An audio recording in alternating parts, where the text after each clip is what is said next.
Okay. Good evening, everyone. I'd like to call to order the Planning and Transportation regular meeting of Wednesday, April 10th. And if we could have roll call, please. Yes, Chair Suma, Present. Vice Chair Chang, Present. Commissioner Aiken. Here. Can you also confirm you're using just cause reason for attending remote and state if there are any persons older than 18 in the room with you? I am using just cause provisions to be remote, and there are no other persons in the room of any age. Great, thank you. Commissioner Heckman, Here. Commissioner Liu, Here. Commissioner Rectal, Here. Commissioner Templeton.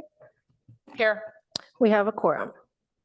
Thank you so very much. And now we will go to the public comment period, which is a chance for people to speak on items that are not on the agenda. Do we have any speakers? I see a lot of. Give a second. No, I have no speaker cards or raised hands on Zoom. Excellent. We will move right along to agenda changes, additions, and deletions. There are no changes. Okay, then it's time for city official reports. So I will hand it back to you, Ms. French. Thank you. One moment. Sharing my screen. This is just a preview of upcoming Planning and Transportation Commission meetings. You all are aware that the April 15th meeting is a joint meeting with City Council, and the packets of the revised it says adopted on the cover of the, that's an adopted question mark of the housing element revisions that you should all have in hard copy tonight. So we're looking forward to that on Monday. Then we have one more meeting in April that is to handle the retail study, parking and retail strategies. We do have an ad hoc meeting on April 16th. We haven't had an ad hoc meeting since the last PTC meeting. And then we're going to have our work plan for the coming year. We'll review our current year work plan accomplishments and the upcoming goals for the next year. And then we'll have a study session on some state laws that we will need to put into some ordinances or one ordinance if we can manage that. In May, we have a couple of meetings there. You can see we have full agendas, trying to make it so we don't have any more than 3 on each of those agendas. So we have the North Ventura Coordinated Area Plan. Some of you were on that working group. And again, the retail strategies, that's our final meeting. We hope to have review and comments, and then we can bring that to the council in June. We have another housing project, 660 University. And then at the end of May, we have an open space home. We have the dark skies and bird safe design draft ordinance and an EIR and proposed CIP to come on that May 29th date. Okay, and then in this month, we're finishing up with Doria as the PTC rep to council with these items.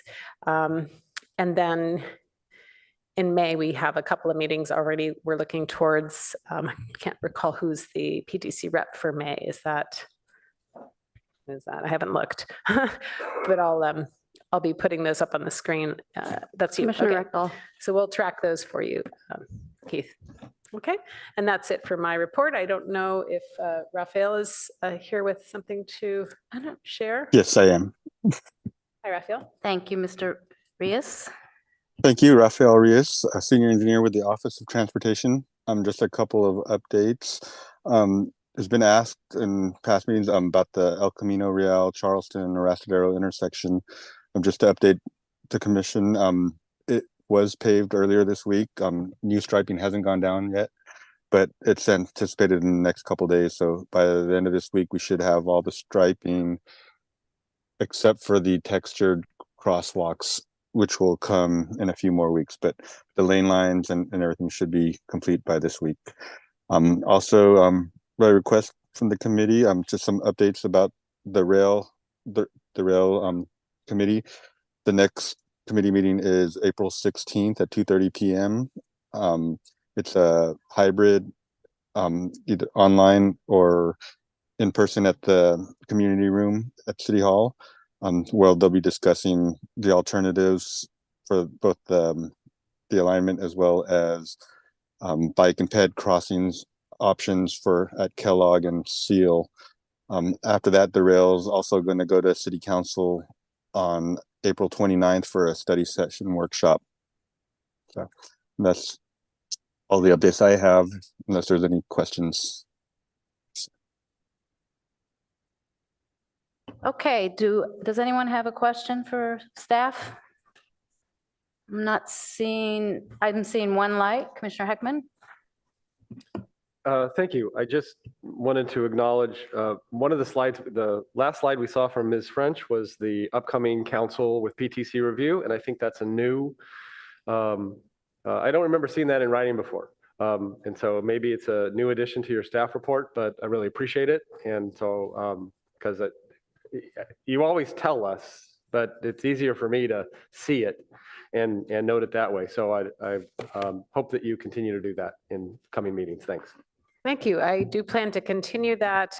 One caveat, of course, is that items do move. So this is all predictive of, what the target dates are for the planning department. Thank you. Okay, if there's no other questions, we will go to our first action item, which is a public hearing quasi judicial on 3265 El Camino Real and a request for a PHZ zone. And should I do disclosures now? Yeah. So why don't we just start down the line and do disclosures, please? No disclosures. No disclosures. No disclosures. No disclosures. I walked around the site, didn't observe anything notable worth reporting back on. Yeah, I visited the site, no disclosures. No disclosures for me either. Okay, wonderful. All right, then we will go to the staff reports. Good evening, Commissioners. My name is Garrett Sauls. I'm the project planner working on this application for 3265 El Camino Real. This application is a PC planned home zoning application. So to give just a little bit of background on the process of what those applications look like, you can see on the screen here, with a PHC or a PC application, they are required to first go through a pre-screening application with the City Council, which this project did back in September of last year. Afterwards, the applicants are able to submit a formal application, which staff reviews. And then the first step of that application process when it comes to going to a board or commission is to first come to the Planning and Transportation Commission, which is what is happening tonight. Provided that the Planning and Transportation Commission recommends the application to continue on to the ARB, staff then brings the project through the ARB process, which could lead to up to 3 separate hearings, which the ARB then makes a recommendation for the project to return back to the PTC. At that point, PTC would make a recommendation to council on the project.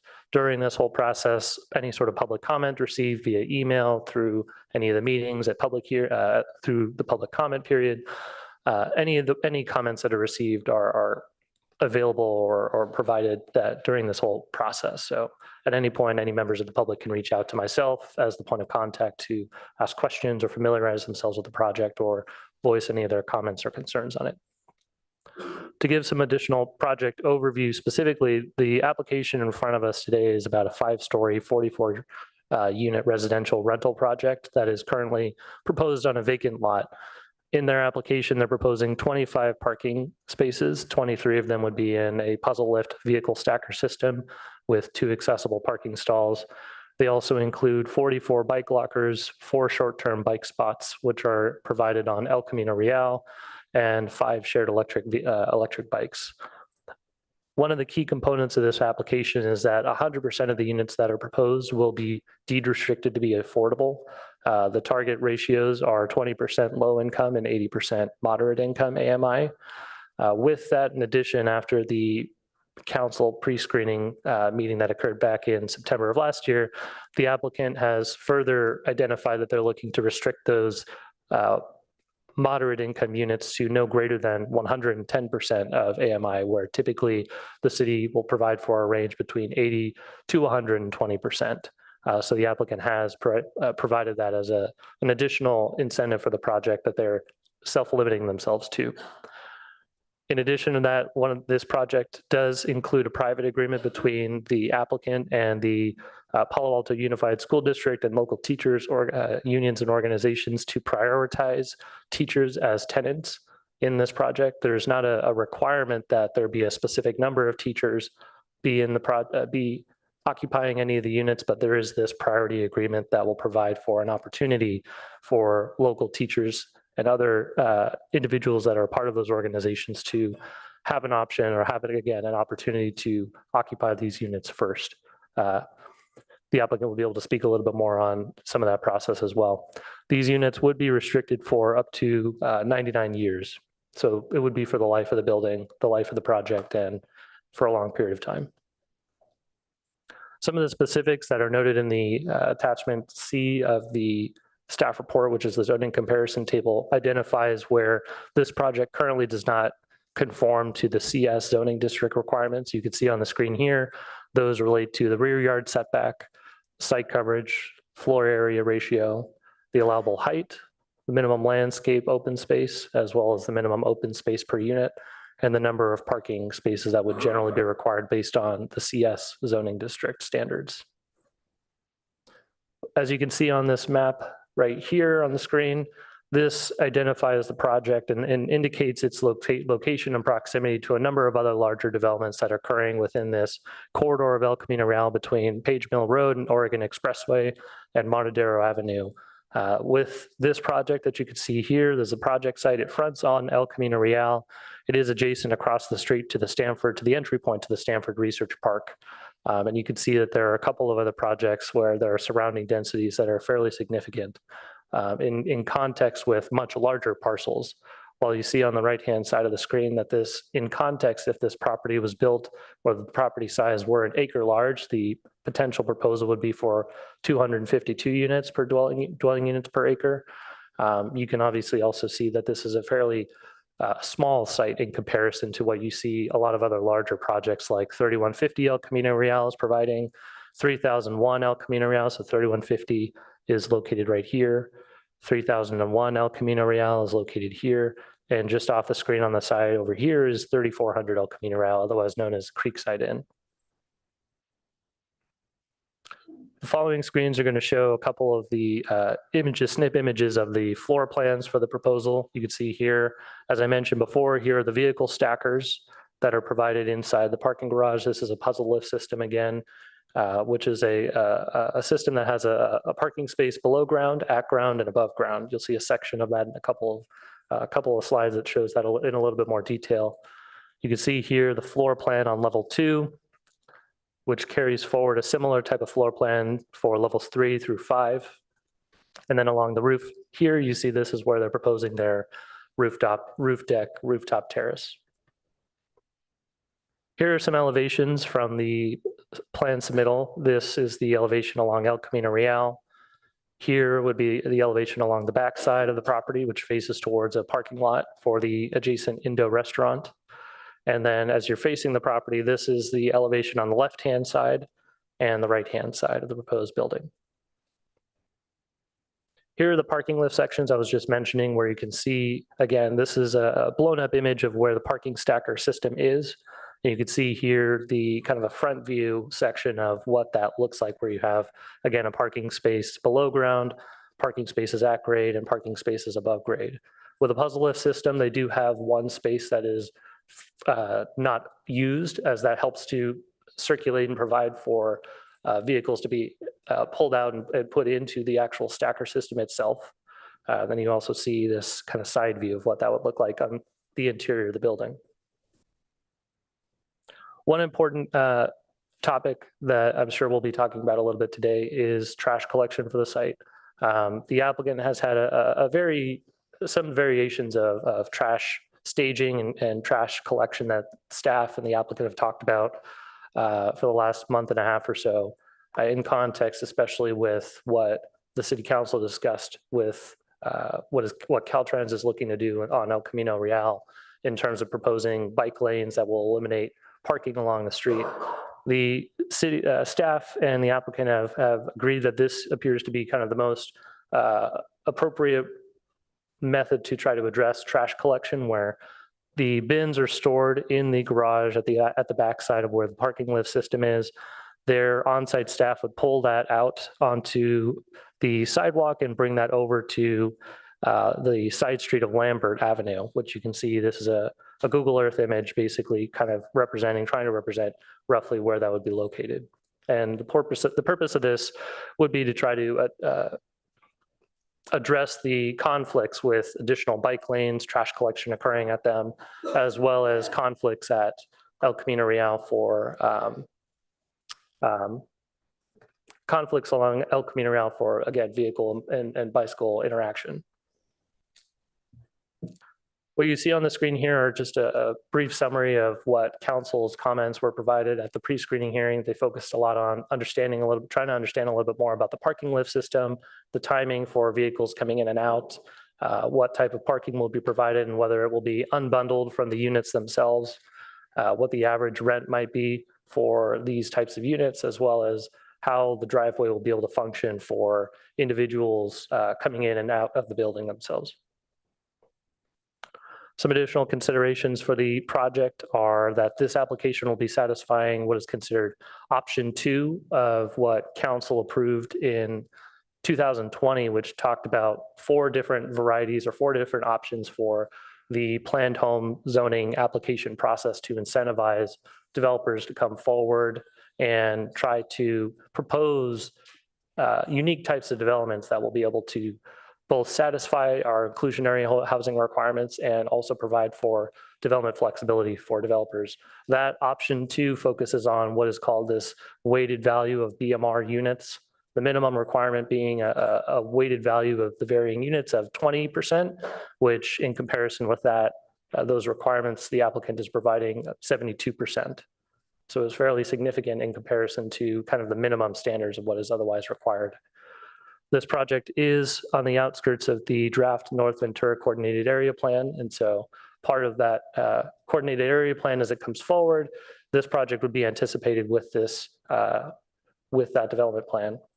There's a protected valley oak that is on the site right now, and it does exceed the 25% requirement for the 25% of the buildable area within the site, so it is possible for it to be removed per urban forestry standards. The applicant would be responsible for providing replacement trees based off of the city's no net loss of canopy requirements. And lastly, the roof deck that is proposed will provide the majority of open space for the site.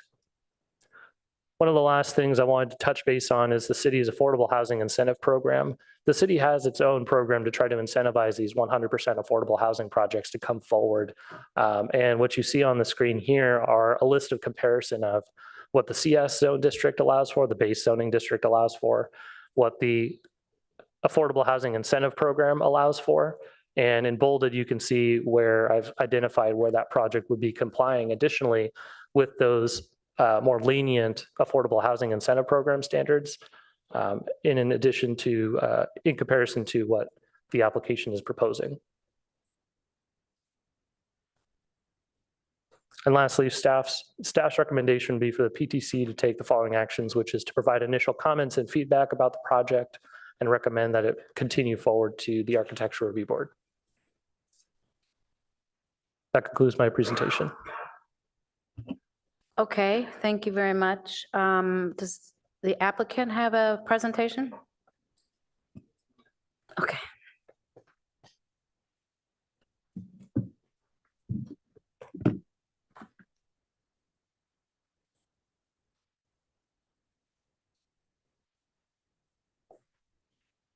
I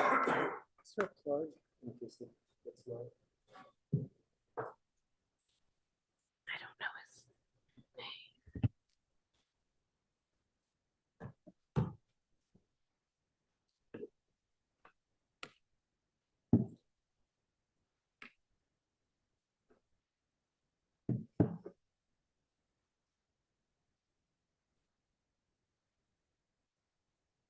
Okay, sharing screen here.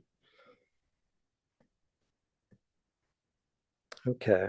Good evening. Nice to be here with you all tonight. I'm Isaiah Stackhouse of Trachtenberg Architects. We have Jason Matloff here as well from Halftone Capital, the project sponsor. So again, we're proposing a 100% affordable housing project that is prioritized to local educators. We see a number of community benefits that the project is offering. This is a very unique project, both for us and of other affordable projects we've seen where it's 100% privately financed with no subsidies from Palo Alto or other public funds involved. Again, we're creating 44 units of affordable housing, which will help meet RENA goals. While the PHZ requires only 20% BMRs, project is providing 100% BMRs. We also see a minimal residential impact. We'll show you a map of 500 feet from the closest residential district. The project will improve jobs and commutes. 80% of Palo Alto teachers currently live outside of Palo Alto. This can help to strengthen Palo Alto schools by increasing teacher recruitment and retention. It's transit-friendly housing, and it's endorsed by Palo Alto Educators Association, California School Employee Association, Local Chapter 301, the Palo Alto League of Women Voters, Palo Alto Forward Housing, and the president and vice president of the Palo Alto Unified School District as individuals.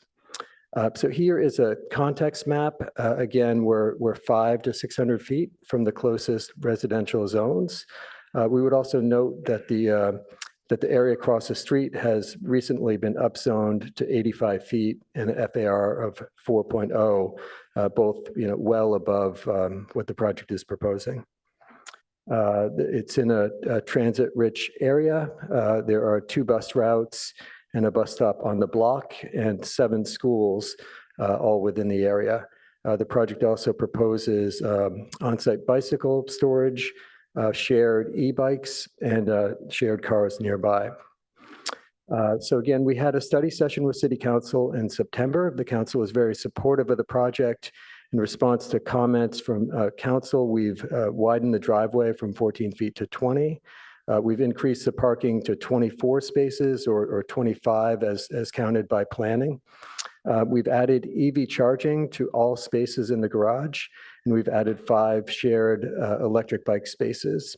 And then in January through March, we've been working with city staff to refine the plans with the planning department, building, fire, urban forestry, public works, zero waste and transportation. And I would say we're probably 95% of the way there with just one item to resolve with parking. Here's a ground floor plan.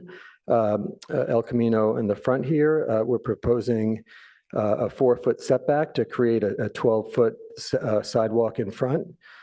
We have the main lobby entry here with the elevator up and stair up, mail and packages here. Moving back, there is the parking garage where we have been working very hard with parking lot manufacturers and city staff to maximize the parking, to get as much parking as we possibly can. Again, towards the back here, we're proposing the trash bins, and then there is an exterior walkway along the side of the building which comes back to the rear stair, and bike rooms with shared e-bikes, and then also 44 secure bike spaces. Moving up to a typical residential floor plan, we're proposing a mix of studio and 1-bedroom units. These are all good-sized units with bay windows and Juliet balconies. These are all very furnishable units with great light and air. And here is the roof plan with a well-developed, well-landscaped area where residents can gather and enjoy the outdoors and views. Here's a building section, again with lobby and parking on the ground floor, and 4 floors of residential above, and the roof deck up at the roof level. Here are building elevations. We're proposing highly articulated facades with bay windows and Juliet balconies for shadow play. You can see the rooftop deck here.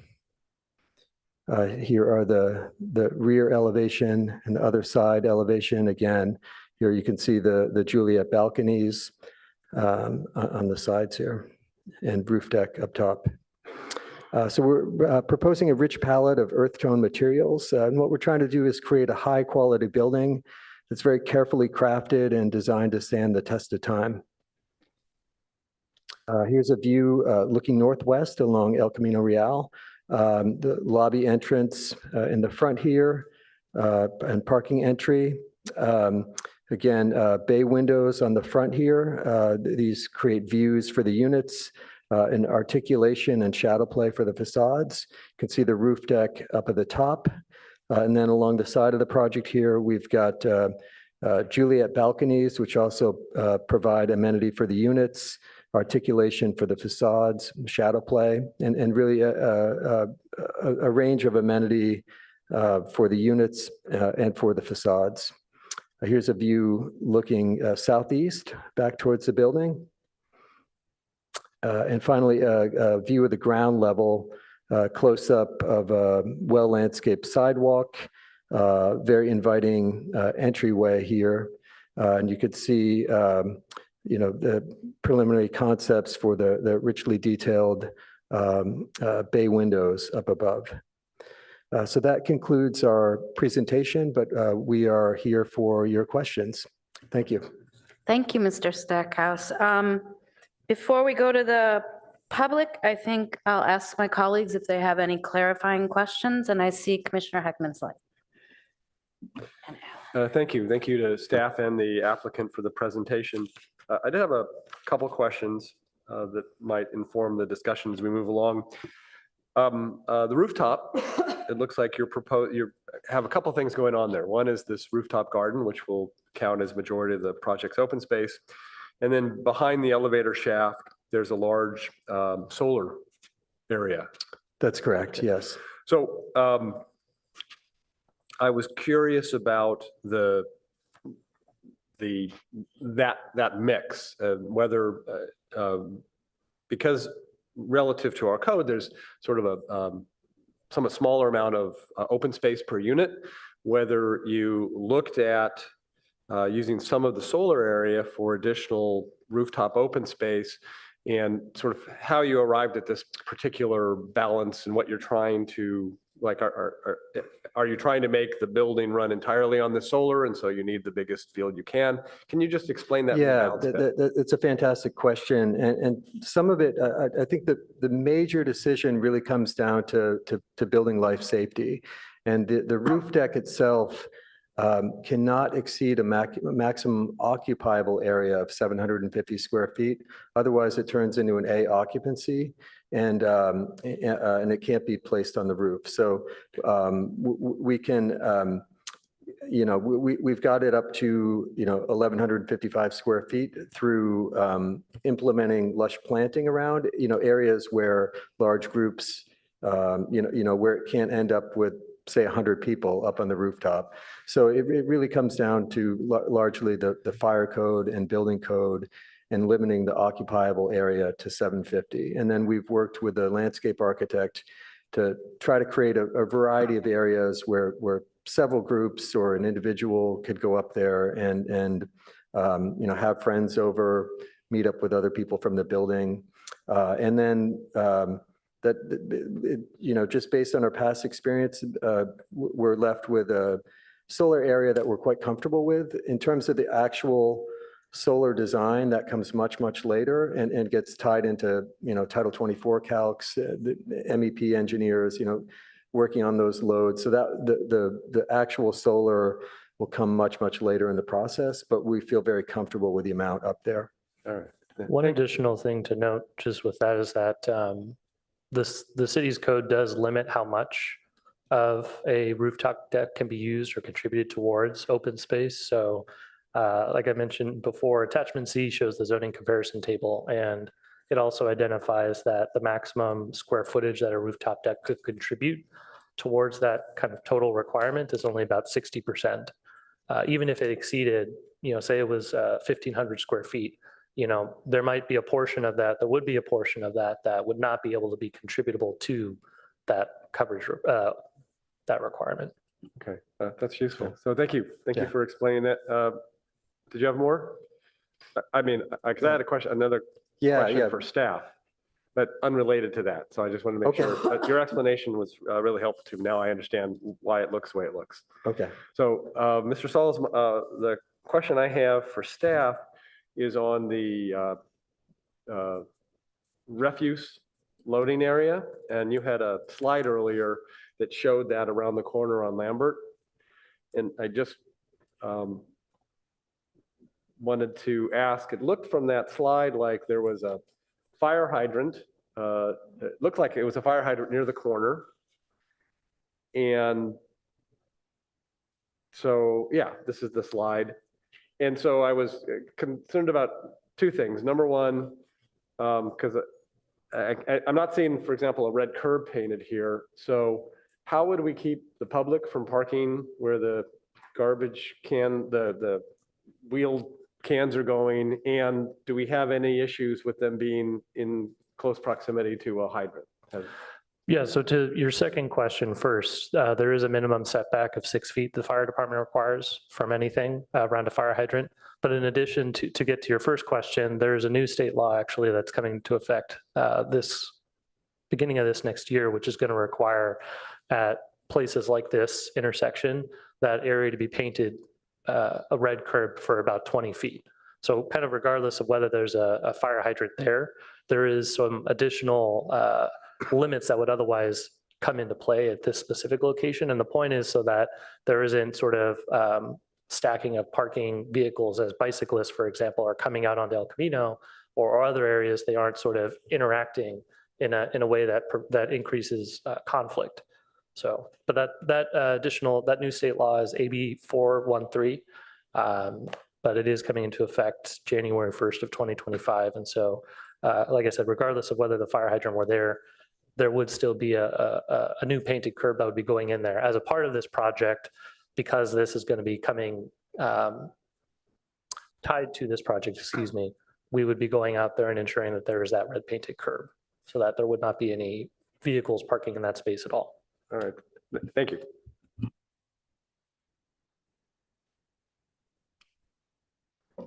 So I had a quick follow-on to that question. So you said there's a new state law that's supposed to prevent bad interactions at the intersection for bicyclists coming up to that area. But what if if it's a red curb, then are we allowed to use that for refuse and refuse containers?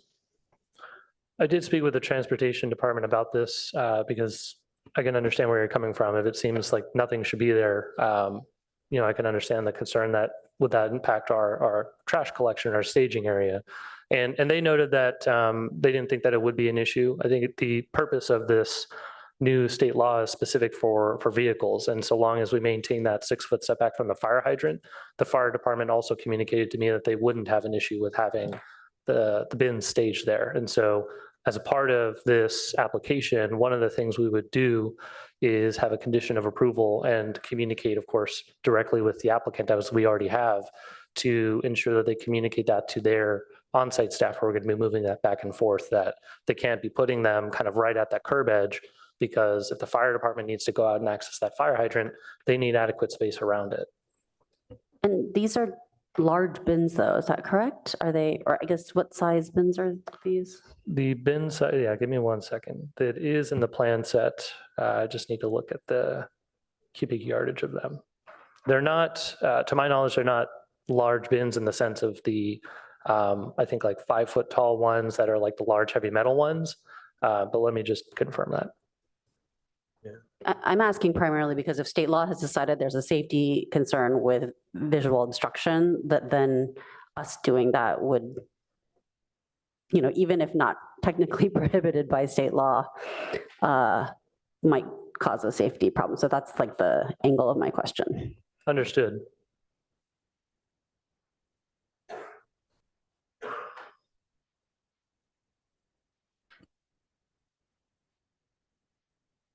Yeah, I believe there are 2 cubic yard bins. I think They're either 1.5 or 2. They're on the very smaller side. I'm looking up the dimensions of them now.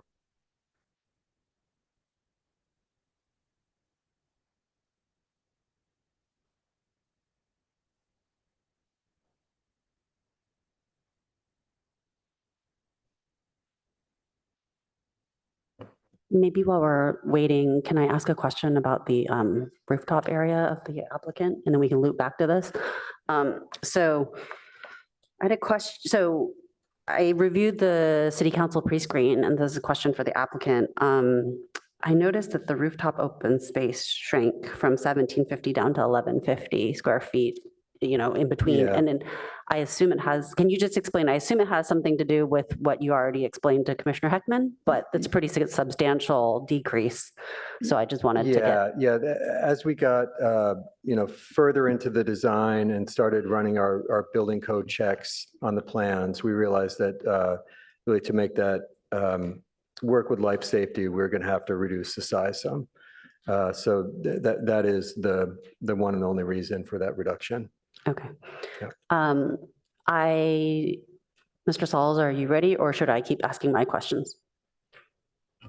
Our plans are currently showing 2 cubic yard bins. Yeah, And that I think we had originally shown 1.5, and city staff recommended that we go up to 2 cubic yards.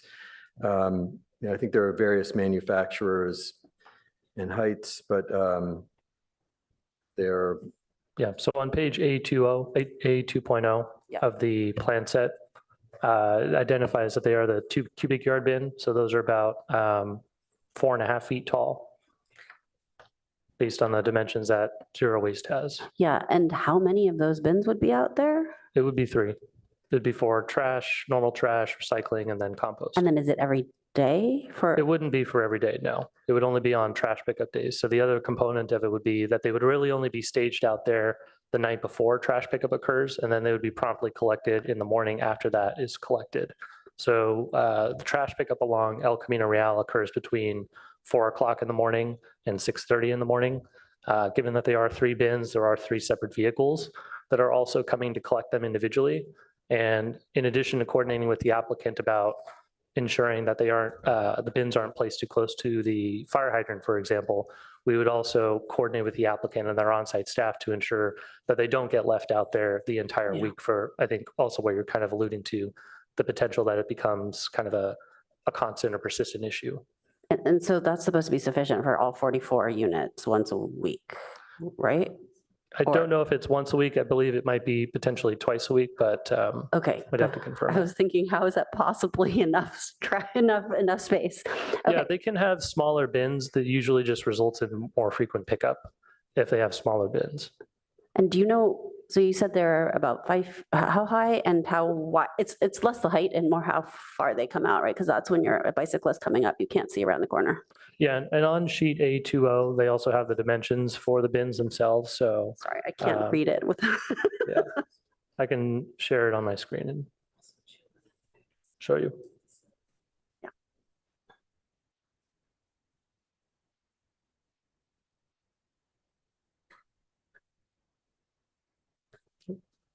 Sorry, there you go. Oh. So, Okay, there we go. so they're about 4 feet wide by about, I'm doing the math. 5. No, that's more than 5 feet, right? Yeah, about 7.5 feet long. Okay, but 5 feet wide, so like a car. Less than, it'd be about 3.5 feet wide. Oh, yeah, 3.5. Okay, Yeah, thank you. 41 is the width, 81 is the depth. Got it. Yeah. Yep. Okay. I had, is it okay if I continue asking the rest of my questions? Yeah. Okay. So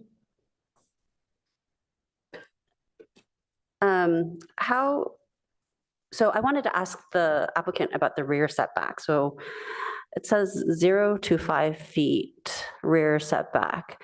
Can you explain what design constraints on the site led to that decision? Sure. Here, let me. Like, what would be the implication of trying to make this the standard setback of 10 feet? Yeah, so really comes down to trying to provide as many affordable units here as we can without needing to go higher than people are comfortable with, and also to not go higher in order to keep costs down. So, if we were to have a 10-foot setback across the back, we would lose, at least 4 units. So again, what we're trying to do here, those are, 4 units that provide affordable units for, 4 individuals or households. And, really what we're doing here is, kind of following the building code. We've got a 5-foot setback here, which allows for good windows and exposure here. The stair can be placed, closer to the property line, via the building code. So that's really the decision, is sort of the trade-off of, trying to provide those units, which not only provide, units for RENA numbers and units for real people, but they also help to make the project feasible. At a certain point, let's say if the project were to be reduced a lot, it still has the same number of stairs, the same elevators, the same foundations, the same land costs. It just gets harder and harder to make it work if the numbers get cut down, and it wouldn't provide as much housing as it is able to.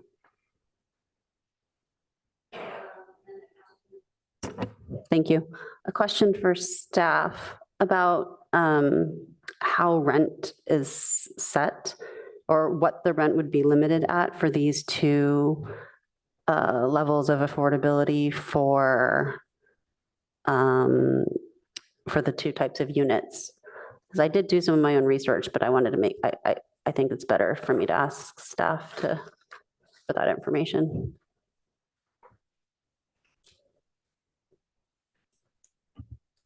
Yeah, on packet page 11, at the top of the second paragraph, on packet page 11, we identified that, HCD basically releases data that demonstrates this income qualification, right, for single households or multiple individual households.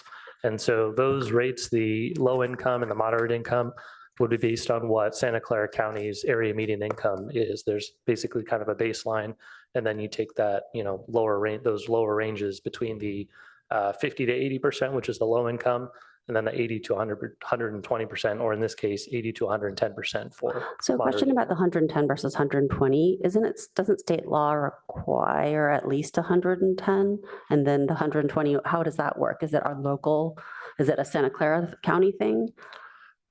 To my knowledge, what it does basically is it provides a range between 80 and 120. It doesn't say that it has to be, that it only has to be, either 120 or it only has to be 80. So there is a fluctuation with what the units are provided for that achieves those kind of targeted ratios. So by kind of self-limiting it to 110%, there is kind of the exclusion of a higher rent that still meets that moderate income threshold that they would not be able to capture. Yeah, I guess my question was so I went and read the state ordinance to try and understand what rents would be allowed here. And it says that for moderate income households, that the maximum rent is supposed to not exceed 110%. So isn't the 110 already required by state law?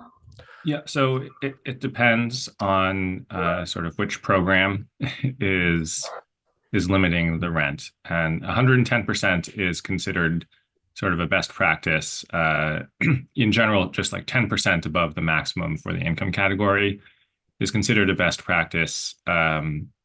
It's something that we locally have not asked for consistently in the past, but we are trying to institute more now. Okay, so then the 120 number that comes up as a local restriction that was allowed, that's allowed as as variability from the base state law. Is that correct? Well, so there isn't, the moderate income category is considered 80 to 120% of area median income. And so households that are making within that amount are, considered moderate income, and affordable rents are considered rents that are no more than 30% of your income, right? And so there isn't a state requirement for how we set our rents, maximum rents in regulatory agreements. And in the past, we have allowed affordability levels to go up to kind of the maximum of that, whatever the affordability category is. And now we are trying to institute that sort of 10% below the maximum. That's the rule. Okay, and so for these units, how will the rent be set? Because my understanding is, I just want to clarify, like, my understanding of how this works. If it's that the rent will be set to be affordable for 50 to 80%, so let's say it's the low income, for 50% to 80% of AMI, but then that's a range. So then how is it that the household is qualified and then the rent is set based on that specific household? Or is it that there is a rent that is set that is no more than 80%? In other words, somebody could have 50% of AMI, but they're going to be paying the 80% of AMI rent. It's the latter. Okay, so then if I look at these charts, and I'd appreciate it if staff could verify for me, it doesn't have to be right now, but I'm looking at these charts that an efficiency studio can charge $2,538 for 80%, and almost $3,500, $3,489 for 110% of AMI. And for a one bedroom, it'd be $3,987 for a one bedroom, and at 110%, and 80% would be $2,900. So you don't have to do that right now, but I wanted to make sure I'm reading these correctly. That's it for now. Thanks. Okay, thank you. We're going to go to Commissioner Aiken and then Commissioner Templeton. Thank you, Chair. I don't have much confidence in resident surveys as a way of detecting spillover parking. So the question, I'm not sure whether this is for the applicant or for staff, is what other methods are available and were they considered for the project? I think you're talking about, Commissioner Aiken, kind of the end part, right, of once the program has been instituted and there's this kind of annual check every year to identify, whether or not the TDM program has been working effectively. And part of that is the resident survey of how they're parking or how they're using spaces. Is that what you're asking about? Yeah, we're condensing a lot of important discussion that's in the TDM portion of the plan. But the real question I'm getting at is, how do you detect whether spillover parking is occurring? Because, for example, if you do a survey of the stackers themselves and they're not fully occupied, then you might assume that there's no spillover parking occurring because there's space within the building. But that's not necessarily true. And one of the concerns people have about this particular development is whether it's underparked. And if so, how do you detect that in order to be able to correct it?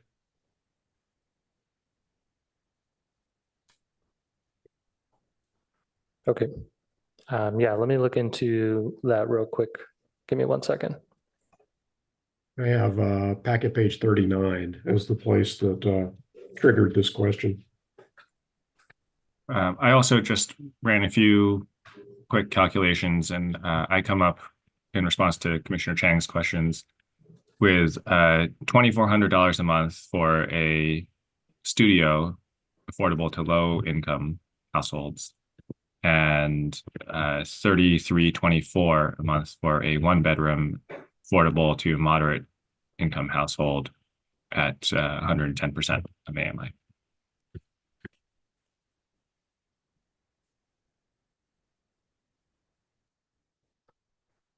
And to get back to Commissioner Aiken's question, I mean, that's one method of trying to determine, what parking is being done. I think the other things that happen is that the consultant oftentimes will also be physically present there, during those counts. So they'll be able to identify whether people are exiting from the building, visually exiting from the building, walking out to a vehicle that they have parked, on Lambert Street, for example.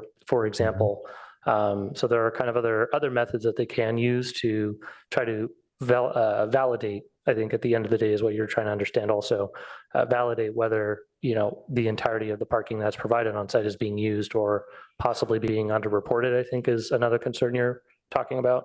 That's right. The common concern about underparked developments is that the parking simply moves into other areas around the neighborhood. Whereas what we're trying to accomplish as part of our sustainability goals is that there are actually no cars there. But if you don't have a way to verify that that's the case, then you don't know whether the constraints you've applied to the project are correct or whether you're meeting your sustainability goals. So, for example, I could see you could check vehicle registrations, for example, to help validate measurements you've taken in other ways. But really, the question I'm getting at is not how do we design that tonight, but just what other possibilities are there and have they been considered and can that be documented as part of the plan?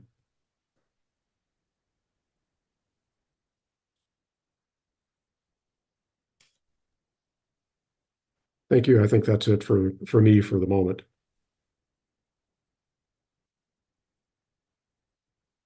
Commissioner Templeton? Thank you, Chair. Let's see if I can get close to my mic here.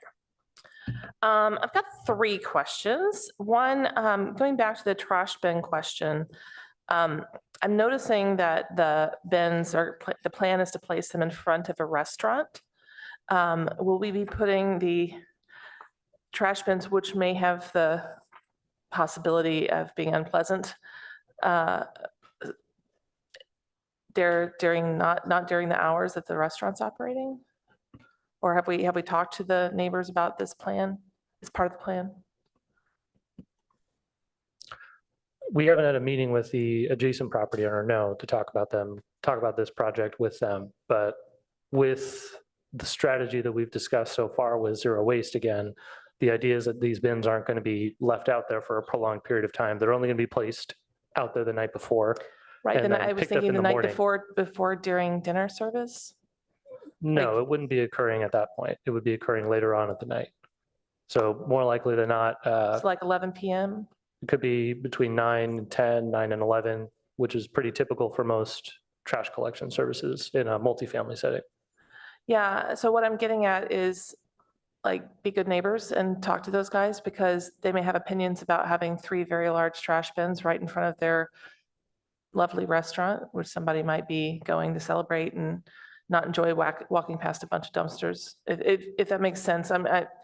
That was my concern, and I share that with you so that you can resolve it before it comes back, right? Because I think understanding how this will interplay is important. Then the other question, I have 2 more questions. The next question is, when someone enters this residence, what is the length of their ability to rent it? So is it tied to their income levels? Is it tied to the start date? To some degree, yes, it is tied to their income level. That is an annual certification that occurs. So for example, they may more likely than not have a year-to-year lease in that case, where depending on their kind of financial success or lack of success, they may end up staying, within that space if they still qualify the following year, or if they kind of earn out, I guess, of a way to say it, out of that kind of qualification, if they aren't able, say they're in the low income category, if they are able to qualify to the moderate income category and there's a unit available, they may be able to move into that. But if they disqualify themselves for both of them, then they would be needing to move out of that space, out of that What is the unit. time frame of the notice? Is it just like 1 month, or is it a planned transition? I don't have- Usually it's a period of about 6 months, I think, that's permitted. That's great. Thank you. And then this question is just for completeness, and this isn't probably an architect question. So you mentioned a few times that the height limitations have kind of constrained how tall this building can be. If those height limitations were somehow not still in place, is this a plan that you could add another floor, or Yeah. does it not work with the structure you have in mind? Yeah, so on our end, what we're trying to do is find the balance. We're hearing everyone's concerns about parking. We've been working nonstop since September to see if there's a way to feasibly get more parking. Really, the parking is essentially limited to what's there. Okay. We could still build this as a wood frame building at 6 stories that can be built in type 3A, fire treated lumber. And it's still cost effective. The building would still function well. All the exiting would work. It would essentially just be adding another floor to the plan sheet would say, levels 2 through 6 instead of 2 through 5. Right. It would function very well. It would help with project feasibility. It would add more affordable housing, but it would, increase the number of units without being able to Increase the parking. And, our office does projects throughout the Bay Area, and we see a huge range. We have lots of projects with 0 spaces and, projects in more suburban areas, that are parked at 1-to-1, which is rare these days, but we do occasionally see things that high. This is kind of right in the middle of what we typically see, but, we're trying obviously to find that sweet spot where we're providing as many affordable units as we can to the community. Right. In a way that is comfortable, is the right balance. Thank you. And I raise it not to stir up false hope, but I do know how much the city is hungering for additional affordable housing, and wanted to make sure that because they have the power to change that, can consider all the options. Thank you. Yeah, you're welcome. Thank you for the question. Commissioner Liu? Thank you. Actually, just to start with a very easy clarifying question, I didn't quite catch this earlier. So there's staging for rooftop solar, but there is no rooftop solar on the outside? There will be rooftop solar. My point was just that the number of panels or the wattage and that type of thing happens much, much further down the road when we get into construction drawings. Okay, thank you. Yeah. I also want to confirm the setback from the sidewalk. So I understand you're setting the project back 4 feet, and we're trying to get a desired 12 feet. I know the sidewalk there is being reconstructed right now. Is it actually being widened in any way, or will the sidewalk actually be 8 feet wide on its own? Because my understanding is that it's not, using like very rough Google Maps measurements in several places along that block.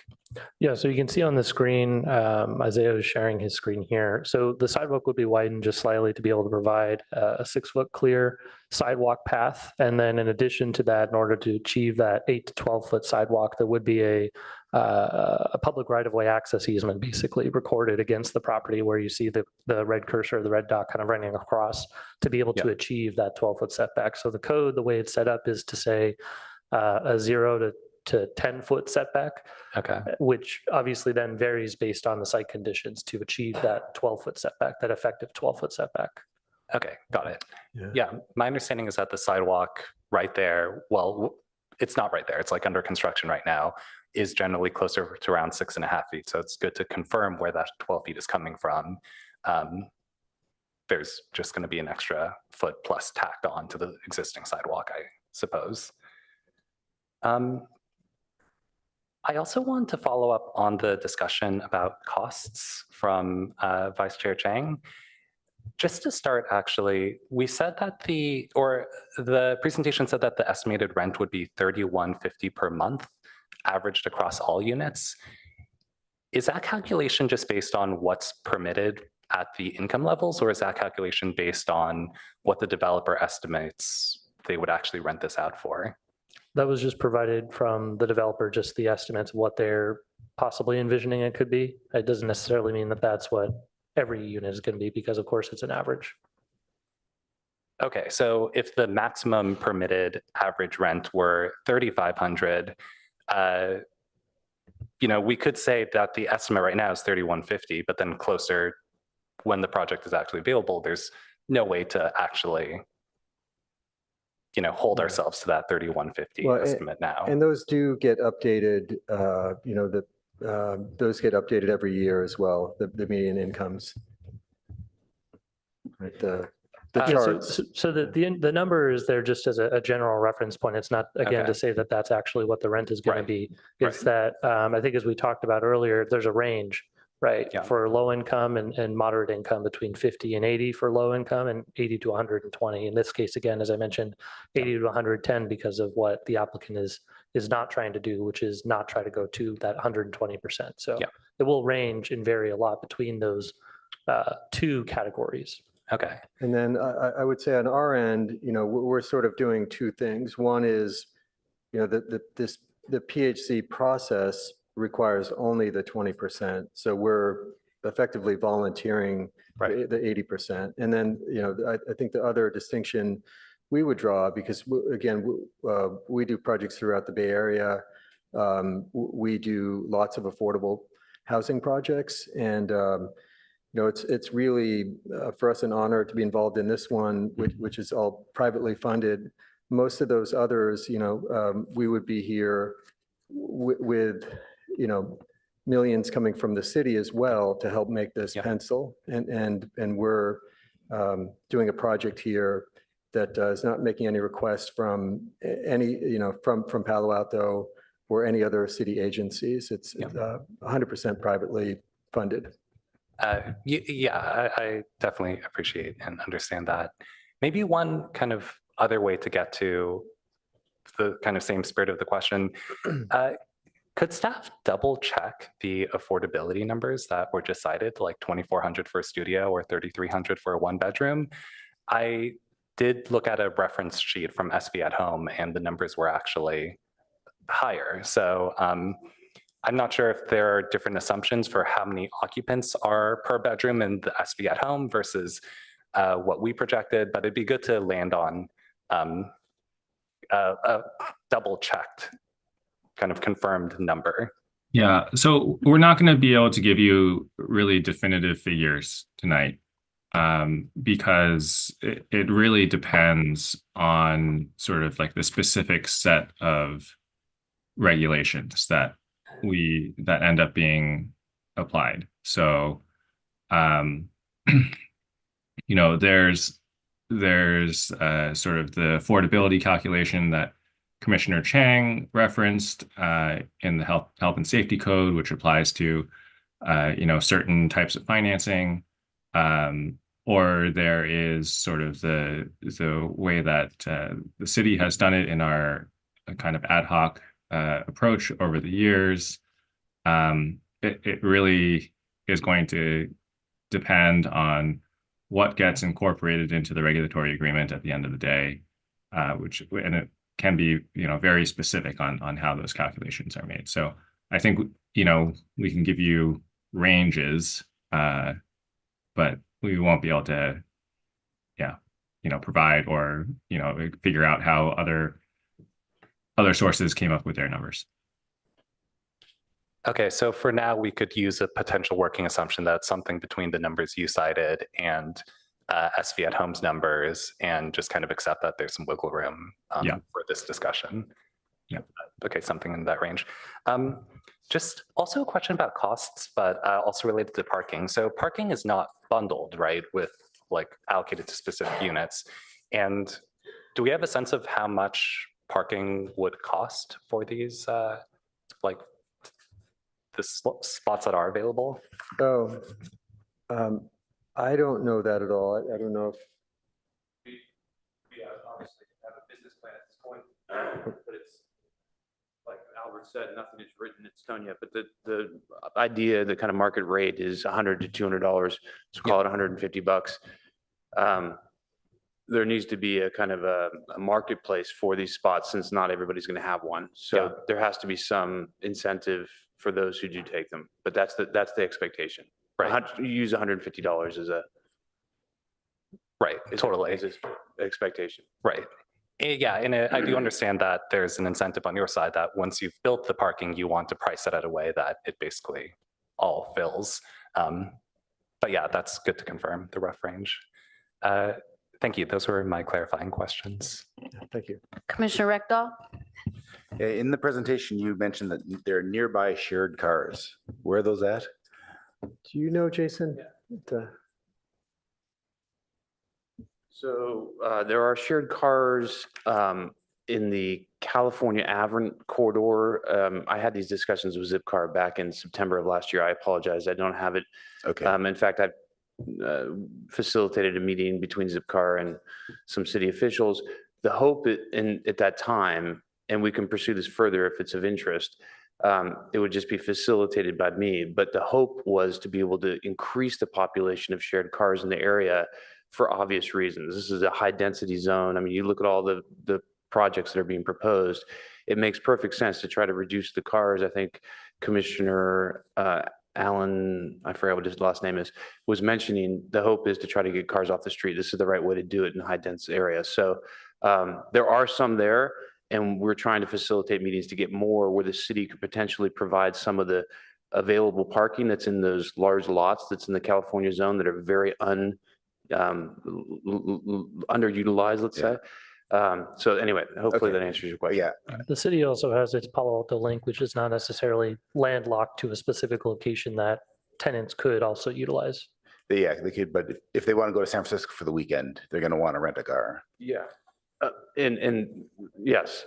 Yes. And I know there was interest to get it downtown or in the Cal Ave area and also in NVCAP. So I just know if there was anything closer than that. Yeah, I can tell you that Zipcar is very interested to talk about this, if the city's willing to provide, obviously it's got to have dedicated parking spaces because that's the way it works. So there are some that are just generally parked on the street, but I think there's limitations on that. But anyway, that's. Okay, thank you.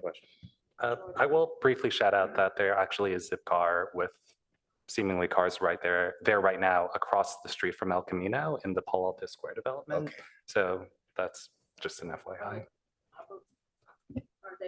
Is that a program operated by the Palo Alto Square, or are they Stanford Zip cars?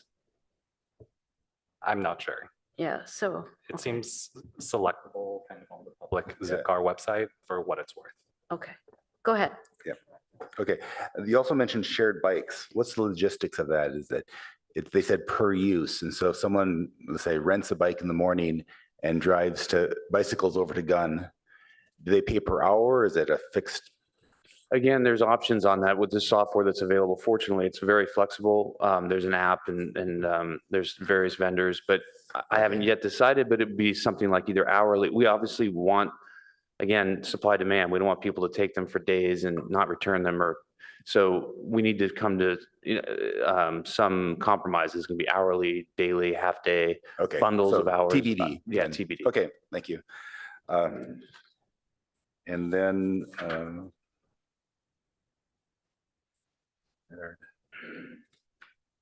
that's it for now. Okay, Commissioner Chang? Question for staff about parking. So with the parking unbundled from the actual unit, does any affordability criteria come, right? So normally, if there were an apartment building with affordable units, the parking spaces come with the units. And people aren't necessarily charged more for those parking spaces. So with it being unbundled, is there any affordability component in the calculation for the rent for the parking spaces. I guess to your first statement, it's not necessarily the case that the units are, a lot of times with kind of traditional multifamily developments, the units are connected to a parking space. Not all of them are.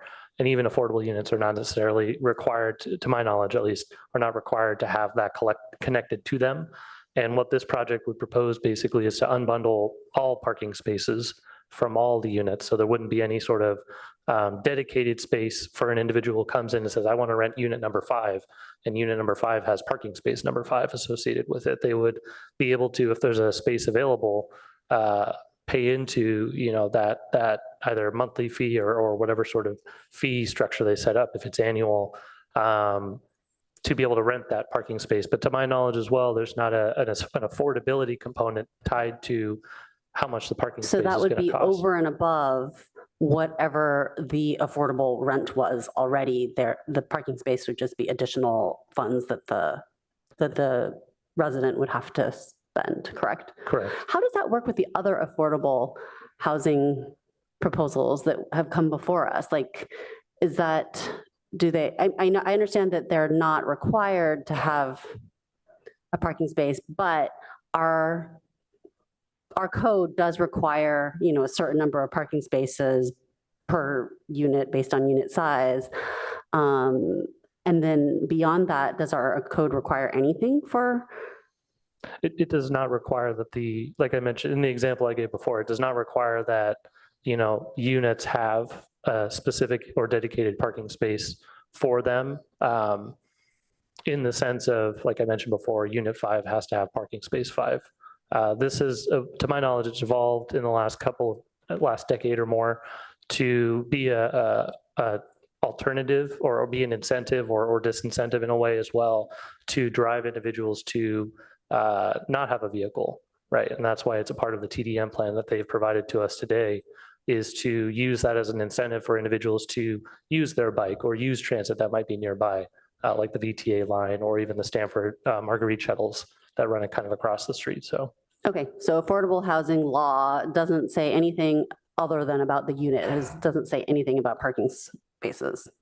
Not to my knowledge, unless Mr. Yang has any additional information. Yeah. So, you know, there is a requirement that affordable rent includes like a reasonable utility allowance, right? And in the past, before, as you said, in the past, when parking was more common, it wasn't, and it was bundled with the unit, we had, as a local matter, also required that, you know, if there are fees associated with the parking, that be included in the total amount that's allowed for affordable rent. As unbundled parking has become more common, there's been sort of a variety of approaches, and you know, unfortunately, I'm not, and I don't think Mr. Sauls is in the best position to kind of speak to the different approaches that have been taken. You know, it's something that has sort of been in the realm of our housing planner when we've had one. So yeah, I can't really say. Okay, completely understand. If this does come back to us, I'm hoping that we can have some resource that can help us answer some of these questions. And no problem. It's complex law. Thank you so much. I just want, if I could just add, the other additional component to build on what Garrett was mentioning is that the underlying affordable housing incentive program that's available for 100% affordable housing projects has a minimum parking requirement of 0.75. So it expects either explicitly or indirectly or directly that there wouldn't be a 1-to-1 allocation. And so there has to be some mechanism for allocating it. So just wanted to clarify with that. Okay. Okay, I've not seen any other lights from my colleagues, so I'm wondering, I didn't see any hands online. Do we have any, Ms. Dow, do we have any people that would like to speak? I did get one speaker card, but then I saw them leave the chamber, so I don't think they're here anymore. Okay, so if anybody wants to speak, now it's time to raise your hand. And I am just not seeing anyone, so I see one person online who wants to speak, so. Okay, yes, from Scott O'Neill. Go ahead, Hi. Mr. O'Neill. Hi, can you hear me? Yep. Okay, awesome. Thank you. My name is Scott O'Neill. I'm on the board of Palo Alto Forward, but I'm speaking for myself tonight. I strongly support this project. You never see deed restricted projects without subsidies. It's just very hard to achieve. My hat is off to the applicant for making it work. There are compromises inherent in that approach. The applicant can only go so far in terms of delivering parking and rents while still making the project happen. I'm sure if the city wants those parameters to land someplace else, that could be possible. But if the city wants to pursue such a direction, it should really be willing to pay for the difference.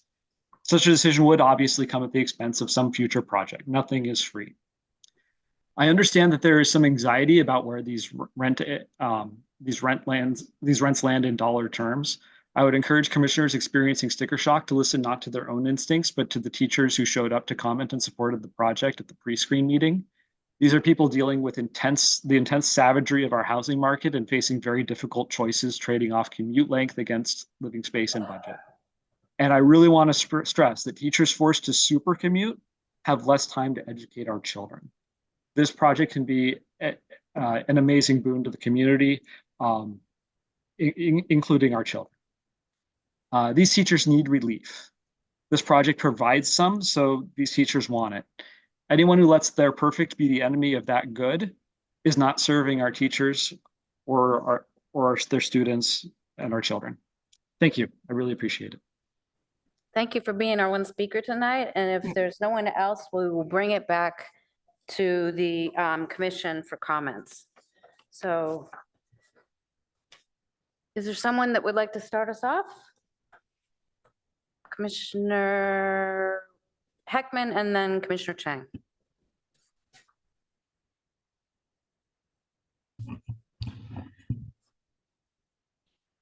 So I think this project is a variation on a theme that we've started to see and we're going to see over and over again as we move forward, looking at developing more housing in the city.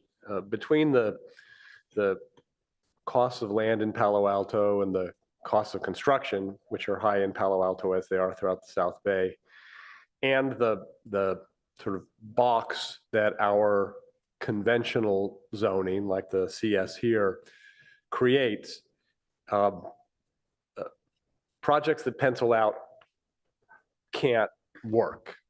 And so what we see and what I'm expecting to see more of is projects pushing on the walls of that box. And what I particularly like about this project is while it pushes on those walls, it doesn't blow up the box. And I think that this design is really sensitive to avoiding blowing up the box. So yes, we're seeing a little more height, but not a lot more height. It's going to 65 feet, where across the street it's going to be 85. We're seeing a pretty good bump in FAR, but less than their neighbors across El Camino are going to be. We're seeing now some amount of ground floor retail, not as much as the draft NV cap would envision, but I think 2/3 of it.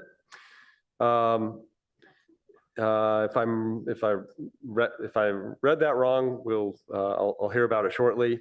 But I thought I saw they went from nothing to, after council comment, some amount, but maybe I got that reversed.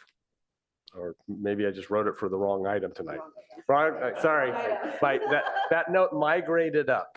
Sorry about that. Come back in 2 hours. I think you'll be good. So, weird. Oh, no ground floor retail per draft. No, it's the note just was written illegibly by its author, so I apologize. Okay. And then, of course, we've got this somewhat reduced parking, and for reasons that some of my fellow commissioners have expressed in their questioning, this gives us all a little bit of heartburn, because it's, at least on the peninsula, it's theoretical that if we don't build it, it'll work. In other words, if we don't provide the parking, that will attract the people who don't need the parking. And so I think we have some concerns there. But again, my view on the reduction sought here is it's not blowing it up. You've got 44 units. I think it's 25 or 26 parking spaces. And so I think I also like that they have volunteered to max at the 110%. I don't remember seeing that in a project that's come to us before. And I think it makes it that much more affordable. As this moves forward, well, I expect that there is a mechanism the city uses to confirm the affordability of these projects as they are built and tenanted and continue to be tenanted over time. There must be a mechanism to do that. And so, as this goes forward, I'd like to hear about that mechanism, but I'm going to trust that mechanism is going to work because we need to. And that mechanism, the numbers in that mechanism are going to change from time to time as the annual reviews are done and what it means to be 110% of AMI change year over year. So I'm going to trust that part to the system. I do like this agreement with the teachers, but I will tell you, and I think it's terrific, actually. I don't want to de-emphasize that, but I'm attracted to this project even without that. Again, I think it's a bonus and it's a very good thing, and I applaud the team for thinking in that direction. But this is housing that would be useful to us even without that arrangement. And the fact that it's going to teachers is so much of the better, but my point is I would be supportive of this concept even without it. So I think that's, the other minor point is that this property isn't even a housing inventory site. And so we have 44 units that don't count or weren't anticipated in trying to fill the 6,087. But if we end up approving this, then there's only 6,043 to go. And we have all of the housing inventory sites left to try to pick those up. So that is another bonus. So I want to thank the applicant for conceiving this, bringing it to us, and I hope ultimately it's in a shape that gets approved. Commissioner Chang and then Commissioner Rekdal. Okay, I too commend the desire to build affordable housing for teachers. That's something that we really need. However, when I looked in detail at this project, I don't think that most teachers can actually, or almost any teachers could actually have the salaries that would actually allow them to live in these units. So so my concern overall is that this is being called affordable housing and is technically affordable housing according to our law, but in practice, given the area median income and given what the Palo Alto Unified Teacher Salary Schedule shows, these units are not really affordable to them. So I have in front of me the PAUSD Teacher Salary Schedule, where teacher salaries range from $76,000 as a starting salary all the way up to potentially $154,000. So it maxes out at $154,000. And then I also have the income and rent limits and AMI charts from California Health and Safety Code that we were referred to in the packet, sections 552.5 and 553. And so these units are studios, that are 425 square feet and one bedrooms that are 500 square feet. And that would, based on the housing law, assume one occupant. And then the salary at 110% is 139, I'll call it $140,000. And at 80% is 101,000. So for example, somebody with a master's degree who's worked in the district for 30 years makes at most $122,000 a year. So they wouldn't be able to afford the 80 to 110% moderate income units. They could afford the 50 to 80% units.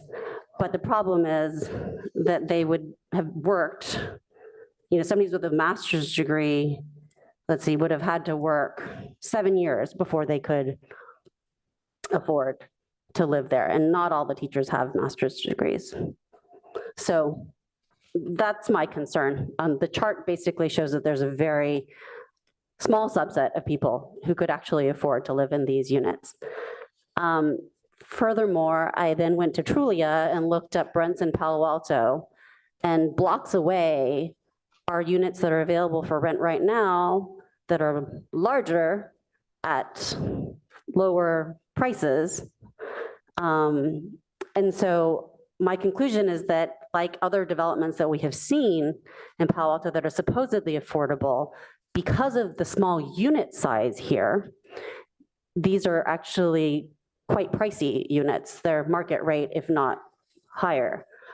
And so, and that's one of the kind of intricacies of housing law, where the rent is set based on the number of bedrooms rather than the square feet. So obviously, it pencils out much, much better for a developer if the units are really small, like the 425 square feet and 500 square feet units here. So while this might be a great market rate development, I encourage my fellow commissioners to look at this as a market rate development when we think about kind of what things we're willing to waive and the FAR that we allow, because this is an affordable development in name only, and it kind of bothers me that it's sort of being, the teachers union has no reason not to sign this. Of course, it's wonderful for them to have right of first refusal for these units, but I think that in actuality, most of the teachers won't be able to afford it. And so it bothers me that we're sort of teacher washing this project, making it kind of political. I don't want to be against a project and then called against teacher housing, because I'm certainly for teacher housing, but the reality is that I don't think that most teachers can afford it. And in fact, emailed a teacher of mine who spoke at the city council, or a teacher of my child who was invoked at the city council pre-screen. And I emailed her and said, hey, what do you think of these rents? Which are, according to the chart, for a studio, $2,500 to $3,500, depending on the affordability level. And for the one bedroom, $2,900 to $4,000. And she said, wow, that seems high. And much higher than the rent in Pleasanton, which for a one bedroom would be $2,551, lower than the studio here. Now, obviously that's Pleasanton. So that's my first concern. My second concern is about the setback. So a 0-foot setback in the back seems inappropriate because there is a parking lot there, which one day might become housing. And so we have the setbacks for a reason. If there were a building there, I don't think we'd be proposing a 0-foot setback. And so I think that we need to make that, a little bit, set that back a little bit further, just for safety reasons. There's going to be another building there, hopefully, eventually, more housing, right? So that's, those are my comments. Thank you. Okay, Commissioner Rectal? To follow up on that, what does the fire department think of 0-foot setbacks? They're okay with that? Yeah, so the building and fire department have fire rating requirements basically for buildings. If you're asking, what does the building department or the fire department think about a 0-foot setback, they'd say so long as it's providing the correct fire rating, then there's not inherently a problem with that because that's intended to provide for, appropriate life safety protection measures. Okay, now downtown Palo Alto, for example, we have buildings right up next to each other. Correct. Right? And so for there's no setback requirement. Yeah, in many cases, yes. And they're also for the CS zone district, there are for residential development, 0-foot setbacks on the interior side. And for commercial setbacks, I'm just trying to pull that up as it was being brought up as a discussion topic. The rear yard setback for a commercial development is actually 0. So the city's current standards are actually more restrictive specifically for the residential portions of the building as compared to the commercial portions of the building for a CS zone district. Okay, and in general, that seems to work, or is, because when I saw 0, it kind of made me swallow hard. That seems, we've seen setbacks being pushed, but pushing all the way to 0. But there are other cases in the cities where it seems like it's working. That's correct. Okay.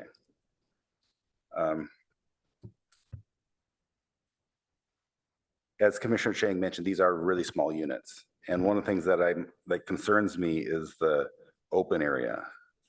And I was looking at the old version of 1700 up on the roof deck, and the fact that it's shrunk down to 1100, that's a big change.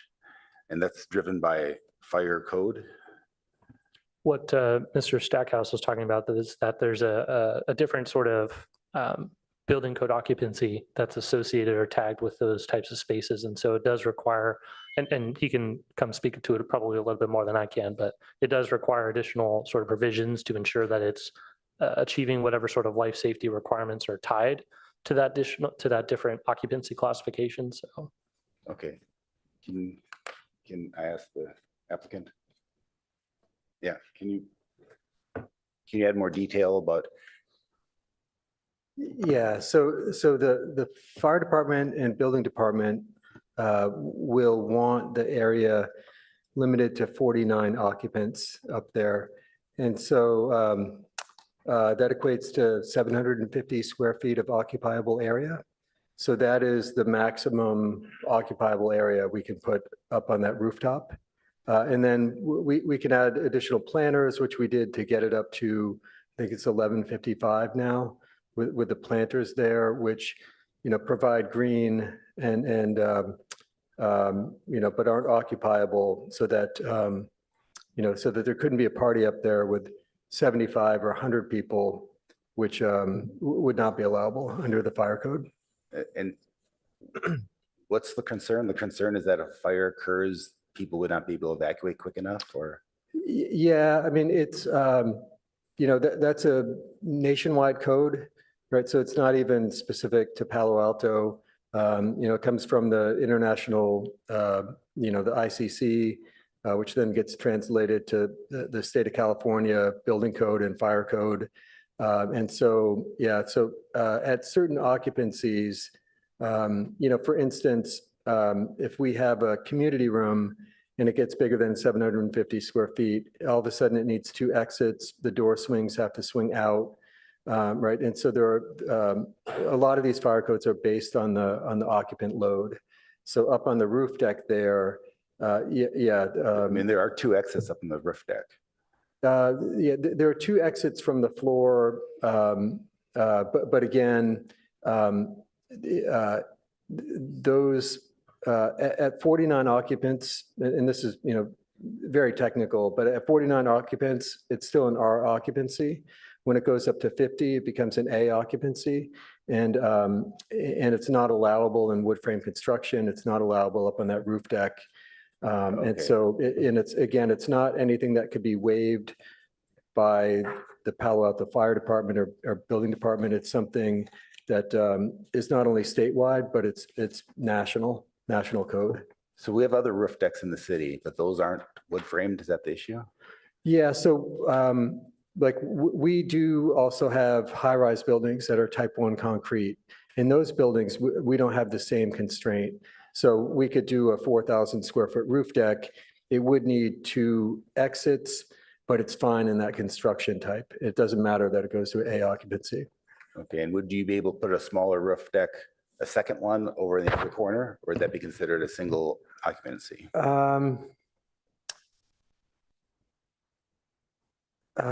We'd have to check on that if they would aggregate the two. I mean, maybe if they were entirely separate and there was no way to possibly circulate between the two. Just, when I look at the numbers, the 23 square feet of open space per unit seems really small.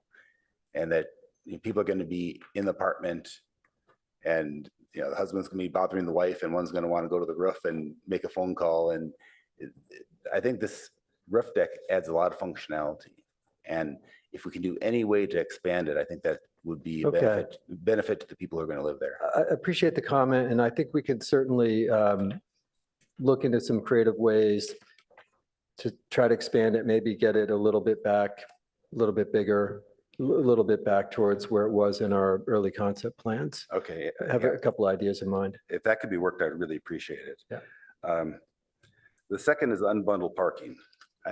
I love the concept of unbundled parking. Building parking is really expensive, and if I don't have a car, why should I pay for it? Yeah. So it makes a lot of sense. Implementation-wise, it really worries me because I would say I can't think of a project I've worked on in 15 or 20 years that had bundled parking. So everything these days, and normally when I go to design review and city councils and planning commissions, they all want unbundled parking because they don't want, those spaces all cost, depending on the construction type and whether it's in lifts, anywhere from 40 to 80,000 per spot, right? So that's a big load that goes on to the cost of housing. And for people who don't have cars, right? No one wants them to be having to pay for that, for that parking to be built, right? That makes parking, that makes rent much more and housing much more expensive for them. I agreed. I mean, in San Francisco, that makes sense up there. Yeah. My daughter lives up there without a car and loves unbundled parking because she doesn't have to pay for parking. So it makes a lot of sense. Right. But especially down here, it's more rare. And it does provide an incentive for people to not buy the parking and then park on the street. And they can save $100 or $200 a month, which is significant. So, and the TDM plan right now, as Commissioner Aiken brought up, a survey doesn't seem to be a very robust way of catching it. If I'm parking in the street, I'm probably not even returning that survey. Car counts, we've tried to do car counts, and it's really difficult to see where is this car coming from. And as Garrett mentioned, you can go out there in the morning and watch, but I could see a lot of people who bike to Gun, if they're a teacher at Gun, bike to Gun, but they have the car parked on the street for the weekend. And so if you go out there on Monday morning and watch the people walk to their car, you won't see him because he's not using the car until Friday night or Saturday. And DMV registration seems to be the best option. I would think that would be a reasonable way. Because what we really want to do is, if you're not going to be fully parked, you want to attract the people who don't have the cars. Yeah. And then it's a win-win. Yeah. Environmentally, it's better. Fiscally, it's better for the people who don't have to pay for the parking. It's a big win. Yeah. But it does. And, certainly, our experience is it's not going to work for everybody, but we're talking about, roughly 20 units here that won't have a parking spot. And are there 20 people in Palo Alto who need housing, who don't have a car? There probably are way more than 20 people, right? Yeah. And so we're seeing it more and more that both, in our home city of Berkeley, there's, city council has changed. There's no longer any parking requirement anywhere in the city of Berkeley. And then, at the state level as well. Now, anything within half a mile of transit, cities can no longer require parking for. And also, big modal shifts too, and people being able to take Lyft and Uber and e-bikes. That's really good in theory, but Palo Alto still is car centric. Maybe in 10 years it won't be, but right now it's still car centric, that even people who bike to work still have a car for weekends. Because if you wanted to go to San Francisco, it's much harder to do that without a car. So, so I'm not saying that don't do that in bundle parking. I'm just saying I would like to see a more robust way of enforcing it and in attracting the people who don't have cars, because there are people in Palo Alto without cars and we want to attract them. But there's also a lot of cheapskates in Palo Alto who don't want to pay for parking and will park on the street for free. And so we want to select the first group and not the second. Yeah, point taken. Okay. And the other thing is, teachers, if we really do get a lot of teachers are wonderful people. And the self-selection of teachers is, you give really high quality people. And so I think one of the biggest draws here is all my neighbors would be teachers. And I think that would be a really nice environment to be in. That this has a lot of potential, but it also has some things that make me uncomfortable. I'd be inclined to support it just because I think we have to take risks to get housing in Palo Alto. And as Commissioner Heckman said, I don't think this blows it up. It's close to what we want in the zoning. If we could get a little better TDM plan, if we could get a little more open space, then I think I'd feel much more comfortable with it. Yeah, thank you. Commissioner Aiken and then Commissioner Templeton. Thank you, Chair. So I think I can echo some things that my fellow commissioners have said. I have a lot of misgivings about the project. Remember that Santa Clara County, the percentage of the population that's at 80% AMI or below is about 40%. So oddly, this project, which is offered as 100% affordable, gentrifies the bottom part of the income distribution by building not 40% in the low income category. The units are really small, so the types of households that can use them are limited, particularly as people progress through life. The open space is substandard. One other thing that occurs to me is that we haven't talked about much is this continues the pattern of loss of protected trees. I would like to see something from urban forestry about how they would like to address that issue. The parking I have concerns about, but I think particularly Commissioner Rectal has already covered those. I'm okay with the height. I don't think there's a significant problem given the location. And given that this is in the NVCAP area, we might have asked for retail on the ground floor, but I'm not greatly concerned about that, given that we seem to have more retail square footage than we can use anyway. So overall, I'm inclined to forward this to the ARB, but I do want to echo the concerns that these units are unlikely to be either affordable or attractive to many teachers. And frankly, I'm a little surprised, given the comparables, that there's enough market demand for this to be financially viable. So very interesting. To wrap up, yeah, urban forestry, tell us about trees.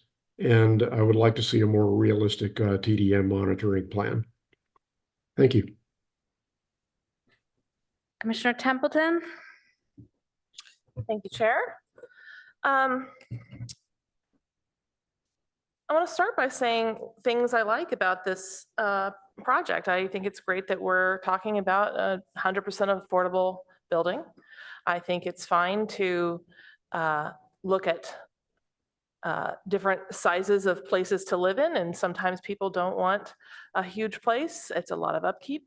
So I can imagine that there are people who would appreciate the design and the opportunities to live in a newer, nicer, slightly more compact living space. I don't think it's unimaginable that someone would want to live in these. I think it's quite the opposite. It's beautiful. So good job. We'll see what the ARB says. I'm sure they'll have much more detailed feedback on that, but I think it's very exciting to see what you've got in mind. Regarding whether or not it's actually market rate, I believe is the discussion. I don't believe that we're the body that decides whether something's market rate. I believe that is set at other jurisdictions. So I'm not going to consider it market rate if it qualifies under the law to be affordable housing. So it's not market rate in name only. If people can't afford market rate, that's something we need to lobby for as a city to the state and the county and work on improving those numbers. But that's not something we have the scope of influencing. And so I think I'm very concerned about that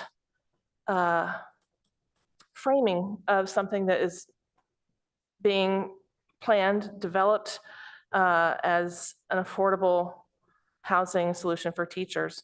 I appreciate the response that the city would not approve a building that would have an unsafe setback. Can you confirm that again? Correct. So I don't need to worry about that either, because that's what you guys do, and you're working with other departments in the city to determine whether it's safe or not.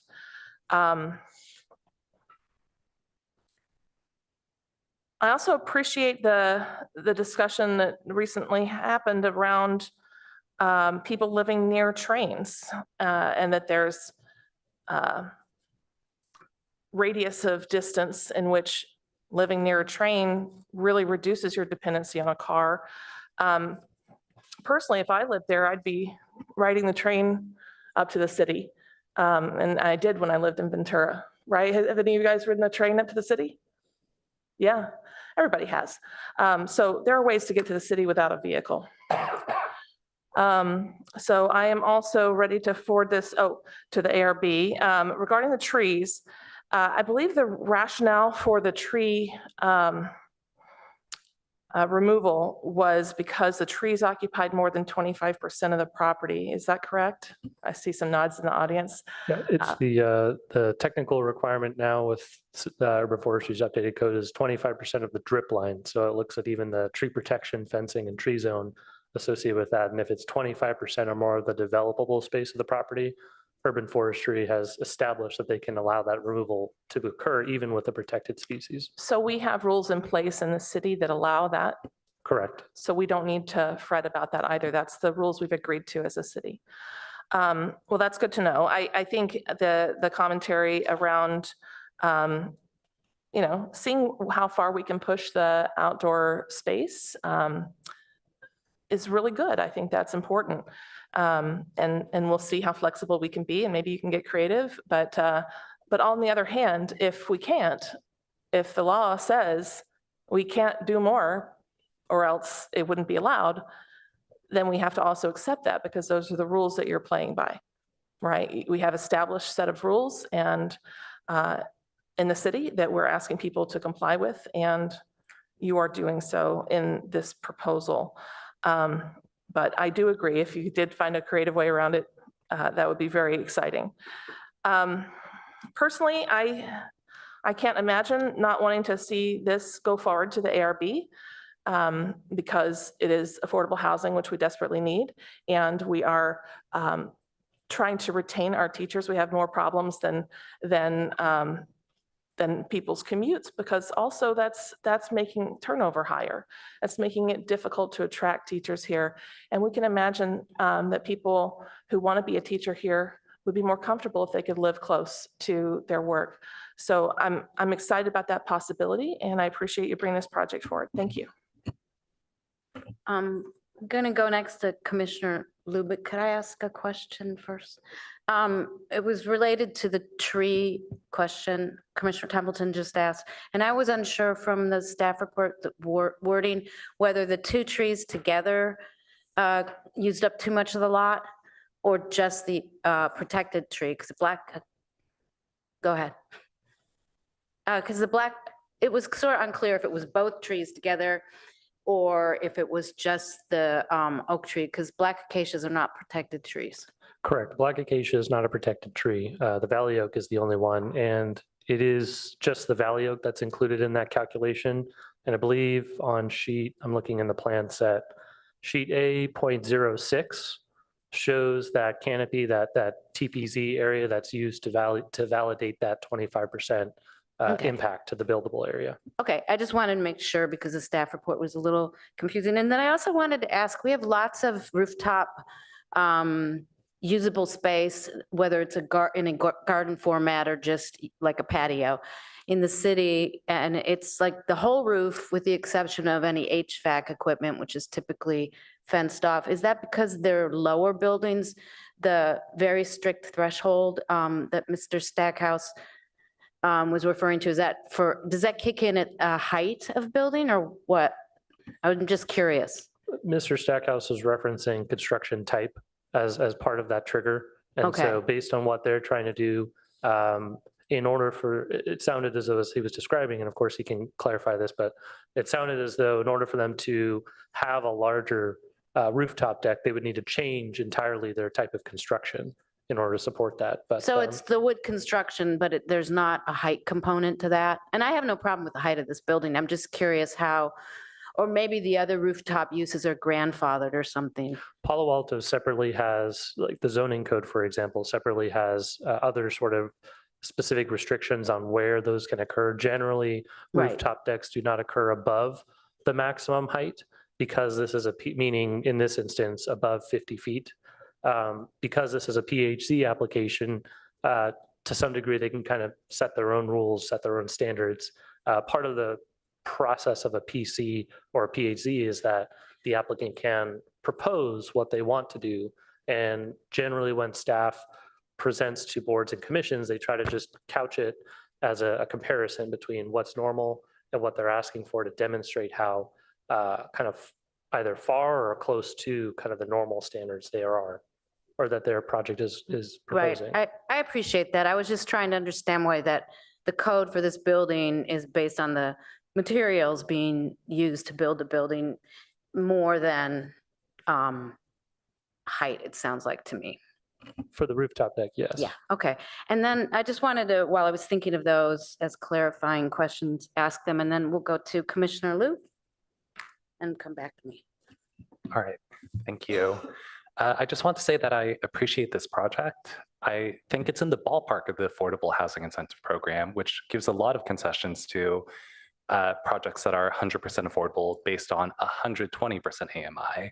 And so this project, while bending some of those rules, is significantly less expensive than that standard, at least, that was set by council.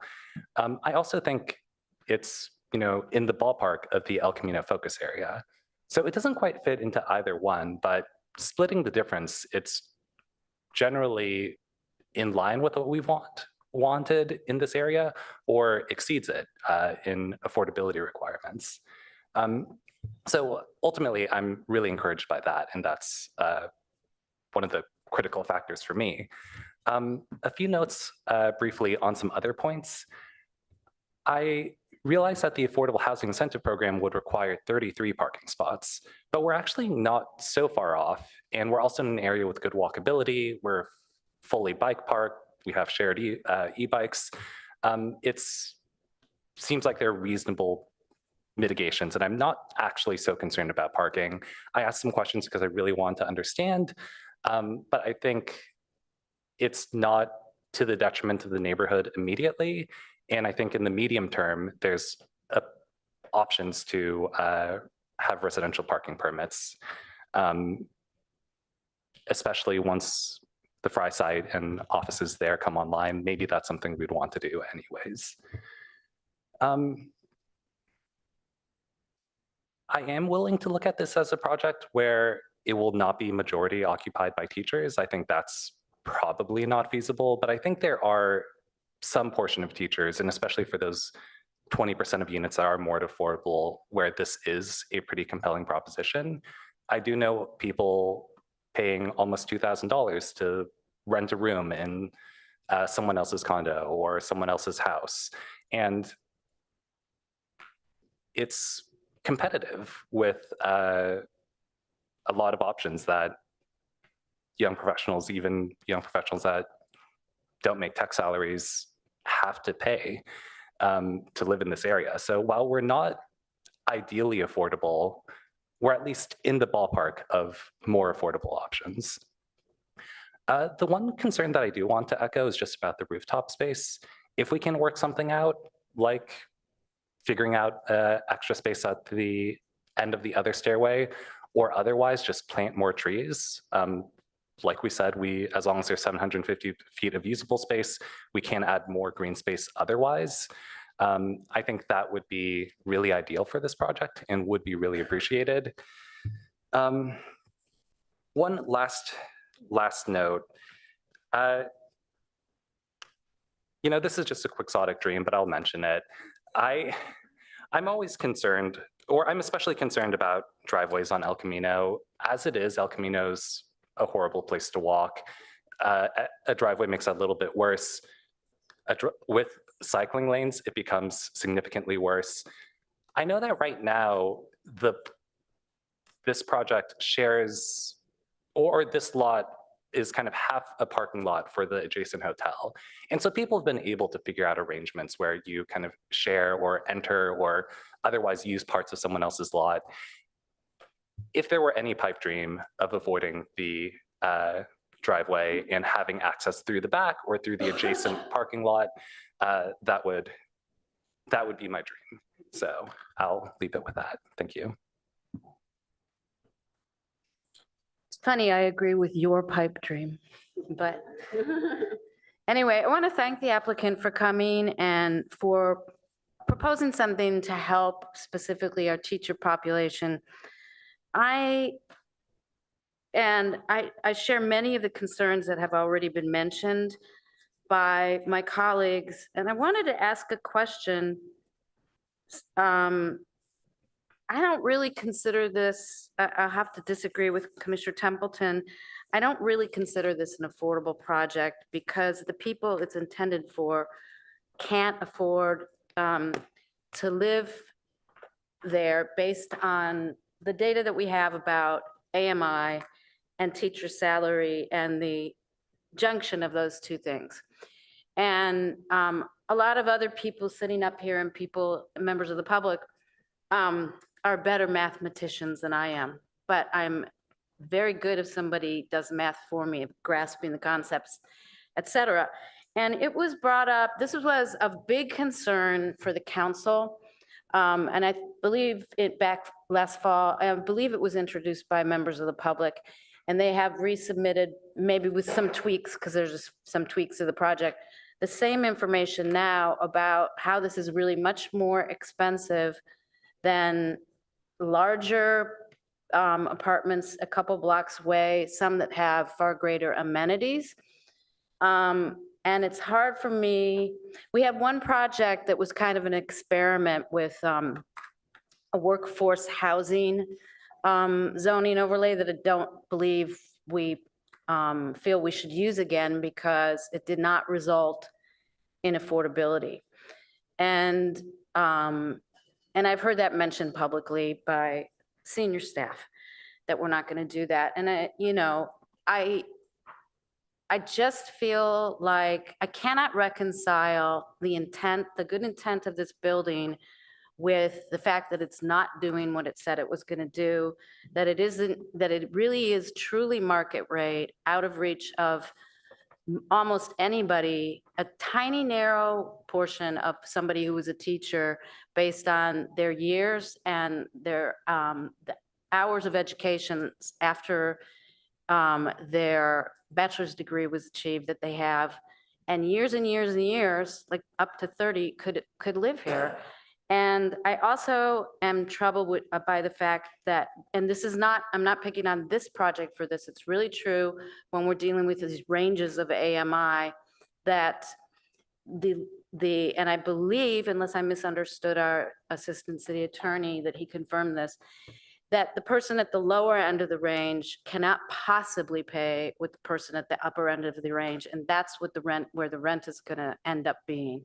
So it's very troubling to me, but I don't believe that is specific to this project. I think the trend that we are seeing with creative ways to find ways to deal with trash removal, and I'm not convinced this is at all that this will be once a week and for this site, is really troubling. I mean, I think sites need to provide this. So, because if every development that's new, especially in this area and along El Camino on both sides south of Page Mill, where we're seeing the most development except for San Antonio, it's going to become really unworkable and unpleasant. And so I don't find that to be a really good solution. And I'm also troubled that this project, which isn't providing affordability in the way it describes itself, is exempted from paying the city's development impact fees, like a project like Wilton Court that is providing that. So that is also very troubling to me because I think the impacts here are the same. A project like Wilton Court, which had a high percentage, and I don't recall the percentage right now, of adults with developmental disabilities living there, didn't need the place to park a car. And so it worked out really well. I'm also worried that there isn't a nexus necessarily between using a car every day to get to work and owning a car. And one of my colleagues, I can't remember which, at least mentioned that we should be using DMV records to get more of a sense of car ownership across the city instead of guessing. And it's my observation about regarding this after nearly, well, almost 7.5 years on this body, that has been said since I've been on here. So that is really troubling to me also. What was missing for me and what I had to do a lot of work on my own was and a really good analysis, which I know staff can do, of the actual cost to and correlating that to the teacher salaries.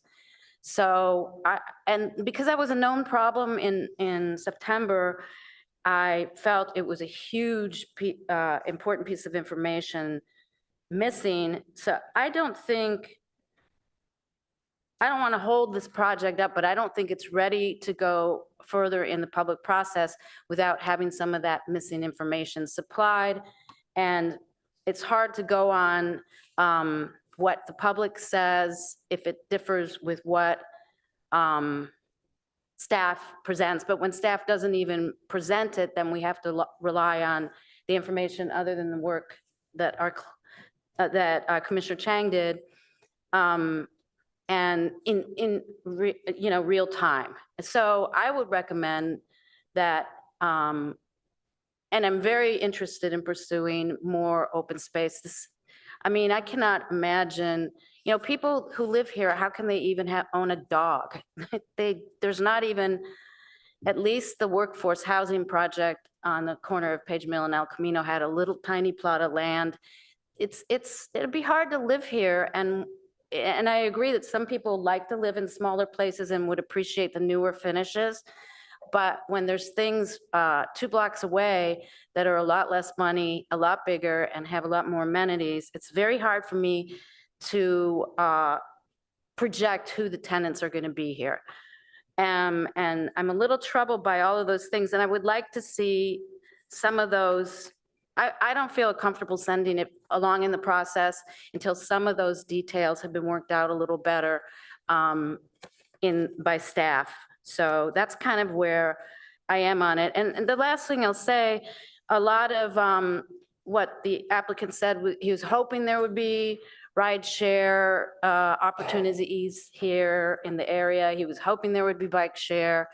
I know if you're Stanford affiliated, they have a huge, rideshare program, and it's easier for people if they work or live at Stanford to avail themselves of that. But I don't think we can hope that something's going to turn up to help us solve those issues. And As to the train, I love the train. I specifically live where I live because I hate driving on 101.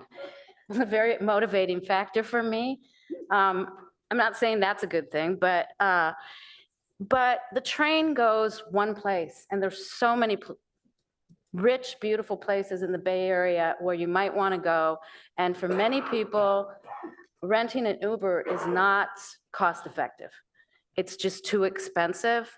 Or renting a car for a day is really expensive for some people. So that's why I am not ready to move this on quite yet, but I am very pleased at that the applicant has come forward with this project, and let's see if we can get it a little bit more ready to go. And then I will call on Commissioner Chang and Commissioner Templeton. Hi. I realized I had some questions about the TDM that I neglected to ask. So on packet page 36, it talks about, the packet talks about subsidized transit passes. And so I wanted to understand what those transit passes would be and how those, it proposes allocating 9 transit passes because the units required, it's providing 9 spaces less than that would otherwise be required to provide. So how would those transit passes be allocated? Like for which tenants?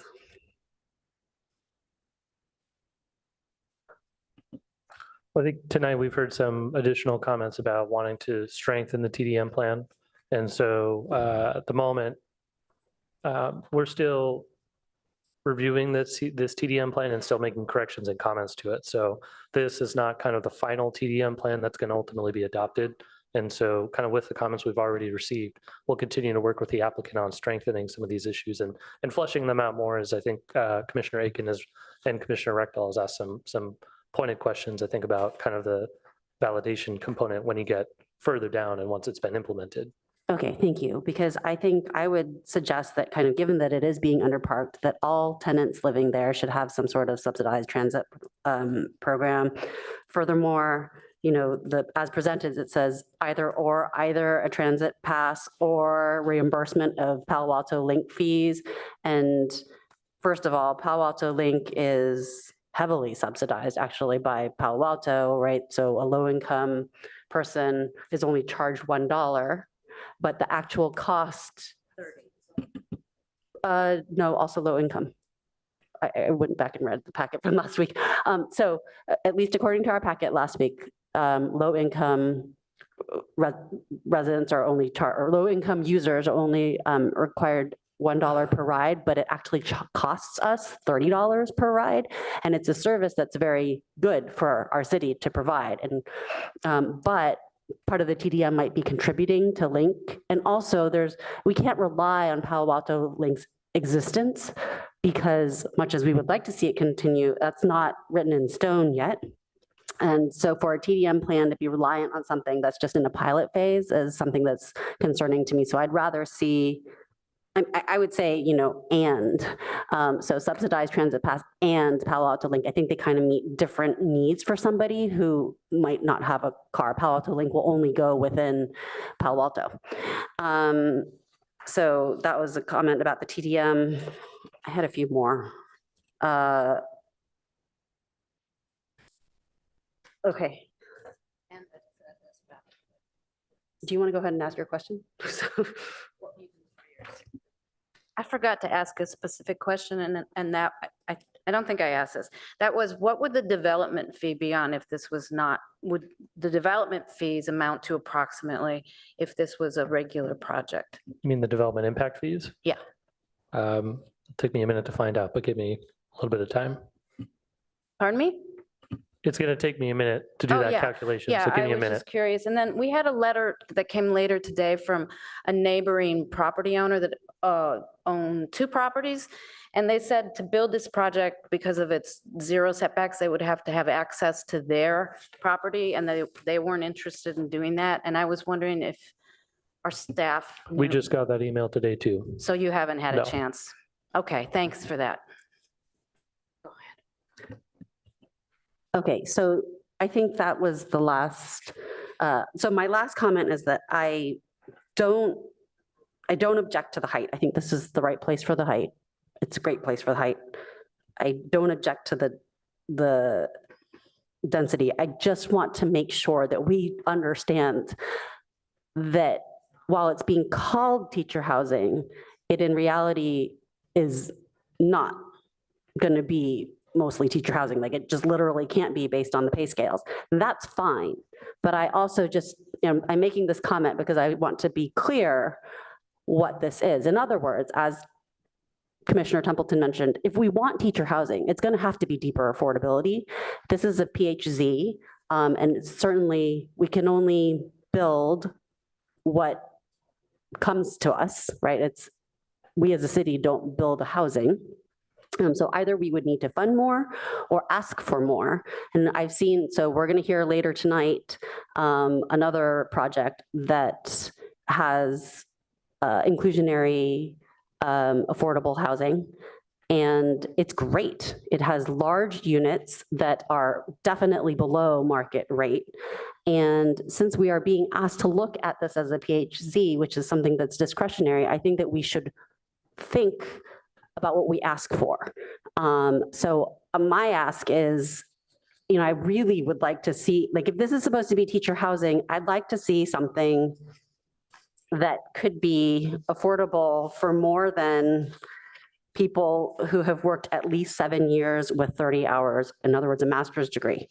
Because unless you've worked at least 7 years in the district and at least, and unless you have a master's degree, because if you've worked for 30 years in the district and you don't have those 30 units of additional education, you can't afford even the 80% here. And so that would be my ask. And I'm hoping that when this comes back to me, we can maybe see a little bit more movement on some of that. Commissioner Templeton? Thank you. I would love to see that too. I don't know if the project can go forward with that. And it sounds like if there's a possibility to share your business plan and show why you think that teachers can work this out, at least some of us might enjoy reading that. So I appreciate you bringing up Palo Alto Link. I don't know what level of those affordability zones qualify for the discount on Link. So that's why I'm a little concerned about it. However, it does address Chair Suma's concerns about how people might get around without a car if they didn't want to go up and down the train corridor. It's local, but it's a thought. And I also was thinking about the dog park, and I didn't bring it up because I thought that we have a dog park coming in the NVCAP park improvement. Is that right? You guys remember? We had talked about it. Maybe it didn't stay. Well, maybe that's something we should think about as part of the NVCAP. Yeah, I remember because it was a cool thing. Yeah, yeah. They are adding one over at Bulwer Park. That's right. That's exactly right. Which is the nearest park, and it's only a couple blocks away from this building. So I think our doggies will be okay, hopefully. But back to what are we doing here? We're not responsible for making sure this pencils out for the applicant. We're responsible for trying to build the affordable housing Palo Alto needs and approving it. And we're responsible for giving feedback on how to make it better for the city. And we're responsible for forwarding it on to the ARB to make additional tweaks. And I believe we are safely able to do that, not because it's perfect, but because we're going to see it again after the ARB works it out and after the staff and the applicant have an opportunity to act on our advice. So I do think we already have an opportunity for it to come back. I don't see any reason to hold up affordable housing at all. I don't see any reason to hold up housing intended for teachers, whether it's reasonable or not. This is something that we want our teacher organizations that they're partnering with to advocate for. So again, I just want to check our scope here and make sure we understand what our mission is. And I think we've given tremendously positive, helpful feedback. We've indicated that we are all interested in a project like this coming online and serving the purpose that it says it would like to serve. And I don't see any reason to delay the ARB seeing it and giving their feedback so they can make all these changes at once. Because if we're talking affordable housing, we do need to consider the cost of making everything serial instead of parallel. So I would hope and encourage us to send it on to the ARB. And I would make a motion to send, to do the staff recommendation, provided that our feedback has been incorporated specifically, and everybody can add in something specific that they want to, but specifically looking at the open space feedback, as well as the chair's feedback about including some justification for why this will be affordable to teachers in Palo Alto and the next time it comes back. Thank you. Anyone want to second it? I'll second. Thank you. Okay. We'll put that on hold for a minute because Commissioner Rectal had his light on before you made I the have motion. just one quick clarification. On packet page 39, it talks about what happens if the TDM plan comes back and we find out that there's too much overflow parking, for example. And it says the plan, which still hasn't been written, will address that when that happens. But what can you do if you have too many people parking and they have cars? It seems like at that point, you're kind of painting the corner if you find out that you're using, that the current tenants have overflow parking. How can we rectify that? Yeah, the TDM plans in general are usually fairly open-ended, especially when it comes into play for kind of future visions, right, of what might be possible solutions to the issue. I think the point for that is because there's no actual specific data of what the actual problem is now, right? And so in some ways we can try to project what those potential solutions could be, but they might not even be relevant in the context of whatever problems you ultimately might face. Okay, so in the or may past, not if fight. we've had a TDM that limits overflow parking and we find out that we're seeing a lot of parking elsewhere, what have we done? I don't have that specific answer right now, but we can certainly look into it before, the Okay. next time we come back to have a more specific answer for it. Okay, thank you. Okay. Commissioner Heckman, did you have your light on to say something before we go back? Only the second, which has already happened. Oh, okay. Okay. Would you like to speak to your motion? Yes, I think that it's really important for us to take plans that have complied with all of our previously written and documented requests and who are trying to build affordable housing here. It is complicated to build affordable housing without grants and other outside funding, so I applaud the effort. And I think we should encourage this kind of proposal more and more and not slow it down. So I think we can work in parallel and ask staff to work in parallel for our feedback while they get the feedback from the ARB. Thank you. Commissioner Liu, would you like to speak to your second? No, thank you. No, thank you. Any other discussion while we're looking at the motion coming up on the screen? Yeah, and feel free to correct what I have written. I'm just typing in as you all are talking. Feel free to correct what I'm writing as needed. And a reminder, I'm open to amendments if you want to include some special concern. I was attending to chair business when you were speaking. Can you repeat the motion? I move the staff motion and add to incorporate our feedback tonight. The one I specified was around, two I specified was around the open space or whatever, is that the right word for it? And also to provide the chart and data that you and the vice chair have asked for. Thank you. Okay. Commissioner Chang? I think that staff has already captured the information on the TDM because that's what I would like to add to it, but I don't think that needs to be an emotion. It can be, it helps it in the future to kind of come back. So then I would say that I would add to the motion that we have the information that Commissioner Rectal asked for, which is what we've done in the past, or what teeth sort of we could put into a TDM once it's discovered that there's a lot more vehicles in the area than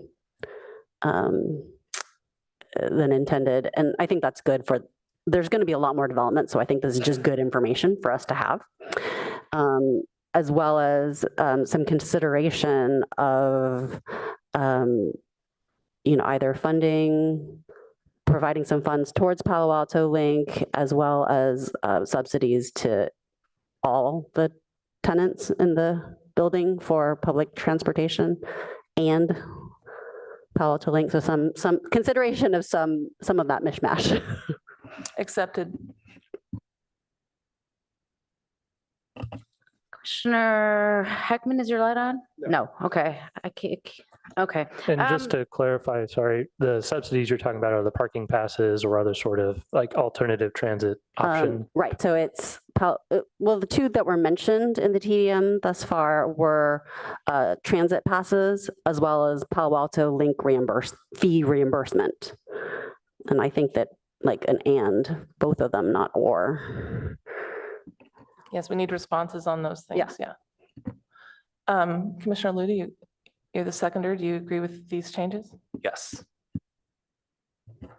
Any other comments or amendments? I think we should just call the vote then. Commissioner Egan, Yes. Vice Chair Chang, No. Oh, after I accepted your amendments, that's not nice. Commissioner Heckman, So we could vote it down and go again without the amendments, but I'll vote yes. Commissioner Liu, Yes. Chair Suma, No. Commissioner Rectal, Yes. Commissioner Templeton, Yes. motion carries 5-2. Thank you. Commissioner Chang, would you like to speak to your no vote? And I finally remembered.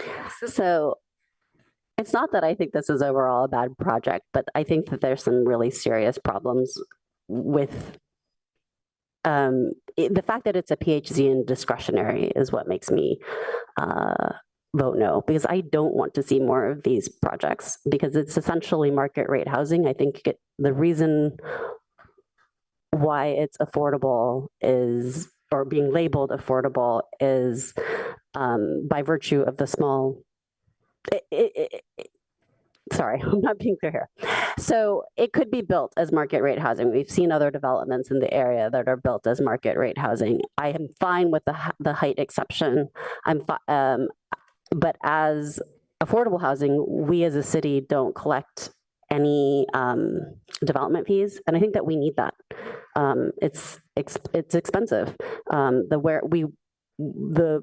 It's some back of the envelope estimate of how much we lose by doing this, but we could do a lot with that in terms of our bike lanes and transit and everything. And we've had another project with similar rents that's not full. And so I have no problem with it being built, but I don't like that we're missing out on these development fees. So that's, and based on it, yeah, that's enough. And I'll just agree with Commissioner Chang and just go a little bit further that I think it's better to have projects come to us with some of these things worked out. And I think Commissioner Liu has a problem with basically the circulation of this project also, which is based on the size, which is an aspect of trying to keep it low, I think, which I appreciate that the applicant did because there's been in the past a lot of distaste for going over the 50-foot height limit. But in a location like this, I actually think a little more height would be better, and better location, better circulation and functionality in terms of trash removal, because I see this as a looming problem in our future, and more open space, private open space and shared open space on projects would make them be really successful. And this one has distance from other low-density residential. So that's part of my thinking. But thank you very much, everyone who came in to represent the project and the staff tonight. And I think with that, we can move on to the next item. Thank you.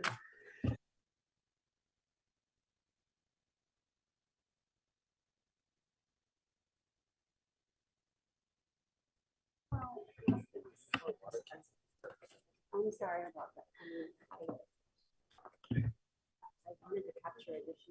Okay, so the next item that we have up as we change staff is another public hearing, quasi-judicial, 800 San Antonio Road, and it's a rezone to planned community also. And so while everyone's setting up, I'll go ahead and we lost one, he'll be back. Ask for disclosures and we'll start at Commissioner Templeton's end. Nothing to disclose. No disclosures. No disclosures. No disclosures. No disclosures. And we will ask Commissioner Rectal when he returns about disclosures, but I don't know if we want to wait a minute to start staff report or, oh, here it is. Commissioner Rectal, we're wondering if you have any disclosures on 800 San Antonio. I went by the site, but I have no disclosures. Okay, all right, so we'll move on to the staff report, please.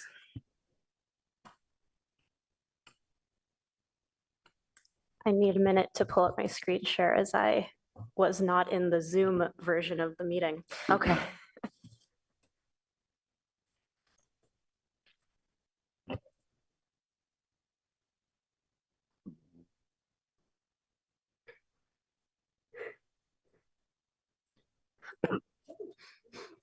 Okay, thank you for your patience. My name is Emily Callis. I'm the project planner, and this is the 800 through 814 San Antonio Road Planned Community Rezoning PHC project. Where we are in this process is pretty far along. This had its initial PTC hearing in June of 2023. Over the last few months, it has been going through the Architectural Review Board process and received the recommendation for approval in March, as well as last week had a ARB ad hoc committee meeting that I will mention more in my presentation. Today, we are here in front of the Planning and Transportation Commission. And the next step, if you provide a positive recommendation for approval, would be to go to City Council. The location of this project is on San Antonio Road in between Leghorn Street and Charleston Road. It is in the Housing Incentive Program area. However, as a PHC project, it is not choosing to use the HIP development standards. Other nearby projects include the somewhat recently approved 788 San Antonio project. There is a senior housing project proposed and under planning review at 824 San Antonio. And we've also received two SB 330 pre-applications, one at 3997 Fabian and 762 San Antonio. The project proposed on this site is a 5-story residential building with 75 for sale units, 20% of which will be affordable to a range of income levels. This building includes 2 levels of below grade parking. It also includes 1,078 square feet of commercial area. And because it is an ownership project, it will require a tentative map and a final map for that subdivision. As a PHZ, it is requesting certain exceptions to the typical CS and HIP zoning standards. That includes a 3.0 FAR where 0.4 to 1.0 is allowed, 65% lot coverage where 50% is allowed, a 60-foot 8-inch height where 50 feet is allowed, the 1,078 square feet of retail or commercial use where 1,500 is typically required. The below grade garage projects slightly into the special setback, and I will also show that later in my presentation. And typically, parkland dedication is required for condominium projects with more than 50 units, but this project is requesting to pay in lieu fees instead. As a PHZ, there needs to be proposed or proven, public benefits for this project. In terms of affordable housing, council in a prior 2020 council meeting had considered a way of assigning weighted values to the affordable units provided. And so this table here, which is also in the staff report, shows that when you apply those weighted values, the affordable units provided would be considered 26.4% affordable compared to the 20% of actual units provided. Another benefit is that this is an ownership project. Most of the units are 2 or 3 bedrooms, which will better accommodate families and larger households. And by being fully located outside of the special setback, it does continue to reserve that space for the city to do future improvements to the right-of-way, such as a bike lane. But, there's multiple types of improvements that could potentially go there.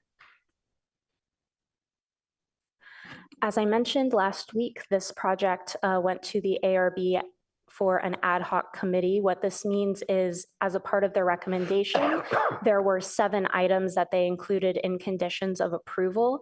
And while those items are not required to be addressed prior to the planning approval, we were able to address some of them. And so those changes included improving hallway circulation, which did add about 300 square feet to the total FAR, but that is a very small amount. It took it from 2.99 to the 3.0 that you see in the plans this evening. They clarified that the total open space provided does meet the 150 square foot per unit requirement, so there is no exception being requested for open space. However, as a part of the special setback, one of the private outdoor patio areas doesn't meet the minimum dimensions, but again, the total open space being provided does meet the zoning requirements as we look at it in aggregate. The shared courtyard and roof deck designs and circulation have been clarified and improved to the satisfaction of the ARB subcommittee. And obscured glass glazing windows were added to the bicycle storage area to let in light and also provide more articulation on the front facade. There are 2 items that the ARB ad hoc is still looking at, which again is more for your awareness, which is an alternative to look at how refuse is circulated within the building. This does not affect the actual city pickup of the trash and recycling. This is just how the bins are brought up from the garage to the street. And then ensuring that the design of the below grade parking allows for landscape planting above. This will likely be facilitated just by ensuring that we're able to put at least 3 feet of soil above where the concrete begins to provide adequate planting wells. These plans here, the one on the left shows what the plans looked like the last time that this was before the PTC, and the right shows what is currently being proposed. One of the biggest changes is providing the commercial space. Initially, the project was exclusively residential, and so it is considered, a great improvement that they are providing the mixed-use commercial space to provide additional services to this building. The amenity space in general was rearranged to be more centrally located on the courtyard and improve circulation. And the floor plans overall were, additional detail was added. So that's why the plans look more different than the ones on the left. The open space was also more clarified, and the private open space for the units that are not directly facing San Antonio did get larger. This shows a typical floor plan and the roof deck plan.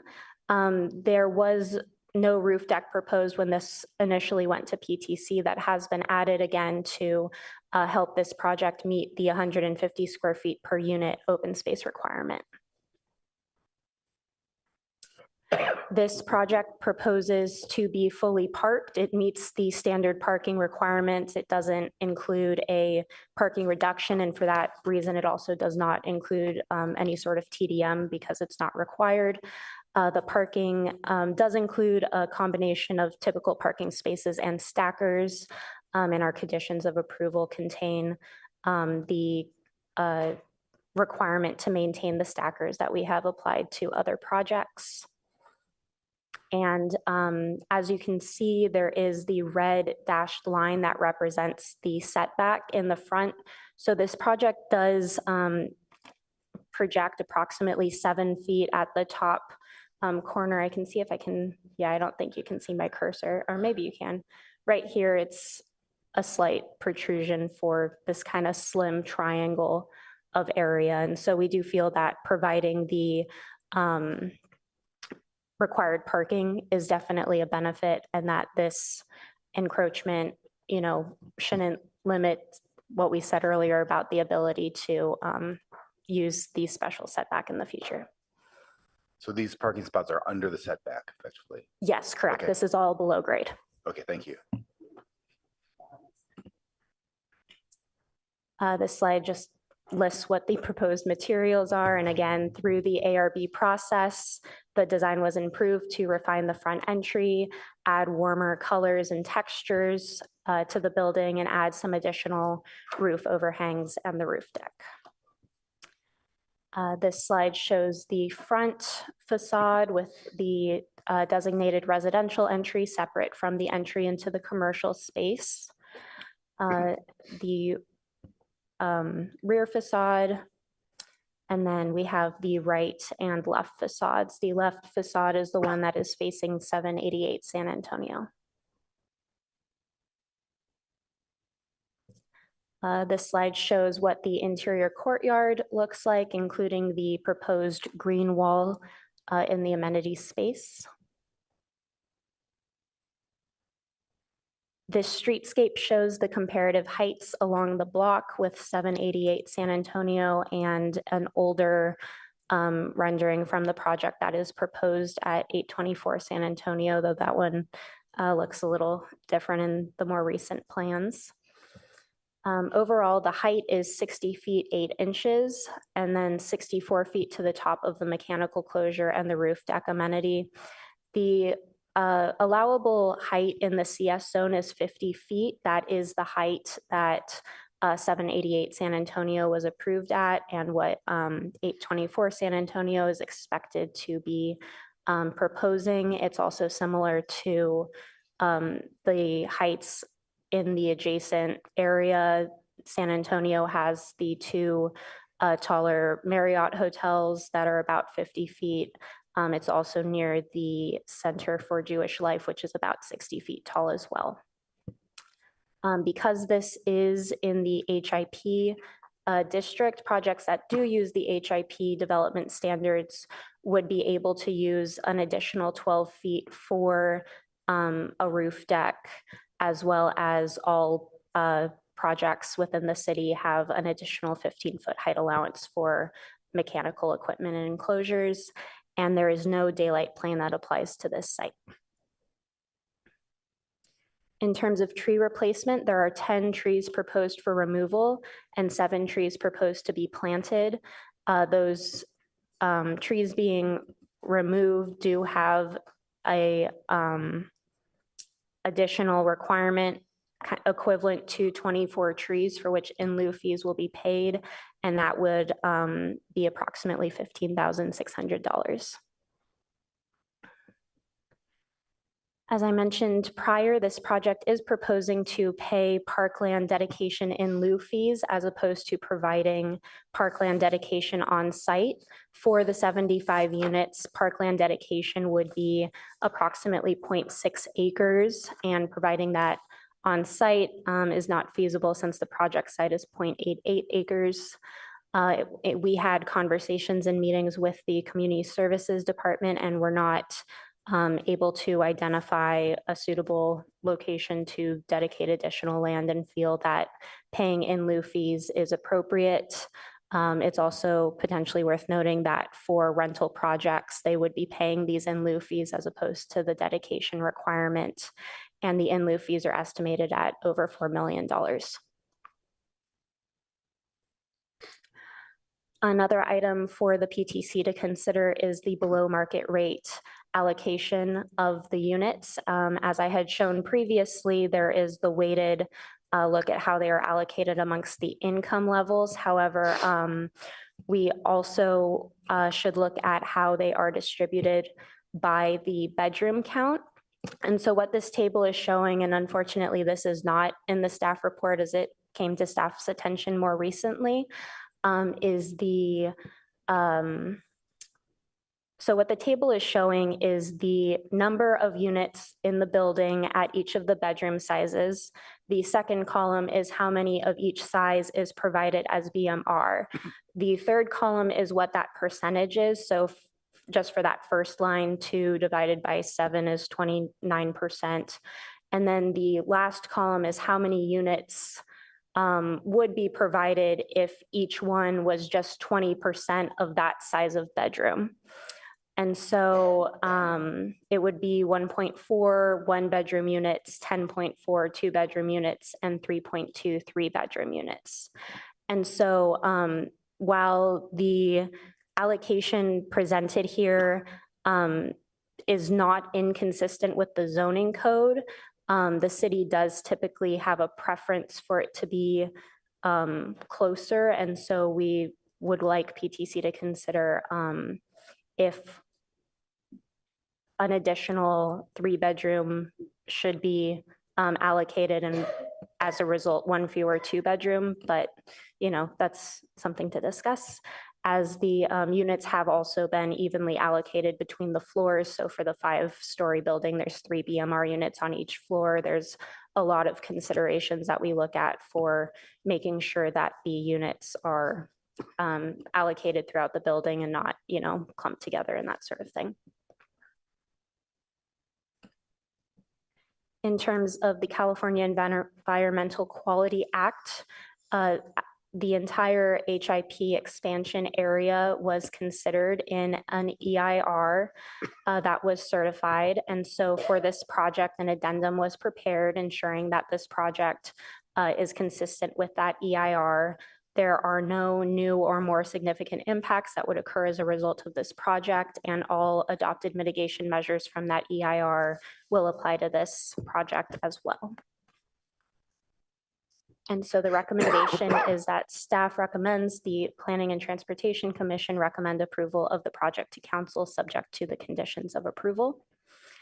And this concludes my presentation. The applicant is here and has a presentation as well. Thank you. Okay, thank you very much. Commissioner Reckdahl, do you have a question right now? Can you walk me through the trash pickup process? Yes, I would need an extra minute to pull up the plans. Do you want to take the applicant? I have a short version of the answer if you want that. There is a, I believe it's 40-foot long duckout cut into the sidewalk at the front of the property. And so the garbage trucks will pull over, take care of the refuse, and then continue down the street.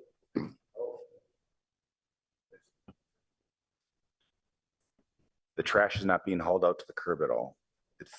So it gets hauled from a staging area in the below grade parking to a staging area on the curb.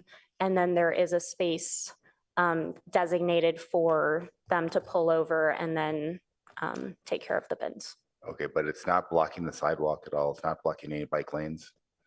So there are no existing bike lanes on the But street. It's not blocking the area where eventually there will be bike lanes. That is not known at this time, but this is an interior lot, so there would not be an alternative location. but when they put the garbage bins out, is that land owned by the city or is that land owned by the unit? There's a staging area on the property, and then at the time of the pickup, they'll be moved to the curb Okay. and then put back in the staging area. So they will not block the sidewalk during most of the time, Okay. just But if when there they're were bike physically lanes at moving the them. curb, then they'd be blocking the bike lanes then. Potentially. Okay. Okay, thank you. Mhm. Commissioner Chang, do you want to? Well, maybe we can see a diagram of that after we hear from the applicant. Yeah, okay. Thanks. Okay, and now it's, we'd love to hear from the applicant now. Thank you. Thank you. Emily, do you have the presentation? Thank you.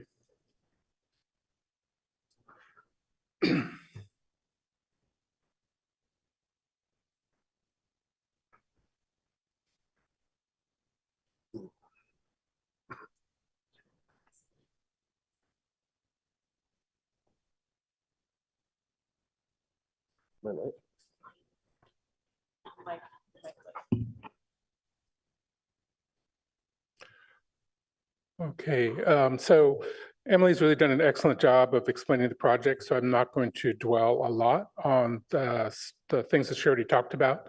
Next slide. Do I have a, is there a clicker? No, you, all right. I think you know the details of where it is, and so we'll just skip over that. There's location, next, yes, on the border with Mountain View, next. And HIP, so plenty of future residential development, next. And then, of course, you know it's a PHZ, so we won't dwell on that. Yeah, I think we can keep going. Emily, thank you. Here's the site plan, and then in the tone that you see, the warm tone, that's the special setback. And so that special setback exists on the property, but it is designated for potential future improvements to San Antonio, which, as Emily pointed out, are unknown at this time, and so somewhat difficult to plan around. Next. Here's the lowest subterranean parking level, and I see that I have an older version of it. We have thickened the foundation walls to reflect what is most probably the actual dimension, just to verify it doesn't interfere with any of the parking or the circulation. Next. So this is the ground level, and you can see pointed out here that the staging area for the garbage actually would leave some space for bike lanes. And so the intention was to be able to stage the garbage. It would be brought up the parking ramp with a shuttle. This is a very common urban infill strategy, placed in that zone. And then when Green Waste comes to pick it up, they would actually roll it out to the truck. And so that is what's indicated there by the top arrow, no, the second arrow from the top on the left. There's a small area also for Uber, Lyft, and very quick DoorDash, that kind of drop off close to the lobby. And then there's the cutout. You see the third arrow down is the cutout that would accommodate the trash truck.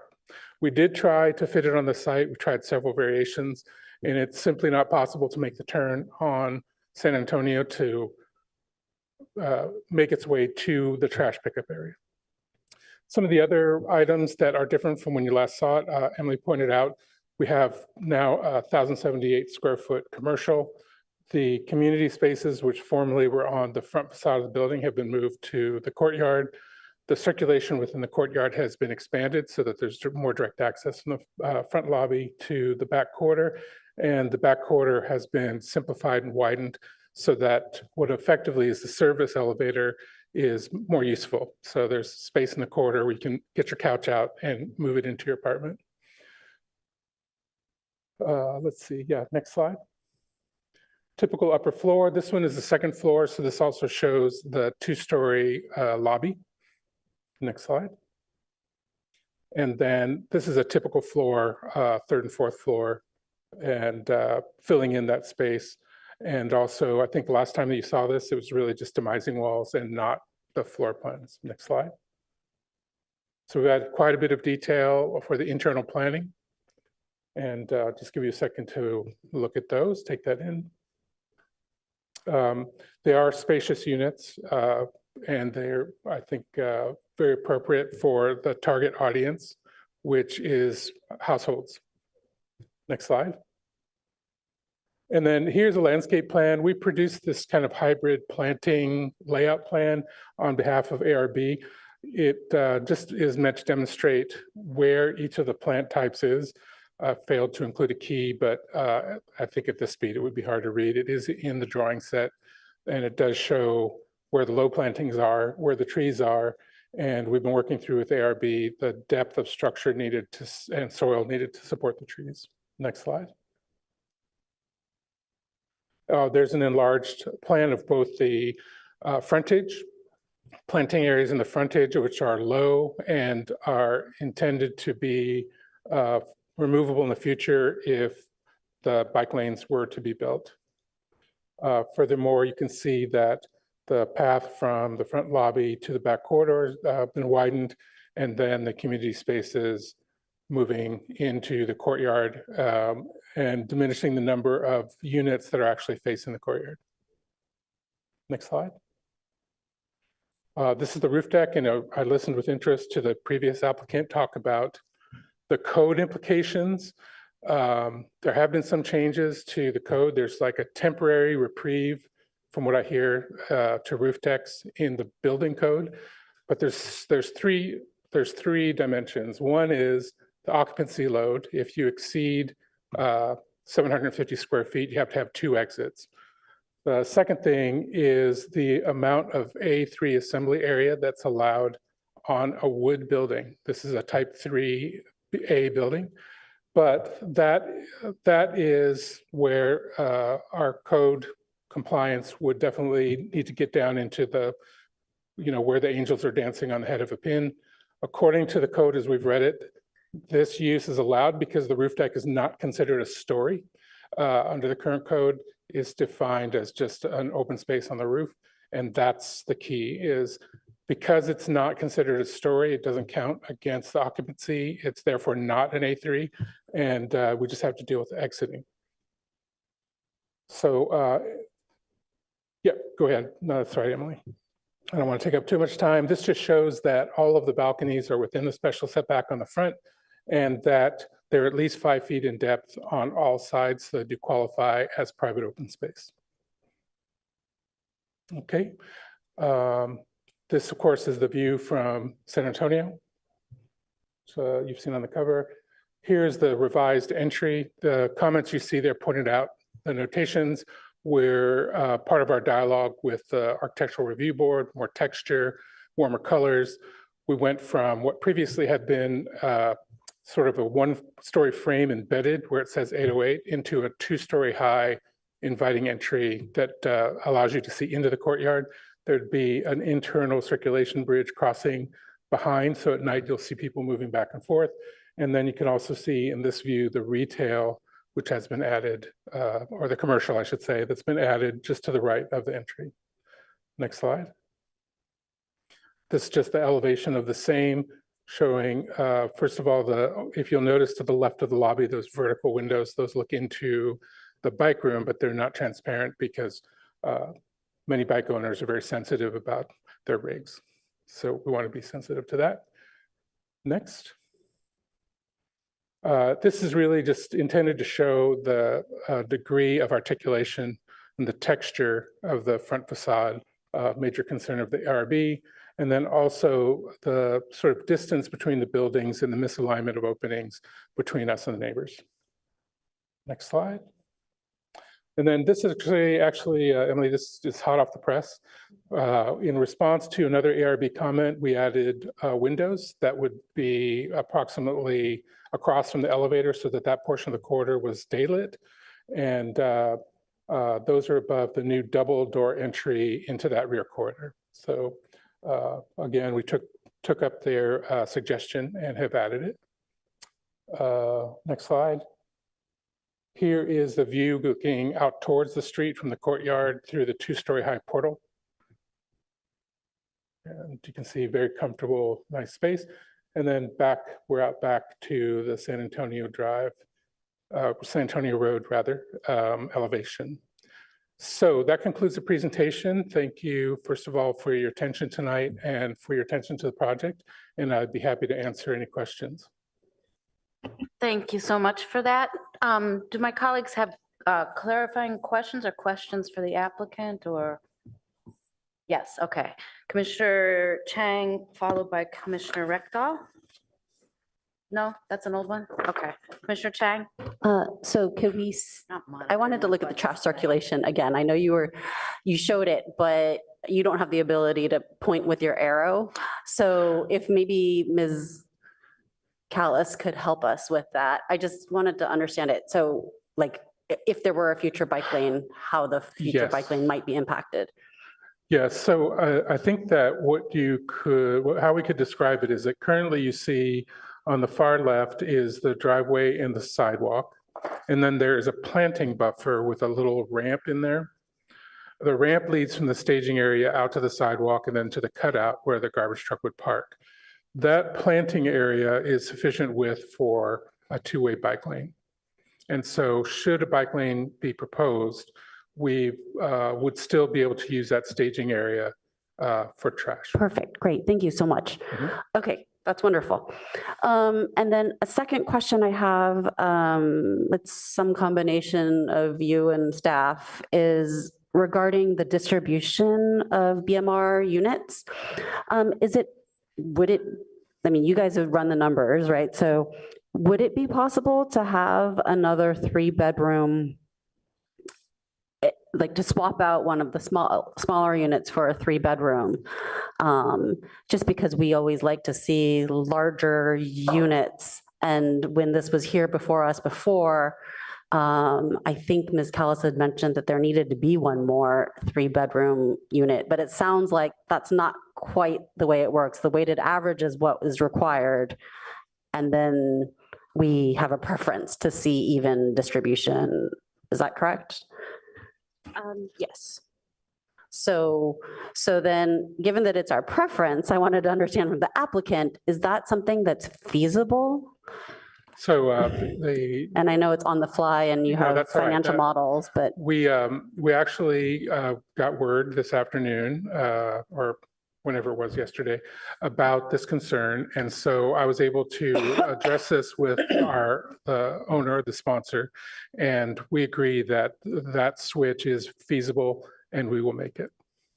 Okay, do you know which unit would be changed? Because I love this project in comparison to the last one because it's truly affordable when you look at the charts and, the square footage and everything, and compare it to market rate rents.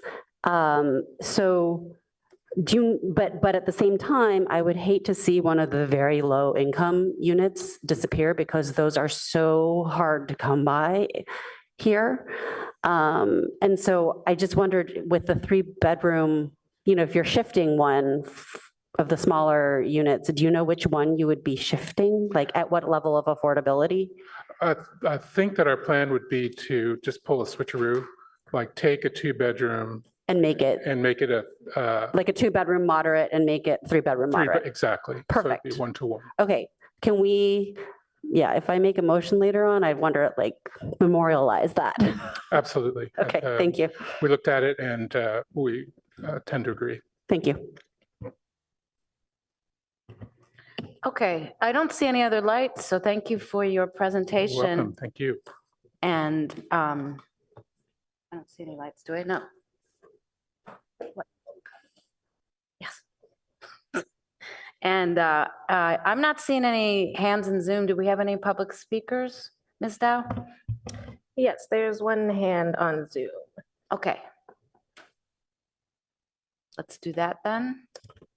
From John Petrilla, you have 5 minutes. Thank you for this ability to speak. I have a couple concerns. One I made to the architecture board. South Palo Alto is considered deficient in canopy coverage, and there's projects, it's enough of a concern that they actually have a project to increase the canopy percentage in South Palo Alto. So setting the requirement of no loss of canopy coverage or allowing for some loss of canopy coverage, I don't see how that's consistent with the plans of the city to increase the canopy coverage in South Palo Alto. So I strongly hope that you can go back and look at that and see what you can do to add more trees. What other whatever other means that you have for increasing the canopy coverage. But I do have a question for the Planning Commission is how do you pay attention to the urban forest master plan when you're going through projects? I'm also concerned with what I just heard about the garbage pickup. I'm trying to imagine myself riding a bike down San Antonio Road. Garbage trucks have a lot of blind spots. They're big. They tend to hang over things. I'm sort of concerned about bicycle traffic while garbage is being picked up. Another concern is there's in lieu of park land fee, you're setting fees for in lieu of parkland, but there seems to be no restriction set on that fee. Now, if the purpose of that fee is to maintain the quality of life for the residents, spending that fee somewhere outside the neighborhood would be inconsistent with the spirit of the fee. So it would be good to have restrictions placed on the use or where that fee is actually being spent. And let's see. I guess that's all for me. Thank you for your time. I would like to hear the commissioners say whether or not they pay attention to the urban forest requirements when they are reviewing projects. Okay, thank you so much for your questions. It's a little off topic, but if anybody wanted to share anything about concern for urban forests, it's fine with me. But maybe it's more appropriate to do it when we're having discussion, unless somebody wants to do it right now. I believe it's not our practice to Yeah, I respond know. to direct questions like that. But, okay. I believe we have one more speaker. No, not for this item. Really? Oh. Thank you for that. If the applicant would like, you could have 3 minutes for rebuttal. I don't know. Okay. All right. So we'll just bring it back to the commission, and I see Commissioner Rekdal and Commissioner Chang have lights. Yeah, I had a question about the commercial space.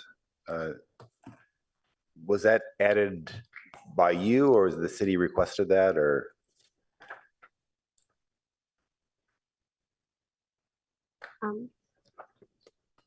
The commercial space was added at the request of the ARB. Okay. It was also at the request of the PTC in the prior PTC meeting. Okay. That, I don't remember that. I remember the concept of that. We like the concept of having a commercial space there, but also this isolated commercial space is very difficult to succeed at. Indeed. And I'm afraid that this coffee shop or whatever will have a high turnover, but have you looked at the feasibility of what type of business you would rent to, or? No, we really haven't had a chance to do that. And so my firm does a lot of retail work, and there's two things. One is the market shifts so rapidly that it would need to be near the time that you would actually be leasing it. There are some headwinds against a space here, but we recognize that the ultimate vision for the street is that there's a lot of pedestrian movement, and certain kinds of businesses can thrive under those conditions. The lack of parking is definitely difficult for most businesses. People like to pull up, stop and get out, and there's just no opportunity on San Antonio to do that. So I'm not, in our opinion, it's not impossible, but it will definitely be a challenge that we'll look at when the time comes. And this would be run by the HOA then, since this is a for sale development?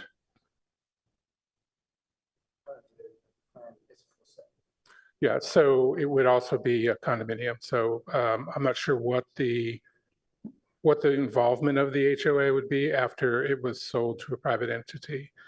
But I believe it just would be a separate commercial entity.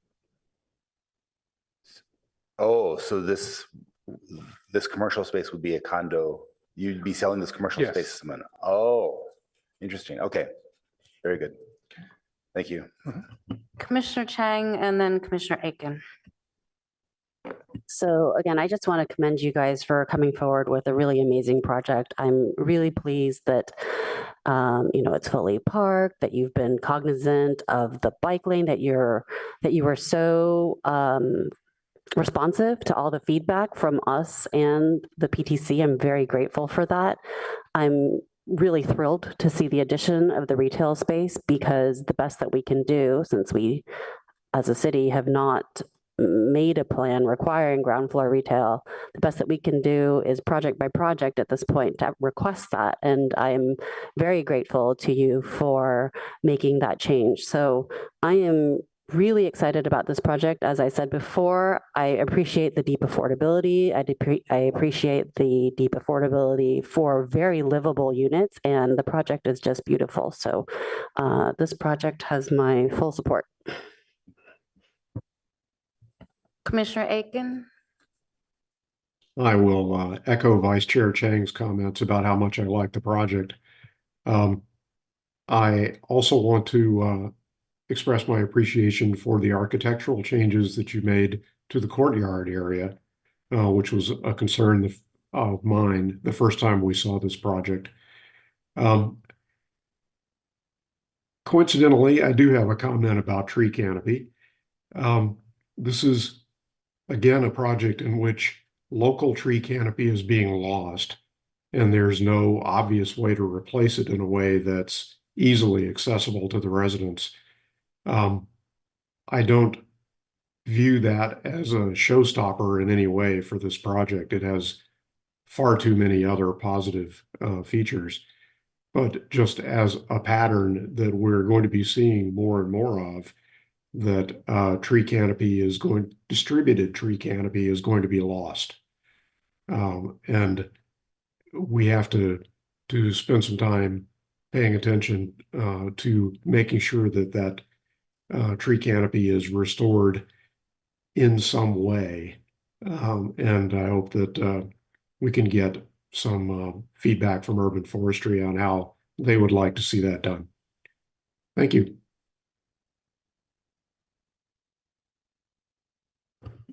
Thank you. Oh, I see Commissioner Heckman's light is on. Thank you. So I am also very supportive of this project. I am appreciative of the listening that the applicant did, not only with this body when you were here last, but also with the ARB and with a very quick turnaround, and even with the issue of changing one of the BMRs, your responsiveness, really impressive. I do think we can praise this project without derogating the project that we were discussing in item number 2. I think we need to recognize that these are wholly different projects having really nothing in common other than they're both housing and they both have a component of BMR. This is a for sale product with 80% market and 20% BMR. So what that means in practical terms is the 20% that this applicant is going to build for BMR, they're going to lose money on that. They know they're going to lose money. It's going to cost them more to build those than they can sell them for. And what they're banking on is that they can make enough money on the other 80% to subsidize the loss they're going to experience on that 20%. And because this applicant has decided that their best product to sell in the market is a large product, and our rules require them to mirror in the BMRs the product in the market, you're getting large BMRs, which again contribute to the loss that is experienced when you are selling those BMRs because they cost more. Of course, in a 100% affordable project like our second item, those are not the economics. You can't lose money on your affordable because you're 100% affordable. And so that's why I think the economics are different. And sorry to use this as an opportunity to do that. But again, this is a great project and it really an example of what can be done in an 80-20 project. It's not an example of what can be done in a 100% affordable project. Just a few other sort of minor items. One of the interesting issues that came that I saw in the staff report is this parkland dedication issue, where typically we'd be requiring parkland, actually on-site parkland for greater than 50 units. Here, we're not, for reasons explained in the staff report, and I support that, but I'm just going to plant this seed for staff. We're going to see more and more projects just like this, that really it'll be better for these plus 50 unit sites to provide money rather than parkland. And so we can aggregate the money and buy larger 2-acre plus parklands. So I leave it to staff to see if in some work plan or something you're working on, that issue can bubble to the top so that every time one of these comes, we're not looking at an exception to the rule, but rather the new rule. And then finally, just some very minor corrections in the ordinance that I'll just point out for you to look at later. The first one's on packet page 60, section 3A. You've got a reference to 1,058 square feet of retail. I think it's 1,078 as correctly stated in section 4B. Next, in section 6A, public benefits.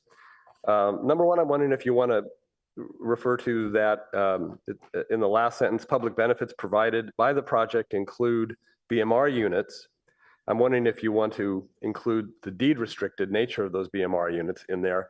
And also on page 55, you had listed a lot of other public benefits. And I was wondering why those weren't included in this list.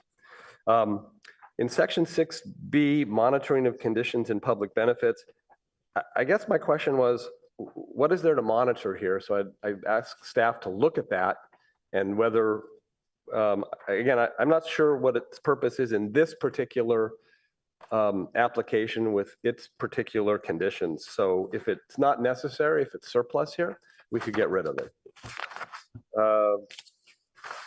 Couple more, packet page 66. This is the record of land use approval.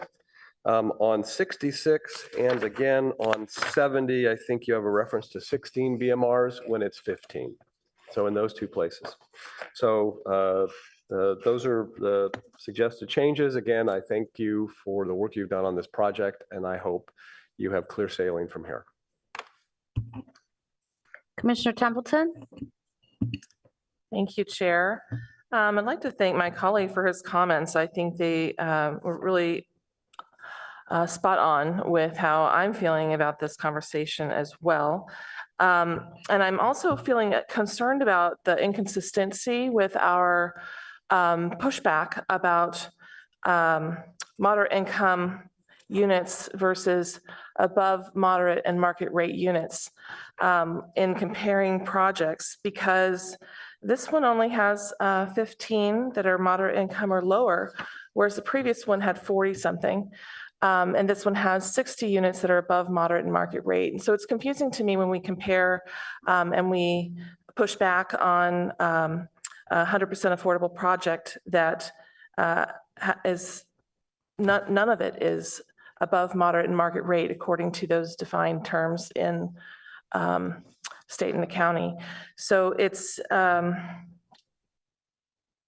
confusing because I think both of these are excellent projects. And I think it's all right to have different kinds of projects and to have some different kinds of housing for different income levels, and it's okay with me. So I think it's really wonderful that this project is coming forward. And I agree with my colleague that there's no actual need to compare, but if we do, we should be consistent. Thank you. Thank you very much. I also want to thank the applicant who did respond to many of our suggestions, and it is a better project. I guess I'm not as happy about it overall, and it's not the applicant's fault or the ARB's fault. I think the improvements are good. I just feel we're creating something here. We're creating a very different type of neighborhood. And I really, really think we should find a way to add trees in this area, as many as possible for every project. And that was sort of responding to our member of the public who spoke, because it's really going to be different than the rest of Palo Alto. And we do have an acknowledged, Canopy has acknowledged that South Palo Alto is under treed, so to speak, and they're concentrating there on planting street trees. But I will note that this wasn't a neighborhood that existed, so it's probably not on their radar. So we might want to coordinate some with Canopy about what can be done there, since they're such a good partner with the city. And I would like to see a commitment to somebody maintaining the trees. Too often Canopy plants trees and they don't make it, frankly, because the buildings they're near don't water them. And I think that's a real shame. So maybe we can make some of these improvements, because this is going to be a very different looking area. I'm especially happy that of the possibility in the future of a reasonable bicycle path here, because I don't think you'll be going, it's not that you're maybe going many places towards the highway from here, but I envision a lot of families living here with people of all ages, including children, that might want to use bicycles. And I think there's no time like the present to start on thinking about safe routes to school from this location, to just improve the amenities in this area. I don't know how this area is going to work very well without true retail. This is not a fault or complaint about the applicant in any way. It's really our fault that we didn't plan here. But I know this I know this is going to happen, and I do think this was a project that was considerate of our interests and is going to provide housing and should move forward. So I am in agreement. And unless Commissioner Liu wants to speak, I'm looking for a motion at this time. May I also add one more thing about the trees? Oh, yeah. So earlier versions of the plans did include the architect, the applicants providing more trees on site, but those trees were proposed in the special setback. And so we have asked to maintain that area open for now, with the expectation that trees will be able to go there in the future. Yeah, I realize that. And there's a lot of trade-offs when you're not starting fresh with all the things we know now that we want. So if no one else has any comments, I'm going to ask for a motion. So I would like to move the staff recommendation, but wanted to also memorialize that change of moving having one additional moderate 3-bedroom unit in lieu of a 2-bedroom moderate unit that the applicant mentioned. Commissioner Liu? I was going to make a motion too, but would you be open to including Commissioner Heckman's minor modifications to the language as accepted. well? Okay, cool. Okay, so did somebody second? Oh, sorry. I'll also second. Okay. Thank you. Any other comments or questions from amendments, suggestions? Okay, let's go ahead and call the vote, please.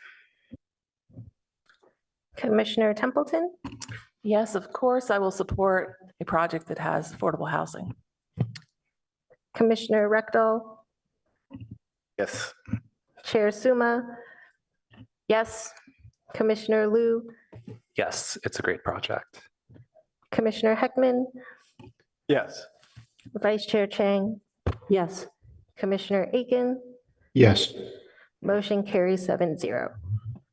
thank you so much. I think the commission is going to take an 8-minute break now, and we will be back for the next item. So thank you very much, and we'll be back in about 8 minutes.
Okay, let's get started again. We are on item number 4, which is another quasi judicial item, 310 California Avenue, and this is a request for a conditional use permit. So I would like to take disclosures on this also, but we'll start at this end. Visit the site, but no disclosures. I visited the site. I live more than 1,000 feet away from the site, but kind of in the general Mayfield neighborhood.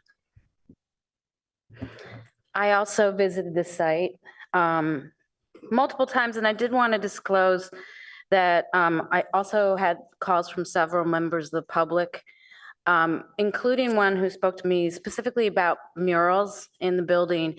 And I didn't think this was addressed in the staff report, but this member of the public did tell me that the applicant intends to keep the murals there. So that was a piece of information that wasn't available. So, oh, and the other thing I made note of was the location of nearby ADA spots. Okay. No disclosures.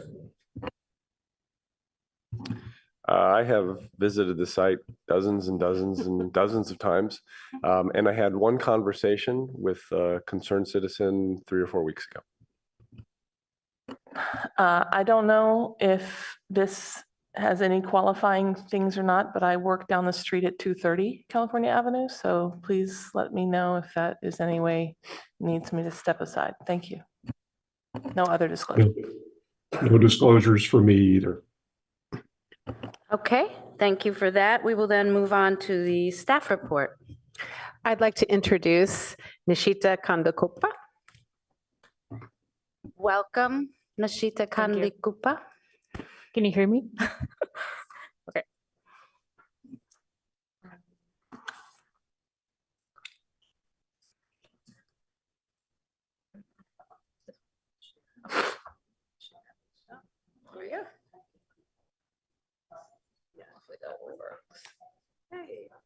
All right.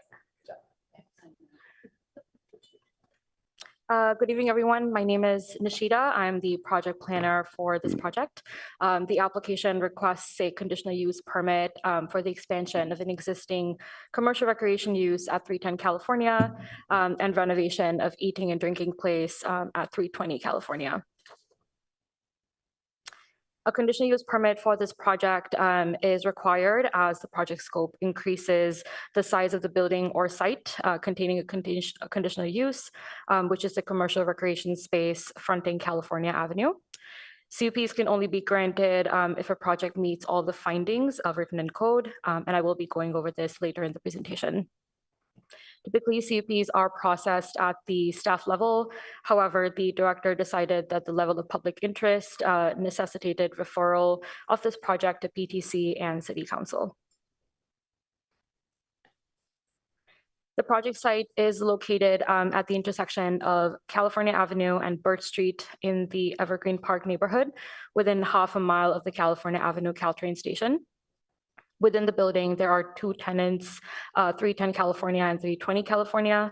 The existing use at 310 California is a commercial recreation space, and the existing uses at 320 California are eating and drinking services and retail. The site is surrounded by retail and commercial uses on the north, south, and east, and the property abuts the public facilities district on the west. There are 5 other fitness studios along this stretch of California Avenue, 3 of which are located diagonally across the street from the proposed location of Palo Alto Fit. The applicant requests approval of a CUP for first floor expansion of the existing commercial recreation tenant space at 310 California Avenue into a portion of the adjacent tenant space at 320 California Avenue. A 1,150 square feet addition is also proposed to the existing second story of the building. The scope of work within each tenant space is as follows. Within 310 California, this will be occupied by the new fitness training studio, Palo Alto Fit, who is also the owner of the building.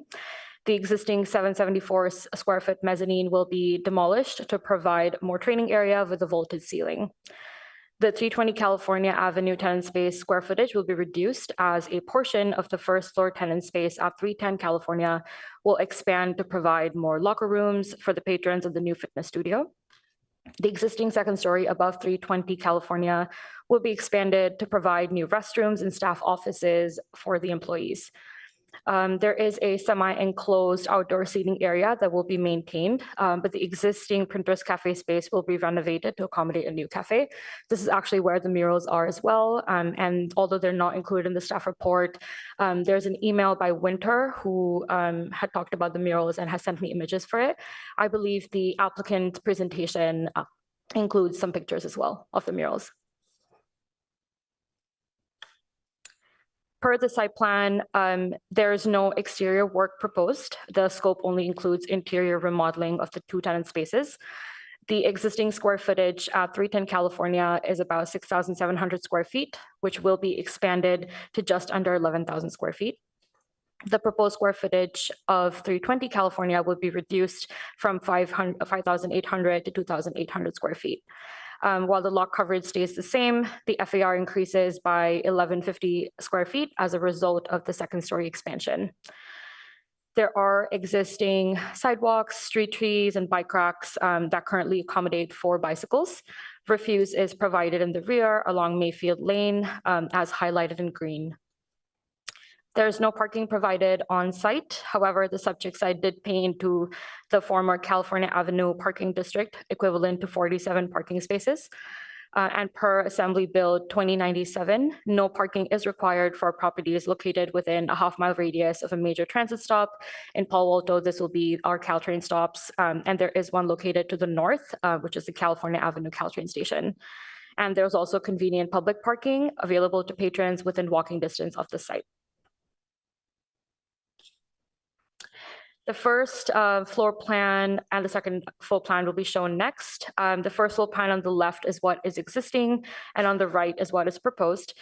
The area highlighted in green will be removed to create a larger training studio as shown on the right. New locker rooms and staff offices will be proposed on the first floor.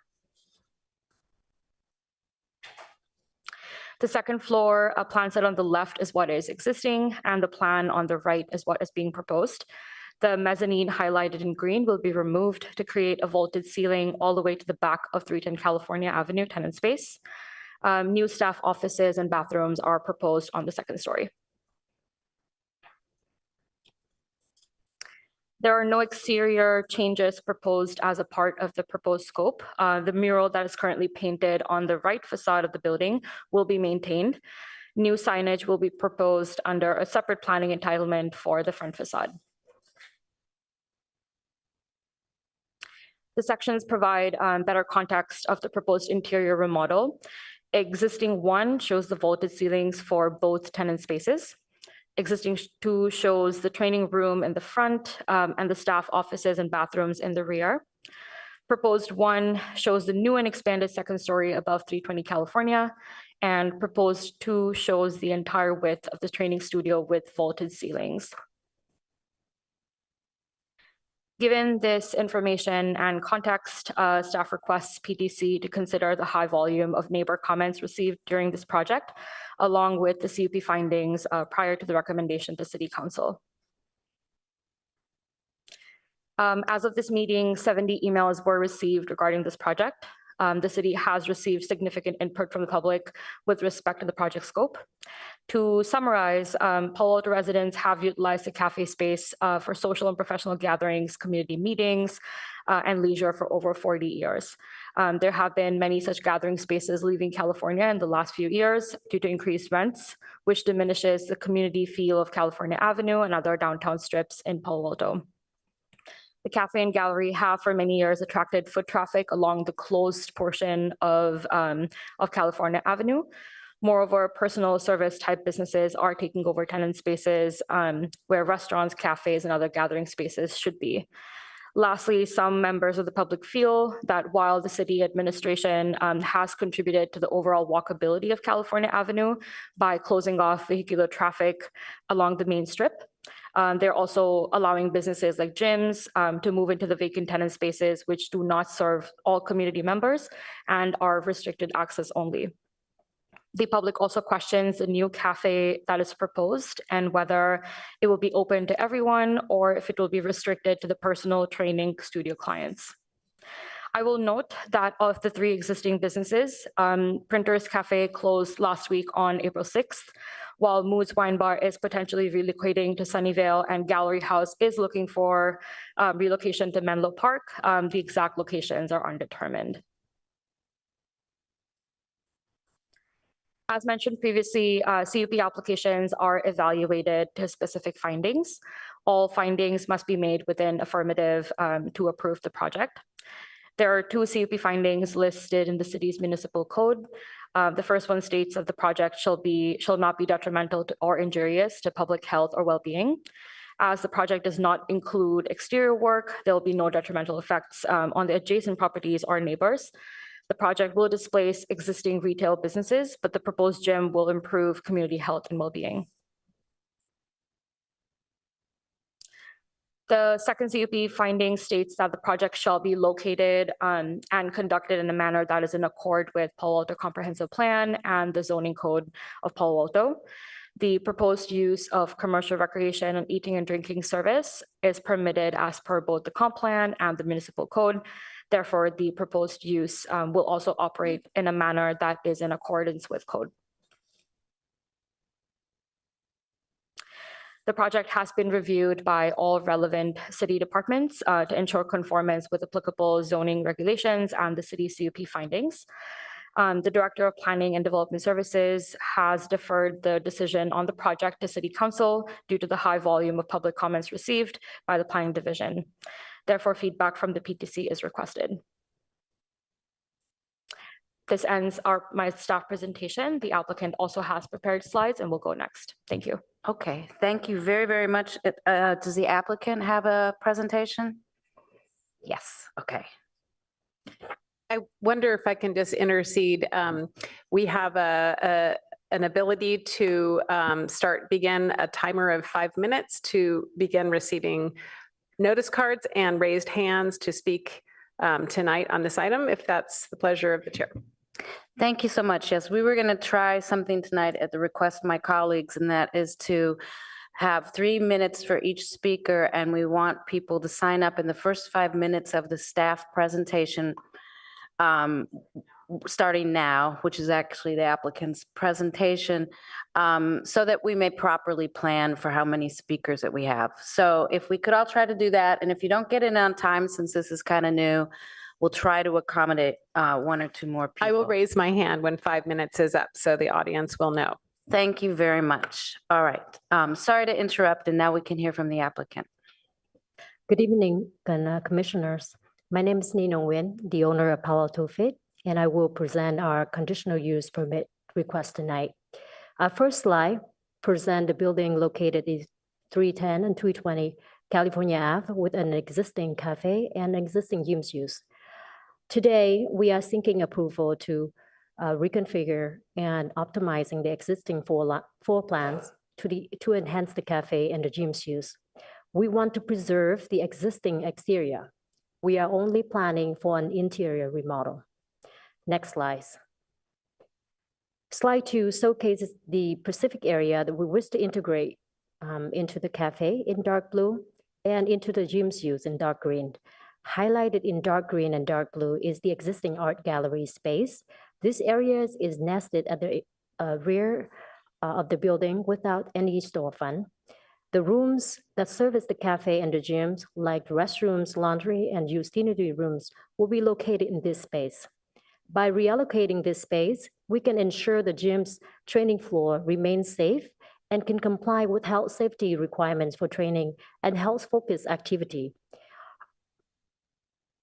Our current training space is similar in size and shape, giving us the experience that this space is requiring all new safety requirements after COVID. We also reallocated space for new accessible restrooms to the existing cafe space, which is today on the rear of the building, accessible through the kitchen. Next slide. Our third slide is a testament of our journey and dedication. I started Palo Alto Fit in 2014 with 2 dumbbells and a rope in the park in Palo Alto. Since then, Palo Alto Fit has grown, moved, and evolved into the community it is today. Running a fitness and health business is not easy. It's burned a lot of calories. Have many closed because of rising rent or redevelopment plans. Our current location at 425 Portage Avenue will also be redevelopment adjacent to the Fry's building, would trigger our search for purchase a building. This was a multi-year process of preparations and planning. We have purchased the building at 310 and 320 California Ave for our long-term business operation. Next slide. Slide 4 presents a clear timeline to shed light on the event that we have unfolded with Printer Cafe and the community's response. In August of 2023, Printer Cafe requests that the lease be end by April 6 of 2024, and we agreed to sign a third amendment to the existing lease. Following this agreement, we submitted our conditional use permit application in November of 2023, and in January of 2024, a misunderstanding led to public comments questioning why Printer Cafe had asked to leave when they has actually requested to leave to end the lease or lease termination. This community concern prompted the planning department in February of 2024 to bring our conditional user permit application before the Transportation and Planning Commissions today. As of April 6 of 2024, Printer Cafe had vacated the premises. A new cafe will be open in the existing space. Next slide. I would like to summarize our long-term commitments and requests. We are not a developer. We are a small business owner that want to continue doing business for a long time in Palo Alto. We're deeply committed to servicing Palo Alto at California Ave, not just as a business, but as a community member, investing in health and well-being of our neighbors. We're seeking your approval and reconfigure and optimize the floor plan to enhance the community cafe and the gym's use. We would like to also preserve the existing exterior of the building. We are only request an interior remodel. We also committed to continue operate the cafe space with update its kitchens and bathroom to meet the current standards. Thank you for your consideration and support. Now I hand over to co-architect to present the proposal details. Thank you so much for that. Do my colleagues have any clarifying questions at this point? I thought I would put up my hand. It's 7 seconds and counting for speaker cards. Okay. Yes, if you would. We're done. Okay. Colleagues, I don't see any lights. Oh my God. I think this is still part of the applicant's presentation, the architect, is that right? Yes, correct. Oh, thank you. Yes, so my name is Laura Roberts. I'm here with co-architects, and I want to present the project from the design intent and architectural point of view.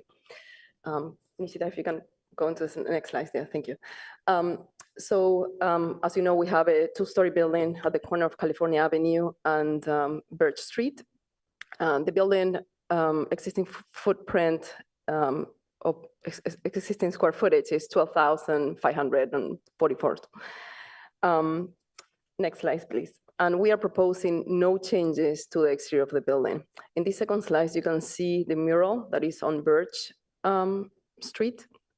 And we are completely forward to maintaining and preserving these murals. Further in my presentation, I'll show you the other mural that we have on site.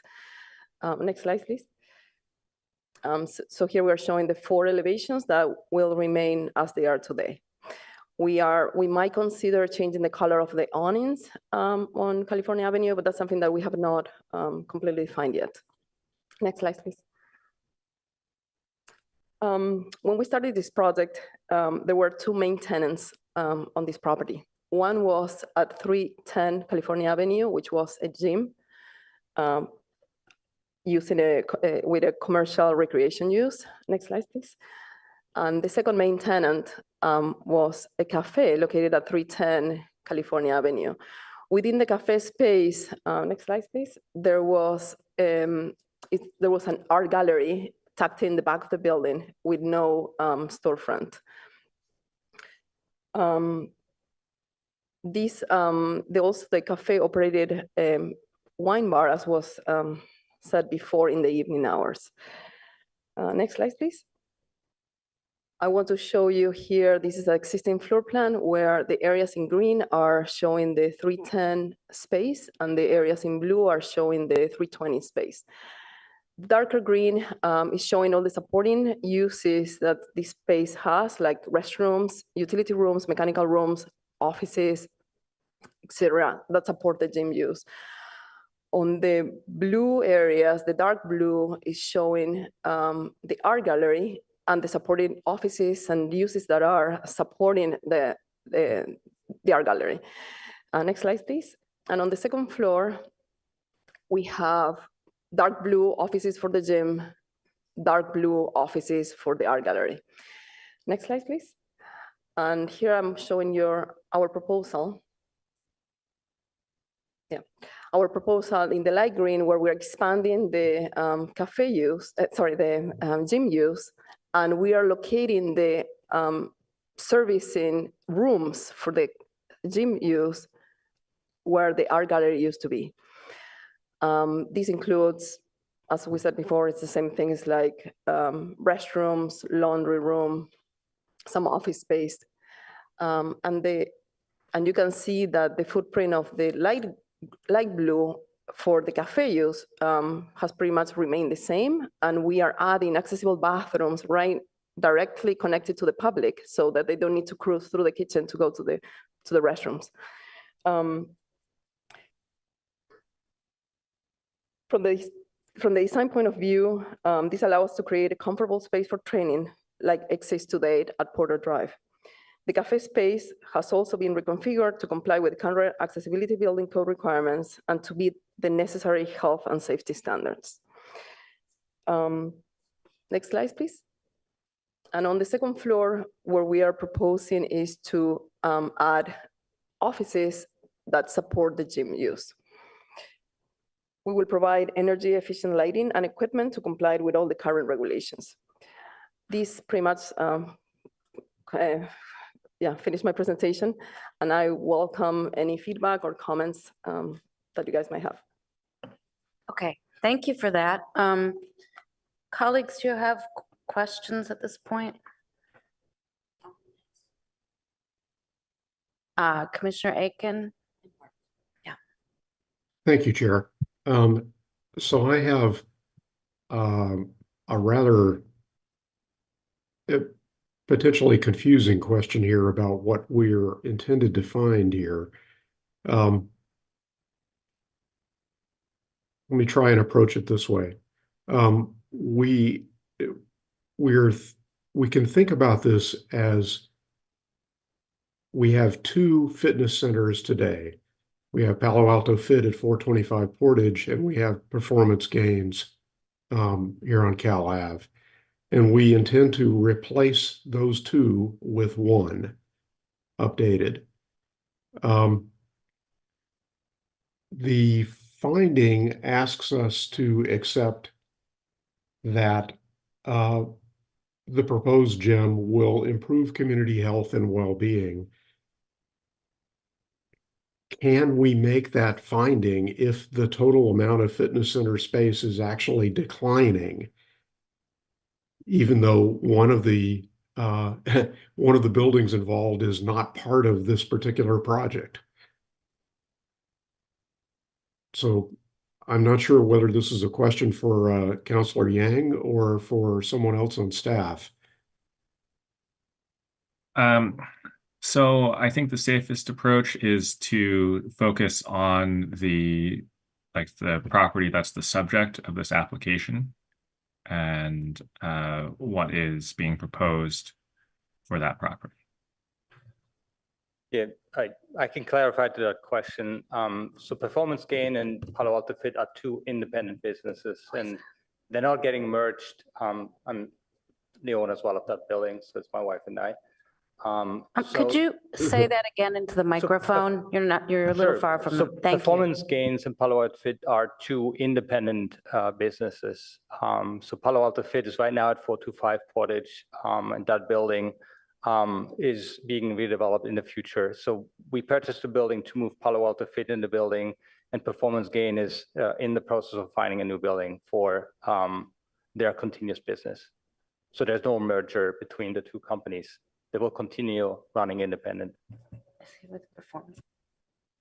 Okay, so I didn't assume that there was a merger of the two companies, but what you're telling me is that both fitness centers survive into the future, Correct. correct? Correct. Okay, thank you. Thank you. Commissioner Heckman and then Commissioner Chang. Thank you. So I didn't see any indication of this in the staff report or the plans, but I heard a suggestion that the new cafe could potentially only be open to, I guess, members of the gym. And so I've just, again, I didn't see it in writing anywhere, so I'm going to ask the applicant what is that your plan? Is this No, a members only? No, it's not a members only. It's an open cafe. It's an independent business. The way as well, the entrance are completely separate. So the buildings, even so we start, reaching into 320, they're still completely independent entrances and businesses. And there's no, you can't enter from Palo Alto Fit or from one side to the other. And it will be open to public, yes. Okay, so it'll be open to the public. And Yes. Did I understand it's a separate business? Correct. But will it be run by the same owners, or are you going to find a new cafe tenant? It's operated by us, but it's just different LLC. It's a different company, and it's in cooperation with a roastery in San Francisco and a bakery in San Francisco. Okay, thank you. Commissioner Chang. I just had a quick question and wanted to follow up on a public comment that we received about the murals on the inside of the building. Will those be, or what's the plan for the murals that are inside the cafe? Yeah, that will be stay as is. It's actually inside that basically porch, which is covered.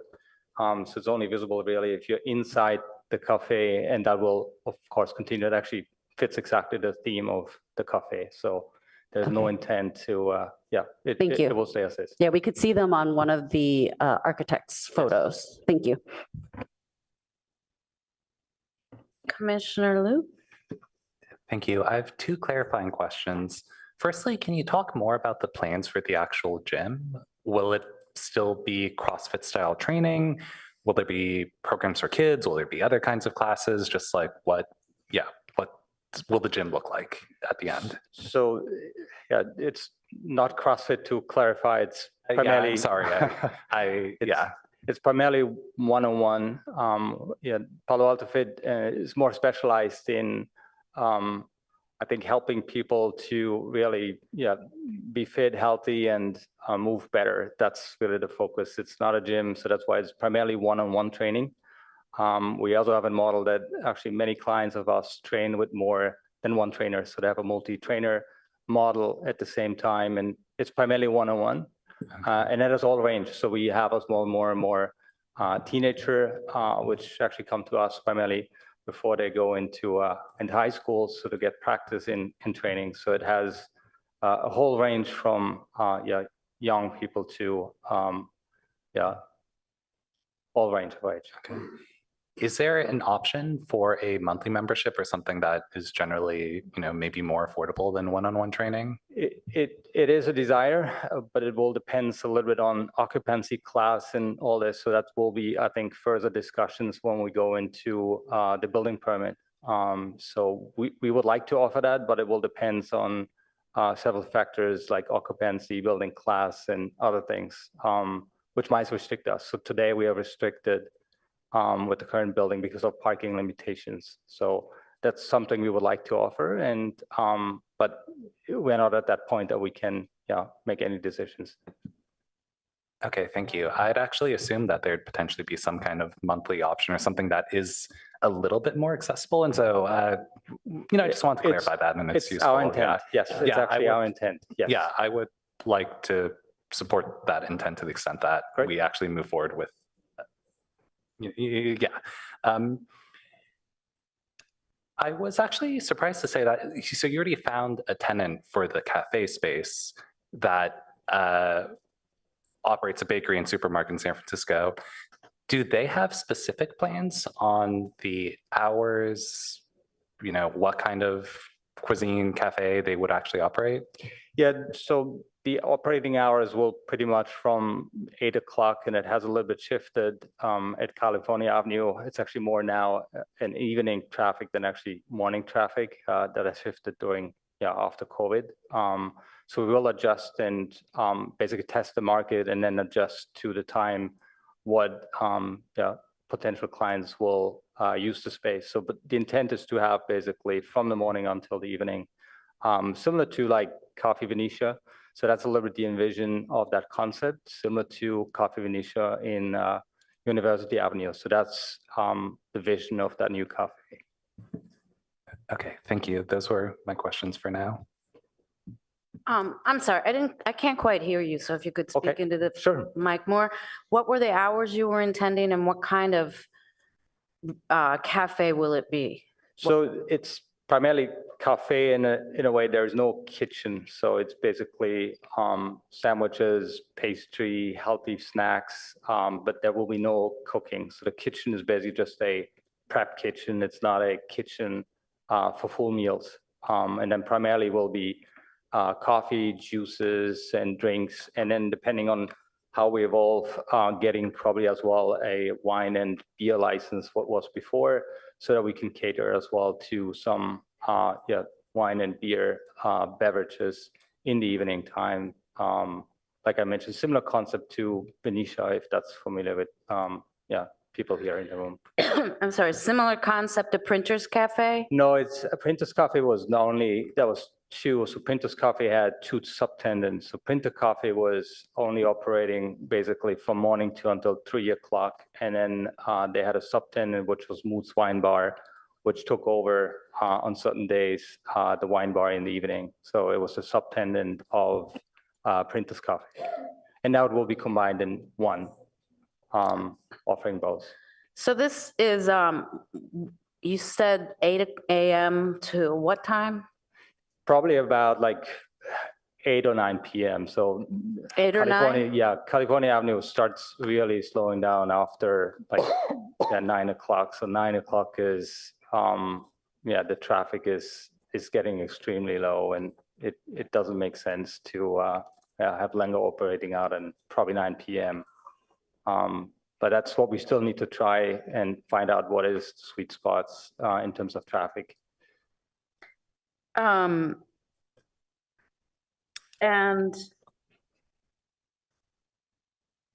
so, okay. And it's open to the public Absolutely, at yes. all times? It's open to the public, yes. It's an independent business. Okay, I have a question for staff or maybe the architect.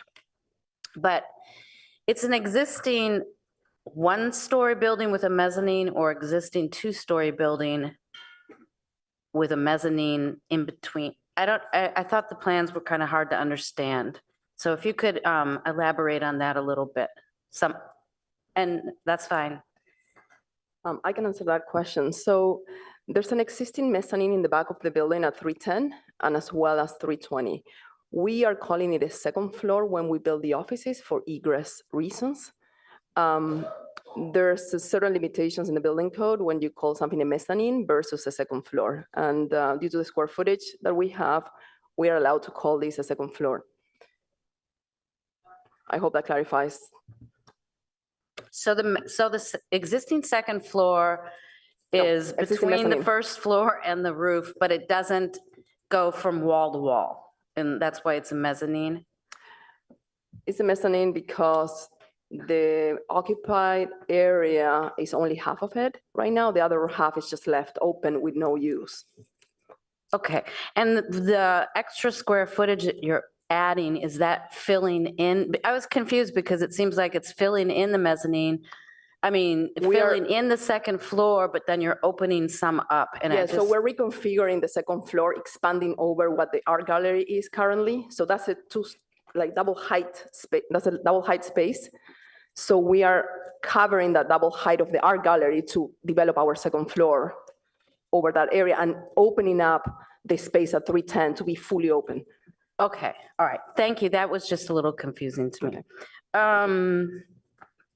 If there, I'm not seeing any further lights, so we will go to the public. Yes, I have 4 speaker cards and there were 4 on Zoom and then someone just raised their hand. So 5 on Zoom, if that's okay. First in person is Bill Ross.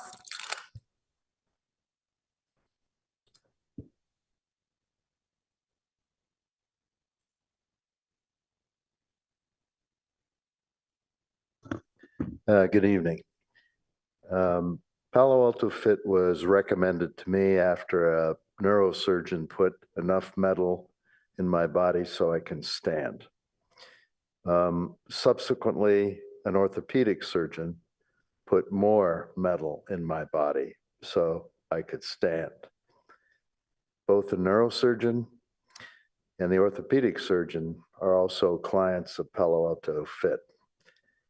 The city in 2015 articulated its first statement of health and wellness that's subsequently been reinforced in provisions of the comprehensive plan.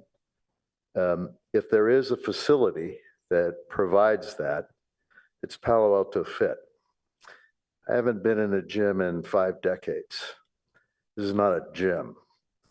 This a total approach to health that includes diet, rest, the actual approach to facilitate movement, which at my age is difficult. Palo Alto Fit deals with people that are 10 and 12 years older than I am. I find myself agreeing with Exhibit D, the argument advanced by Mr. Lanferman, a lawyer. I fail to understand what the public interest is that merits that this be before the commission. It seems there is a factual and legal misunderstanding about what can go there and what could go there. I would suggest that notwithstanding that, substantial evidence is present to meet the findings for the conditional use permit. For 6 years, I've observed the, whatever you want to call it, clientele of Palo Alto Fitness, and I think I can represent right now that they access the current facility by bikes, electric bikes, and if it's not 70% EVs, it's probably 75% EVs. Why is that important? I think you have to look at where the location is and the prospective impact on how it would facilitate foot traffic to existing retail uses. It's more than reasonable to assume that for security reasons, they would also park in the city's parking structure. I think the findings are present, supported by substantial evidence. I'd encourage your approval. Thanks. Thank you. Next is Wolfgang.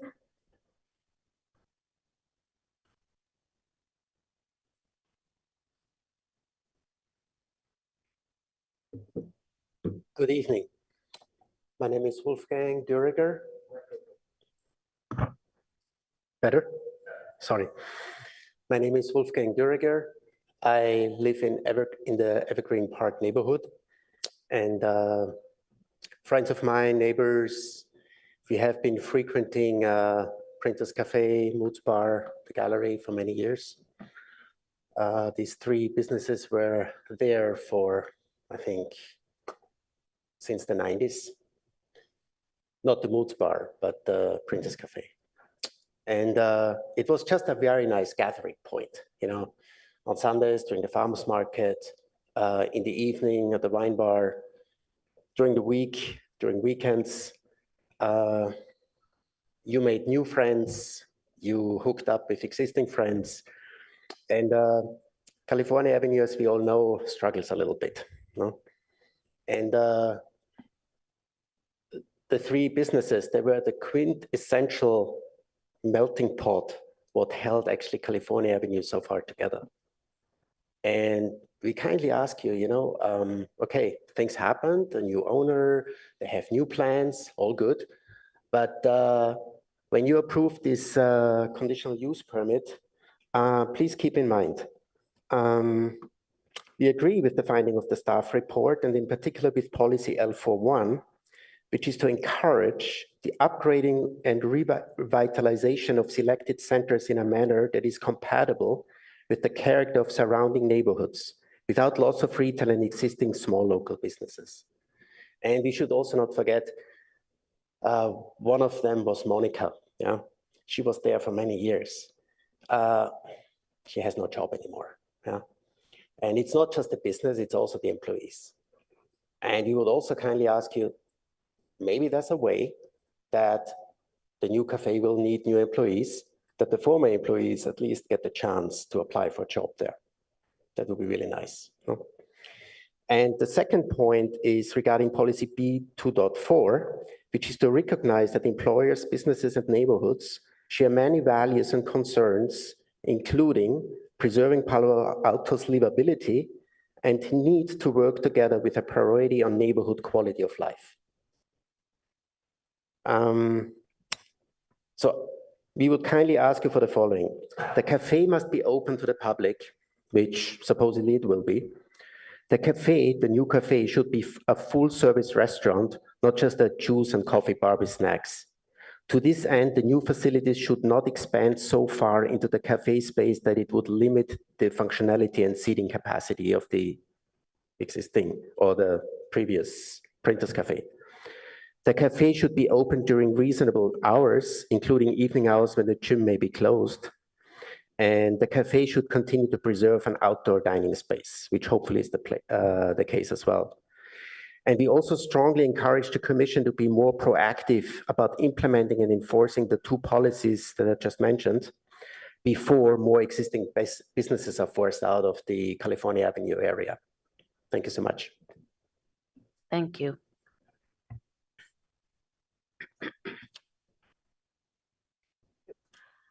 Next is Jeremy Shaw.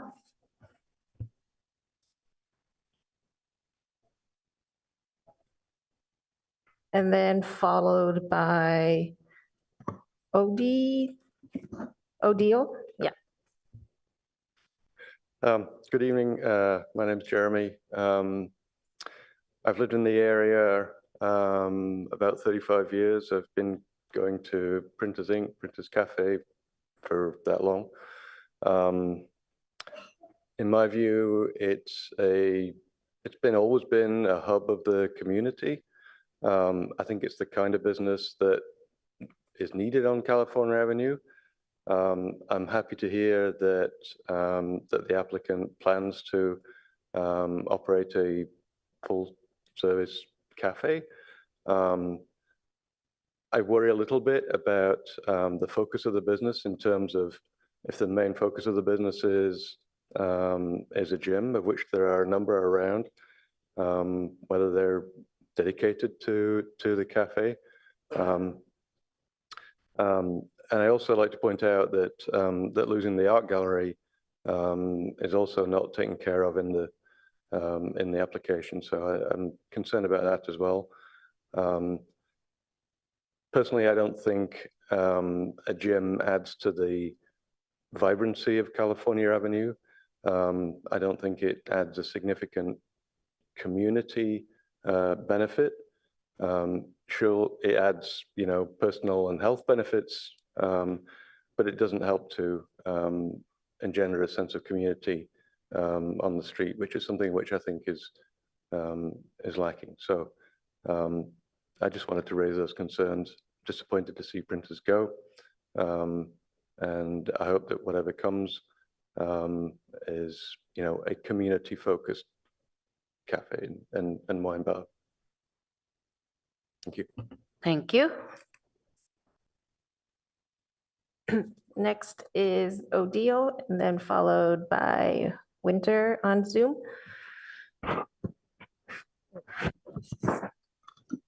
Did I break it? Good evening. My name is Odile Dijpat-Kamkar. I've lived in Palo Alto for 35 years. I have a special, Printer's Ink has a special place in my art. The day I got married is where I had my cup of coffee in the morning.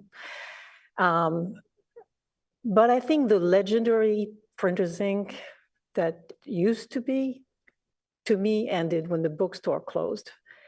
So now we have a cafe, and it seems that everyone agrees the cafe is changing ownership, but there's still going to be a cafe. I also have trained with Nina at Stanford and also at Palo Alto Gym for about 10 years now. And like Bill Roth, I have had multiple surgeries, and the one-on-one training has allowed me, as my orthopedic surgeon said, I don't want to be the best friend with your trainer, has allowed me to recover after multiple surgeries. And so I think it serves a purpose. So I'm here, some of the public comment I've seen in the paper to me is horrifying because there's already a gym. So we all agree there's a gym and there's a cafe and we have new owners. And people are going after the owners. And to me, it feels like we don't like them and we don't like their bread when we haven't even given them a chance. And I'm not talking about you, the commissioners, but I'm talking about the public comments I'm seeing in the paper. Nina has been harassed by some members of the community to the point that it feels like it's targeted to an Asian American woman who has built a very successful business from scratch. And it really distresses me to see, not from the comments I hear tonight, but from what I've seen in the press, the tone that this discussion is taking. As a business person, this is a valid real estate transaction. It's not even an investment. These are two business owners who are trying to secure a location for their business for the long term. It's been well documented. The issues about the lease and who extended what, to me, are immaterial to this particular consideration, because what we're talking about is really a space reconfiguration, which is being held up by community members who want the world to stay the way it used to be. And I don't deny that they have a nostalgia about this, but when I think about the backlog of work that you as commissioners are facing with multifamily housing projects, with El Camino Real, with getting the housing element approved, the fact that we're arguing here tonight, close to midnight, about 2,000 square feet, to me, it's mind-boggling, okay? And I really thank you for your service, but I really don't think that's the greatest use of our commissioners. I have 2 seconds. I just want to say, as good fiduciaries, I also would make sure that the city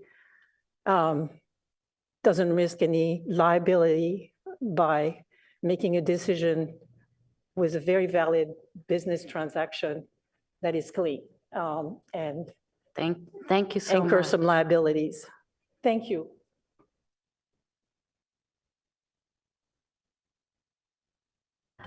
Next on Zoom first is Winter Dellenbach, followed by Dorothy Bender.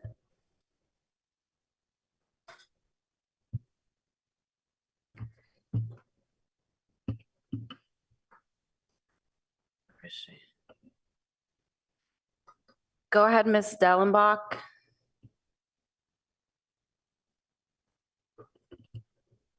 Hi, I'm Winter Dellenbach. I have a particular history with this property, which I'm going to go into in a second. But before I do that, I want to say I'm absolutely delighted to see the previous speaker, although there's much I don't agree with her about. But she was married at Printers Ink Bookstore. And the fact that she is still talked about to this day. And I just love seeing her. So thank you for being there.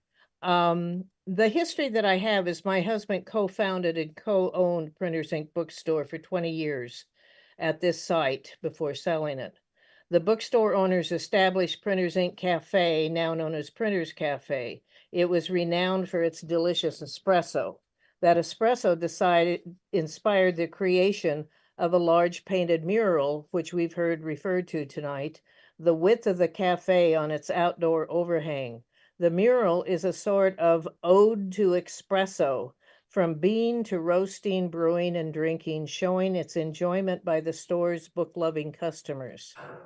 Painted in an Art Deco heroic style, a muscular barista is shown manipulating the espresso machine. A customer sits reading at a table as a Dali-esque melting clock bends and slides off the edge, indicating that time passing is easily forgotten when reading a good book. At another table, lovers kiss as bags of roasted beans are carried past them into the cafe. This is an entirely unique mural in our city, portraying the pleasure and dynamic duo of good books and a good brew in the life of Palo Altans. It must be preserved. While it's my understanding that the owner will keep it, and I thank her for that, it should be made a condition of approval to ensure that this happens. Please recommend this.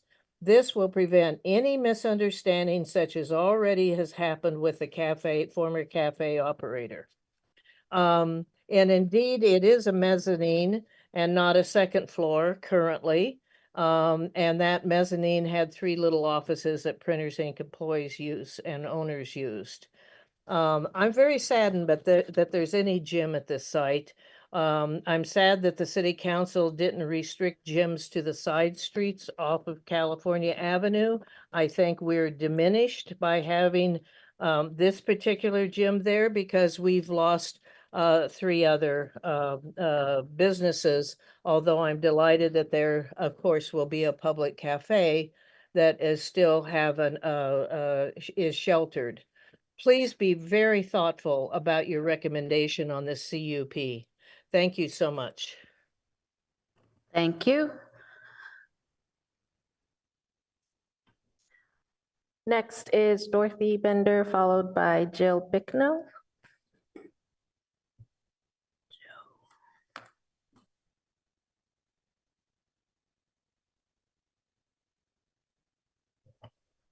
Go ahead, Ms. Bender. I'm Dorothy Bender. Can you hear me? Yes, we can. Okay. So I don't support a conditional use permit for this project. Retail on California Avenue has been a gift to residents. It does not need another gym. Who needs more gym space there? I just heard that there are 5 other fitness studios on Cal Avenue. It sounds like the cafe will be somewhat like Starbucks. It won't provide fresh salads and eggs and all the other items that we have been used to receiving. Cal Avenue has been a great gathering place, and that is lessening with all the gym. A gym detracts from the community. Its expansion will only threaten the walkability of nearby streets. Due to this expansion request, we have lost the gallery, Moods and Printers Cafe. These have been excellent community gathering spaces. They've been a real focus and part of what we want to create and nurture on Cal Avenue. The city needs to focus on getting retailers into the walking part of the street who really contribute to its viability. Please do what you can to send a message preserving the precious gathering spaces on Cal Avenue. Thank you. Thank you.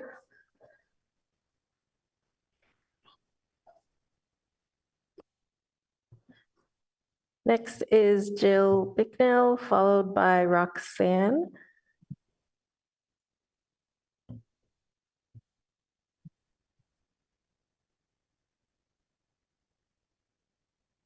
Hello, can you hear me? Oh, Yes, we can. yes, thank you. Good evening, Commissioners. My name is Jill Bicknell, and I live at 301 Stamford Avenue in Evergreen Park neighborhood, about 5 blocks from the property in question. I'm active in the Evergreen Park Neighborhood Association and participate in its California Avenue Committee. However, I'm speaking on behalf of myself and the many neighbors who share my views, including Wolfgang, who spoke a short while ago. He's one of my neighbors, and I support his comments.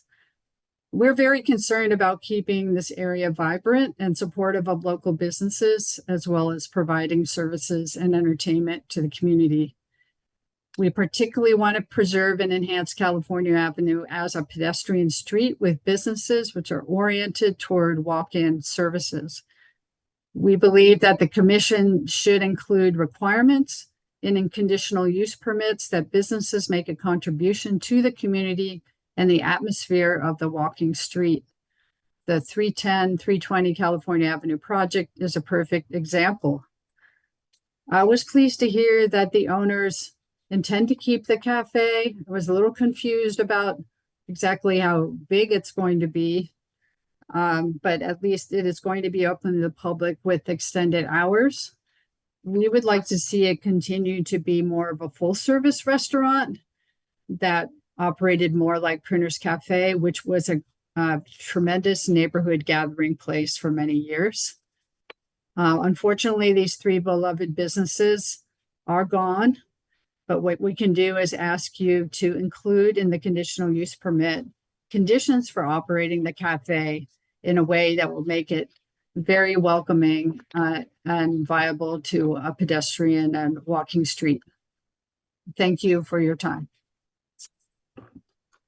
Thank you. 2 more. Next is Roxanne, followed by our last speaker, Deborah Grubbs. Good evening. My name is Roxanne, Dr. Roxanne Leung. I'm a Palo Alto resident of 15 years, a practicing medical physician, and a joyful member of the Palo Alto Fit community for the past 6.5 years. My husband and daughter, a Gunn High School graduate, have also engaged in workouts with the gym. There was a question from the committee about young people, and I can assure you many young people have used their services. During these past 6.5 years, Nina and the Palo Alto Fit trainers have been a constant in my life and the lives of many others. In fact, I was there this morning at 7 a.m. lifting weights. So I've experienced firsthand the incredible supportive program crafted by Nina, her team that is specific to each and every member. And I can honestly say this has positively changed the trajectory of my health to allow me to be a better mother, wife, and physician to my patients.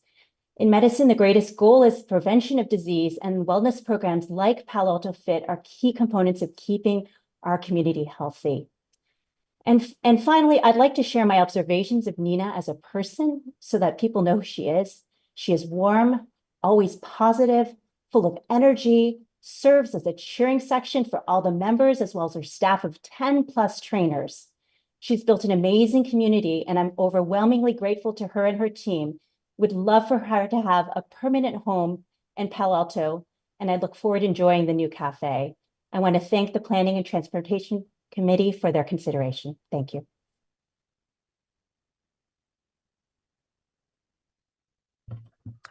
Last speaker is Deborah Grubbs.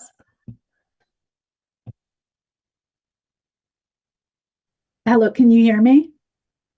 Yes, we can. Thank you so much. My name is Deborah Grubbs, and I am here to support Palo Alto Fit. As the other people that have noted, that Palo Alto Fit has changed my life.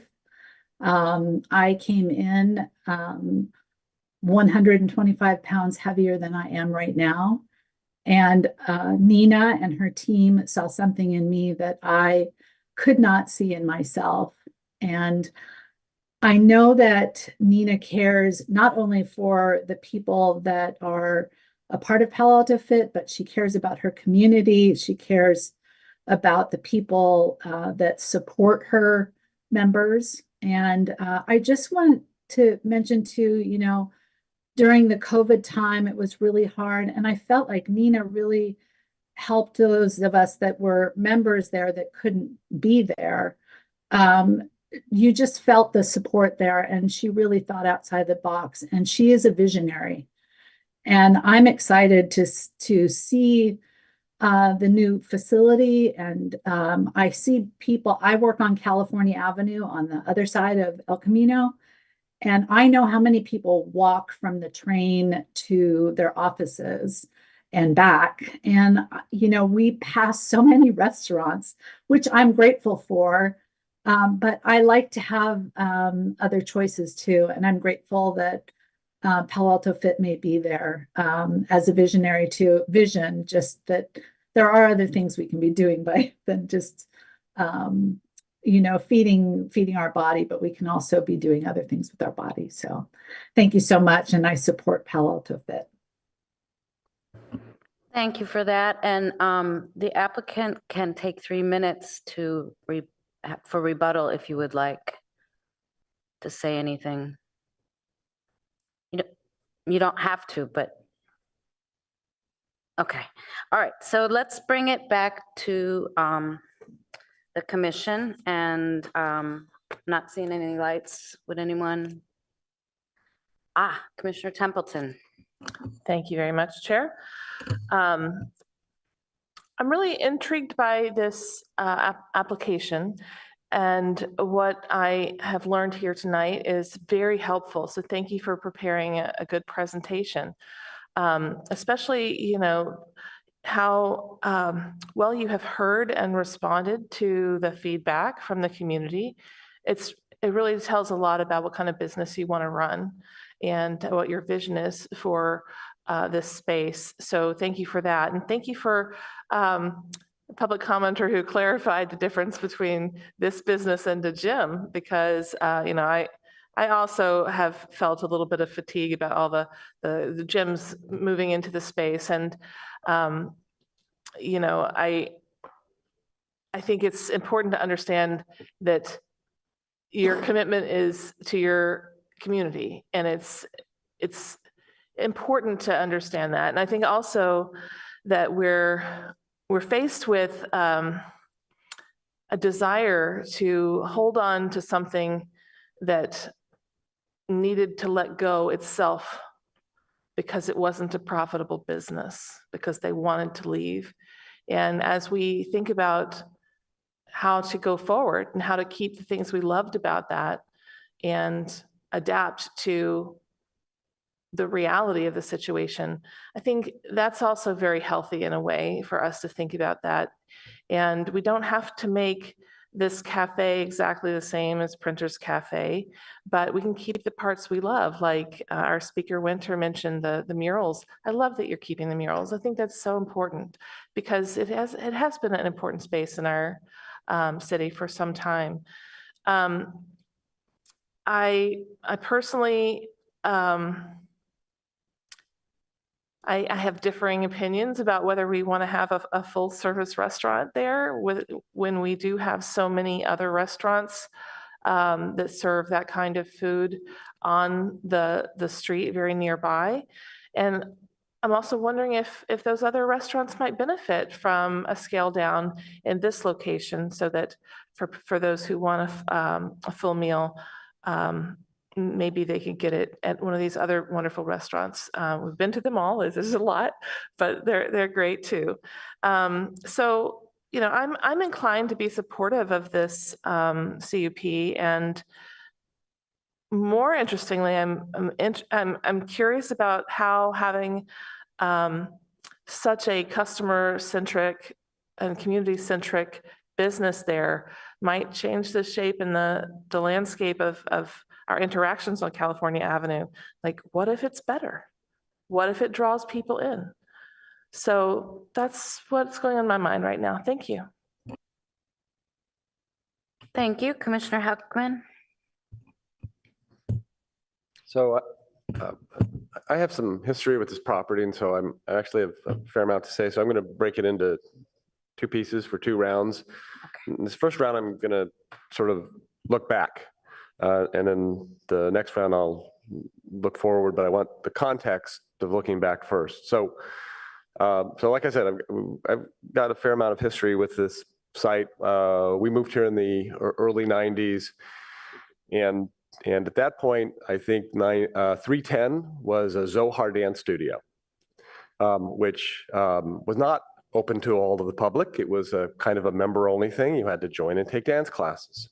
And it was considered a very nice addition. My wife took classes there maybe twice a week, quite frequently. And next door to that was Printers Ink bookstore. What I can't remember is whether when we first arrived, there was already a cafe, or did the cafe come later? In any event, there was Printers Ink, and my wife is a voracious reader, and at the time I read more than I do now. And so we were in that bookstore all the time. It was like Palo Alto's Kepler's, and we loved that place. And over time, things changed. Zohar went away. I think they relocated to maybe like the back of Cubberley or something. And a nice stationery store, stationery and gifts, went in there for quite a while, and we shopped there, and we liked it. Eventually, it went away, and I think maybe that Performance Gains was the next occupant of that space. Meanwhile, on the Printers Inc.'s side, sadly, the bookstore went away. And again, by that point, it was in the back. They had condensed the space. And that was a very sad time, at least in my household and for a lot of people. But what sprang up there was really kind of a surprise. It was a gallery house. And at the gallery house, which you had to walk through the cafe to get to the gallery house, which made sense when it was all Printers Inc. But it was actually pretty impressive that they could find a user for that, and in a way that really fit. So at the gallery house, my wife hosted quarterly poetry recitals for the communities 4 times a year for a decade. And so, 4 times a year, you'd come through the cafe, we'd have little snacks, and there would be a group of poets that she had lined up to recite. And we learned about all the artists that were in that collective gallery, because they would take turns at every recital. One of them would show their art and explain their motivations. And so those are really great community activities. And we love some of the artists there. And in fact, we have a painting from one of them that is in my house, and I see it every day. So we have a deep history with that. And while we were doing those poetry recitals, Moods Bar opened in the evenings, which created some challenge for us, because Moods like to have some louder music. And the cadence of that music wasn't always matching the rhythm of the poet who was trying to recite their poem. I remember trying to put like Navajo blankets over the open door to muffle the sound. We tried moving in the back. But the point is, a lot of people, and it's clear from the public comments we have, a lot of people have a lot of great memories about these businesses that aren't there anymore. And I want everybody to know that I'm one of those people that has great memories that I'm carrying forward. So I'll look forward at the next round. Thank you. Commissioner Chang? So I'm sad to see Printers Inc. go, and I'm also have been in Palo Alto a long time. I remember all the businesses that Commissioner Heckman mentioned. I was younger then, and so didn't have the cash to go spend it there. But that said, I'm really pleased to see that the CUP continues the use of the cafe side. And my hope is that even though it's, there's a new owner who's going to run this cafe themselves, that the community serving aspects of the business can stay, so that the hours can, that it can be open as long as possible, because it is hard to find a cafe in Palo Alto open past like about 6 p.m. Or, so whether it's a cafe or whether it's a wine bar, but that it can be a gatherings place that increases the vitality of the street all day long. But the way I look at this is, even though I'm very sad to see individual businesses leave, there's also, it's the nature of what happens that unfortunately some businesses are no longer profitable or cannot. I mean, it's a problem that all of Palo Alto faces, that retail conditions change, and so we lose retailers. Like, we don't have as many bookstores anymore because there's so many online retailers. And these are not things that we can, I don't think that we as Palo Alto can legislate that rent stays low enough, artificially low enough. And so even though I'm very sad about the loss of Printers Inc. and the gallery and Moods, I don't think that this is when I look at the conditions of approval and what the commission is asked to evaluate, or how the commission is asked to evaluate the condition of approval, this seems like a wonderful use for a business that is also a long-serving, a business that has served Palo Altans for a long time. And, if we need to do anything at all, it might be to, ensure that the cafe stays has long business hours or something like that. But other than that, I think I would approve this condition of approval. Commissioner Liu? I'll keep my comments brief, since I think I largely agree with my fellow commissioners. I am sad that great businesses are closing, but I'm also inclined to move forward with the CUP. And I appreciate the applicant's responses today. I think that clarified a lot, and it sounded like it also addressed several community concerns as well. So stepping back a bit, I think this is interesting timing, since it comes in the middle of discussions about how we make retail ordinance changes and how we preserve retail and preserve the vitality of our streets. And the spirit of that conversation was that we want to support small businesses, but that sometimes the best way to do that is to be more flexible about uses. And I think in this case, that largely lines up with these conversations. We're not dealing with a large developer that has abstract plans that they aren't really sharing with us about like what the site will actually be. We have a good picture of the cafe that'll emerge and the personal training / gym facility. So given that the cafe and potentially wine / beer services into the night will continue, it's really a trade-off between potentially having an empty space and holding out for a bookstore or art gallery that we would love to have there, or filling it with a gym, or a personal training facility, which does have community uses. So my potentially only main concern left is how to make the personal training facility as accessible as possible, how to help it have programs, how to help it have more members that could have more accessible or like drop-in services and things like that. I'm not totally sure what the restrictions are right now, and maybe potentially staff could actually chime in on what limitations would prevent a more accessible gym space in contrast to potentially a more expensive personal training service. But yeah, barring that concern, I'm largely comfortable with the CUP. Commissioner Rekdal? Yeah, you've been looking through the public comment that we got, all the letters. A lot of people were uncomfortable with losing all this retail space. Did you, when you bought the building, consider just leaving the gym in the 310 and have 320 be still retail?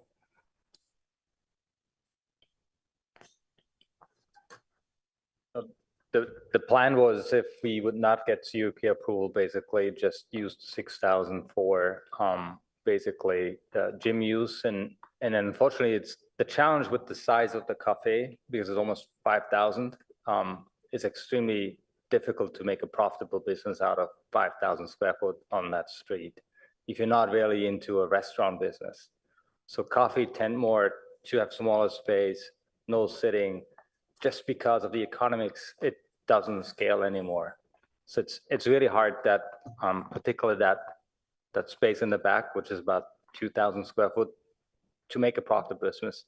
I was reading in the comments about the art gallery, and even their complaint is that it doesn't have any storefront. It's really hard even for the art gallery to have really effective use out of that square footage, which is in the backside of the building. So it's just the cost and making revenue out of it is extremely hard. So to answer your question, we would have explored options of expanding the cafe, but it would never have fully worked, but we would have make it work. So, what is the square footage of your current location? The current location is about 8,000, so it's pretty similar size, but it has a limiting parking, so we have only 8 parking slots, which had limitations with how we can run that business at that size of 4 to 5 footage. And what is the square footage of 310? So 310 right now is 6,000 plus the second store, so it's 6,000 footprint. Sorry, 610 is 6,000 plus the second floor, which is I need to check. It's probably about 1,000 on the second floor, 800. So it's 6,000 plus 800. Okay, and so if you do the expansion but leave the cafe in the front, how much gym space will you have in the combined area? Yeah, so it would be about 8,000. About 8,000. Yeah, and So it is really the shape, which is very similar to what we have today, is that rectangle, which really helps us to optimize the space of gym use. That's why we trying to make sure that actually we use that space for restrooms and bathrooms and showers, really what is in the backside, so that we have that 6,000 for full training space. And how many clientele do you have in the gym at one time? Today, it's, rush hours is really in the morning. It's probably about 20, maximum 20 clients. And if you just kept the gym in 310, would you have to scale that back? Or could you squeeze it in? It would be difficult. But, we don't have any options. So if we'll not get CUP approval, we have to work with what is today approved as commercial recreation, which is the 6,000. Okay, thank you.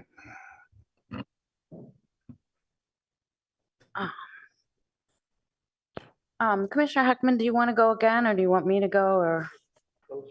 Okay. Okay, I think that I'm very sympathetic. Well, first of all, I want to thank all the people who took the time to write letters and emails and speak tonight. And I'm very sympathetic to the notion, but I'm pretty sure performance gains in that space before must have had a conditional use permit as well. And this is a slightly different business. It's not really a gym. I'm glad to be enlightened about that a little, because there are personal services where you have to make appointments that are legal uses on Cal Ave also. So it's not really a problem for me. It's the size. And I asked staff if they had any idea what the 1,800 break was based on, and maybe you weren't able to find out. And I would also note that the cafe is basically the same size, except it has nicer bathrooms. It's not going to be the same food offerings, I think. But I think in terms of being a gathering space, it will be very similar. And if it's not nice and if it's not open, it's not going to attract people the way our beloved old business did. But is there any information about the history of the 1800?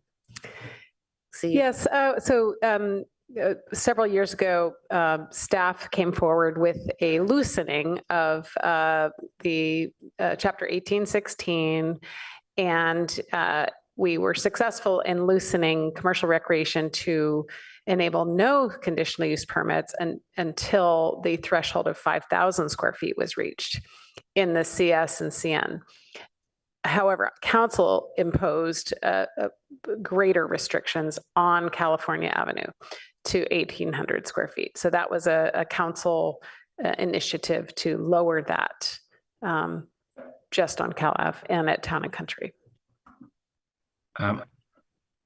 I can also add that 1,800 had historically been a cutoff between personal service, fitness centers, and what would otherwise be considered commercial recreation. And so we don't know why 1,800 was chosen back then, but that historically was the point where a use would go from being considered personal service to being considered commercial recreation. And I can add some color to that since I've been here quite a few decades, is we were seeing anecdotally the ballet studios and other personal services that were fitnessy coming in and around that size seemed to be where it would be pencil out somehow for these smaller personal services that had a movement component. Okay, and maybe it had to do with the parking assessment on Cal Ave too, somewhat. But so that's established. I want to bring up one thing that is, well, before I do that, I also support this change, and I'm very sad that the businesses left that were there. But somebody new bought the building, and seems like they had a different vision, which is very similar in use to what was there. And the building will not change on the exterior. And you can't force someone to stay in Palo Alto and pay Palo Alto rents if they feel they can do better in another city. So I am very sad about this, but I don't find that I'm probably going to be able to make the findings to deny this. But I want to bring something else up on it's separate with staff, which has very little to do with a CUP, except I need to be reassured of the legality of this. And that is AB 2097. And Ms. Dow has a slide she can bring up. So AB 2097 has always been, we've always been told that within a half mile, it's a state law that applies, it waives parking restrictions, which I understand that, but there's a very important clause in it, which I think unless I'm misunderstanding it, but it's very clear, plain writing, and I brought it up, it's F, and it's just so we'd know what we were talking about. And so it reads, this section shall not reduce, eliminate, or preclude the enforcement of any requirement imposed on a new multifamily residential or non-residential development that's located within the 1/2 mile of the public transit to provide electric vehicle supply equipment, EVSE, installed parking spaces or parking spaces that are accessible to persons with disabilities that would have otherwise applied to the development if this section, meaning AB 2097, did not apply. And it was the first, I came across this, and it's the first I heard of it. And I think we should address, not hold up a decision on the CUP this evening, but I am curious if my interpretation is correct and how we are handling, if this development triggered any new, because of the new square footage, or because it's a different use, a new use, it triggered a consideration of ADA spaces and EVSV spaces and how we provide them on Cal Ave. And I know we wouldn't be providing them on site, but I think we need to be thinking about ADA spaces, especially since we lost at least 3. It's kind of hard to tell when we close Cal Ave. So I just want us to think about that, and I want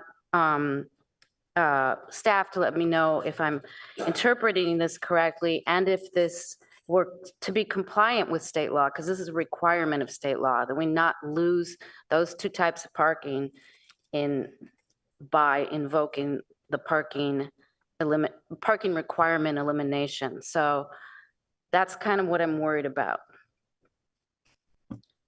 So I'll just weigh in and say how we've interpreted this. Okay. Is that if parking is provided, then they must adhere to these percentages or minimums for ADA and electric vehicle charging.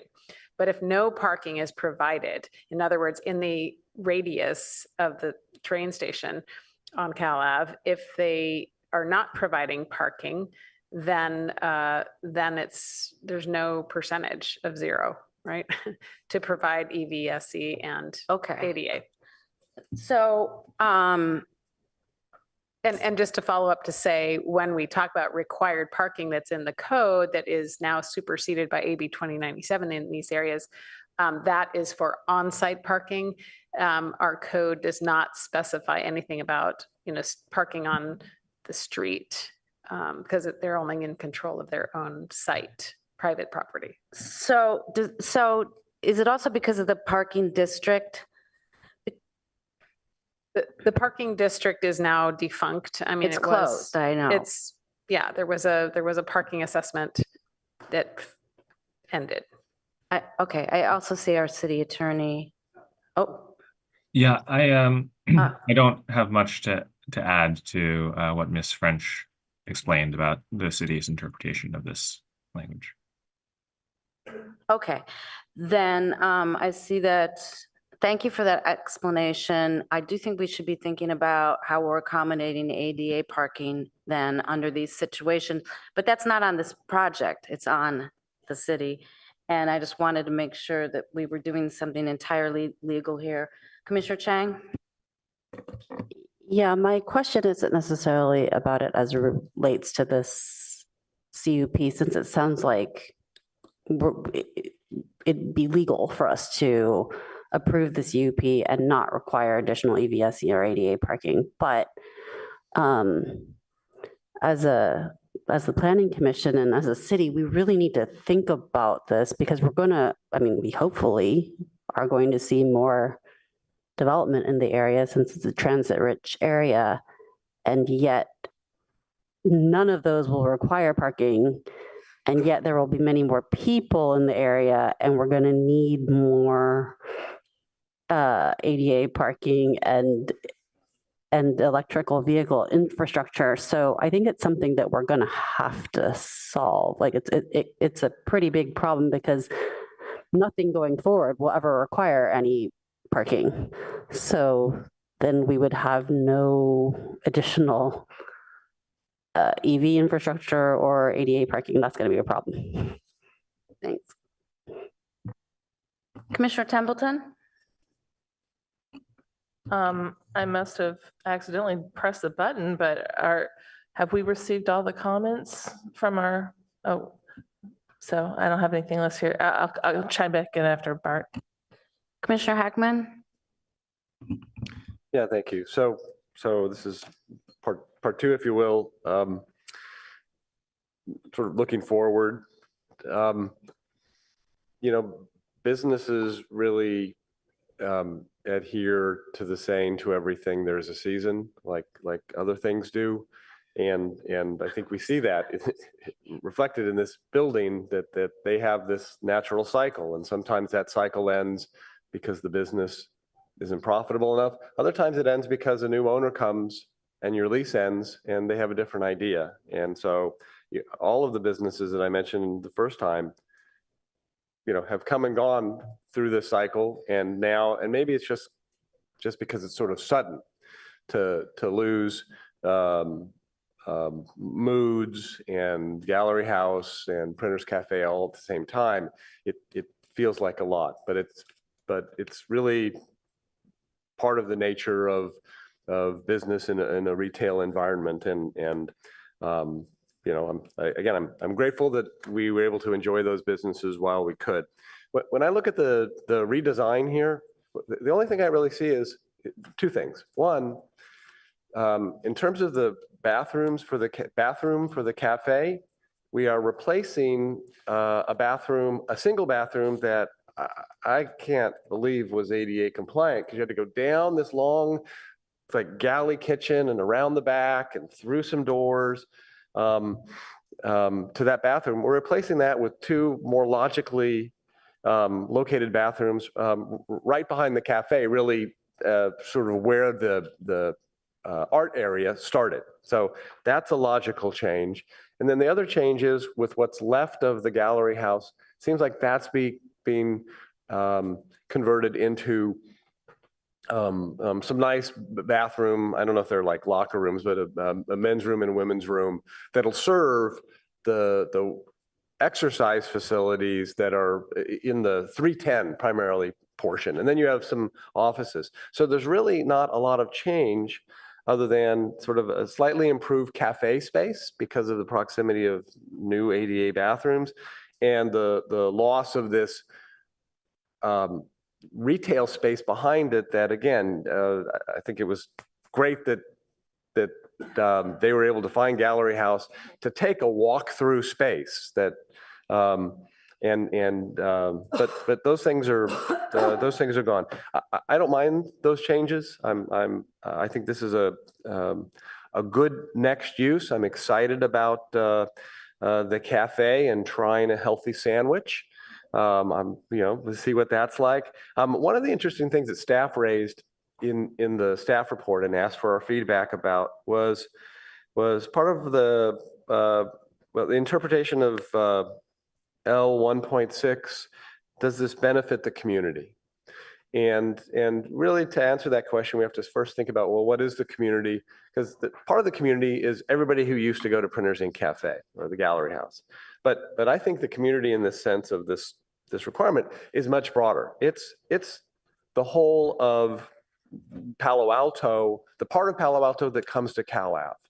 And it includes the other owners of businesses on Cal Ave.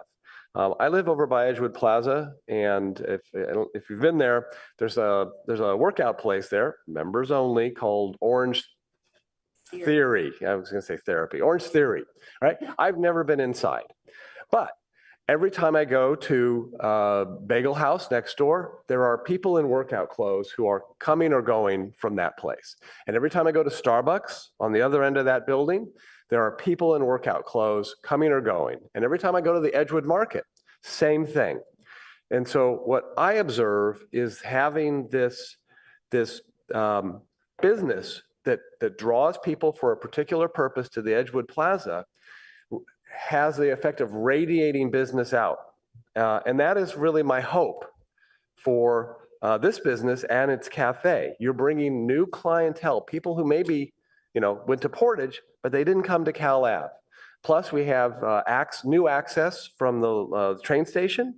And so I'm hoping that this business is going to bring customers to Cal Ave, and that those customers of your facilities will radiate out to the other uses. So I'm supportive, and I do think we can make the findings for the use permit.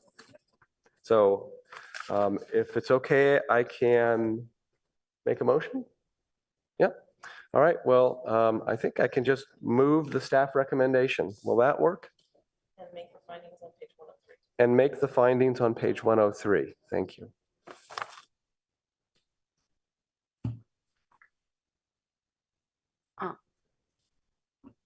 Did I get a second? I'll do it. Okay. Would you accept an amendment that required the murals be retained as a condition? I believe it's their intention to do so, but to. Yeah, do we need to, there apparently are a number of murals. Do we need to? There's an exterior one and the one on the inside of the porch. Yeah. Right, so are there two murals? One is on the birch wall, right? We've seen that. And the other is on an interior wall. Yeah, right? if you're sitting looking out at California Avenue on the porch, Yeah. it's up high. Yeah, okay. Aren't there also a couple of like people, not just the train on the outside? I think there's 2 murals, right? Okay. All right, and I'm seeing that the They applicant, were on the drawings, so. yeah, the applicant is I can- comfortable with. Sorry, I can Oh. clarify. There's one big mural on the inside facing wall above Printers Cafe, which is in the outdoor seating area. And there is a second mural that's painted on the outside on the exterior wall along Birch Street. Right. And there's 2 murals overall. Okay, and I'm seeing the applicant seems intent to keep those murals and agreeable to being committed to through a condition of approval. All right, so if I make this amendment, can I count on your vote for my motion? I think in America, you're not allowed to ask people how they're going to vote. Well, then let me do it differently. I will accept your amendment on the condition that you vote first. I think that's up to how Ms. Dow calls the vote. But I will tell you that I expressed already my feelings about CUP. I had reservations about this other issue and the loss of ADA space, which I don't want to take up everybody's time talking about right now. So is that a good enough answer? I'm going to trust that asking for something you want is reason enough for you to support this motion, and I will accept the amendment. Me as well. Any other comments? Just to be clear, was the wording on the amendment just to preserve public art in general on the process? Yeah, both murals, Two not murals. just one. Yes, thank you. Agree with that. Seeing no other lights, Ms. Dow, can you call the vote, please? Yes. Chair Suma, I just very quietly said to myself, don't ask me first, but despite that, I will say yes. Vice Chair Chang, Yes. Commissioner Aiken, Yes. Commissioner Heckman, Yes. Commissioner Liu, Yes. Commissioner Rectal, Yes. Commissioner Templeton. Yes. Motion carries 7-0. Awesome. Okay, so thank you all for coming this evening, and we look forward to seeing you on Cal Ave. So, okay, so we have 2 items left. One is the decision on whether to vote now for chair or vice chair, which is item 5. And then we have one little set of minutes to approve. I'd like to approve the minutes if possible, and then discuss the other item. Are we allowed to go out of order? Because we said earlier there was no order changes. Yeah, I think we're allowed to go out of order. Yeah, that's fine. Okay. Thank you. Okay, so item 6 is approval of PTC draft minutes of November 29th, 2023. Do I have a motion and a seconder? Could I just clarify, is this verbatim and summary?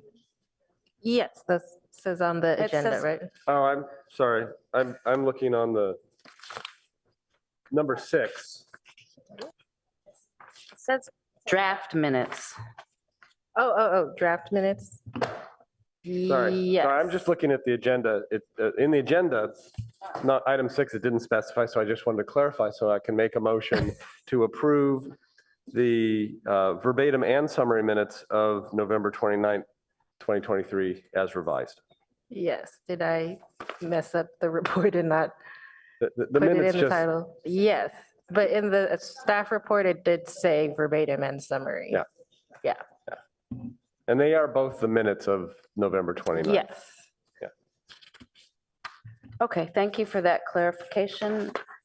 Are you making the motion? I did, And the as revised. second? I'll second. Okay, any comments? Okay, if we could vote on that, please. Commissioner Aiken, Yes. Vice Chair Chang, Yes. Commissioner Heckman, Yes. Commissioner Liu, Yes. Chair Suma, Yes. Commissioner Rectal, Yes. Commissioner Templeton, Yes. Motion carries 7-0. Thank you for that. Okay, so it's a little after 11, I think. 11:15 almost. Commissioner Templeton? I was going to move that we could punt this to next time. Second. Okay, I was going to frame the issue for you, but I think that you all understand what the issue is, and that is that our process is out of alignment with the BCC handbook. So we can either vote tonight for chair and vice chair or move it to after the new appointment. So if you want to make a motion, that's fine. Do we have any sense of when the new appointment is going to occur? Early May, we think. Sometime in May. To a date uncertain? So, but I will say, there weren't a great number of applicants, and there in fact were two, and one was Commissioner Heckman. And as long as he is willing to stay and serve until that time, we'd still be a quorum if he didn't. But it's entirely up to you. I think it'd be nice to go home. I have no policy or personal preference on this issue whatsoever. Okay, I'm going to move to a date uncertain and give instruction to staff that it be the meeting immediately following the appointment. Yeah. Second. Any comments? I just have one. The appointment will happen on a Monday because that's when council meets. And if we happen to have a meeting scheduled that Wednesday, well, maybe you'll know because the council agenda, you'll be able to timely agenda it, right? The packets for council come out a week and a half or so ahead. So Right. whether we probably won't advertise it in the newspaper, but we can still put it on the agenda 72 Okay. hours in advance or something like that. I Okay, think. good. Okay. Any other comments? So we can vote. Commissioner Templeton, Man, I thought you were going to make Bart go first. Just as payback. Yes. Commissioner Rectal, Yes. Chair Suma, Yes. Commissioner Liu, Yes. Commissioner Heckman, Abstain. Vice Chair Chang, Yes. Commissioner Aiken, Yes. motion carries 601. Thank you very much. Are there any other comments, questions, or? No. Okay. I will then thank you everybody very much, and I will adjourn this meeting.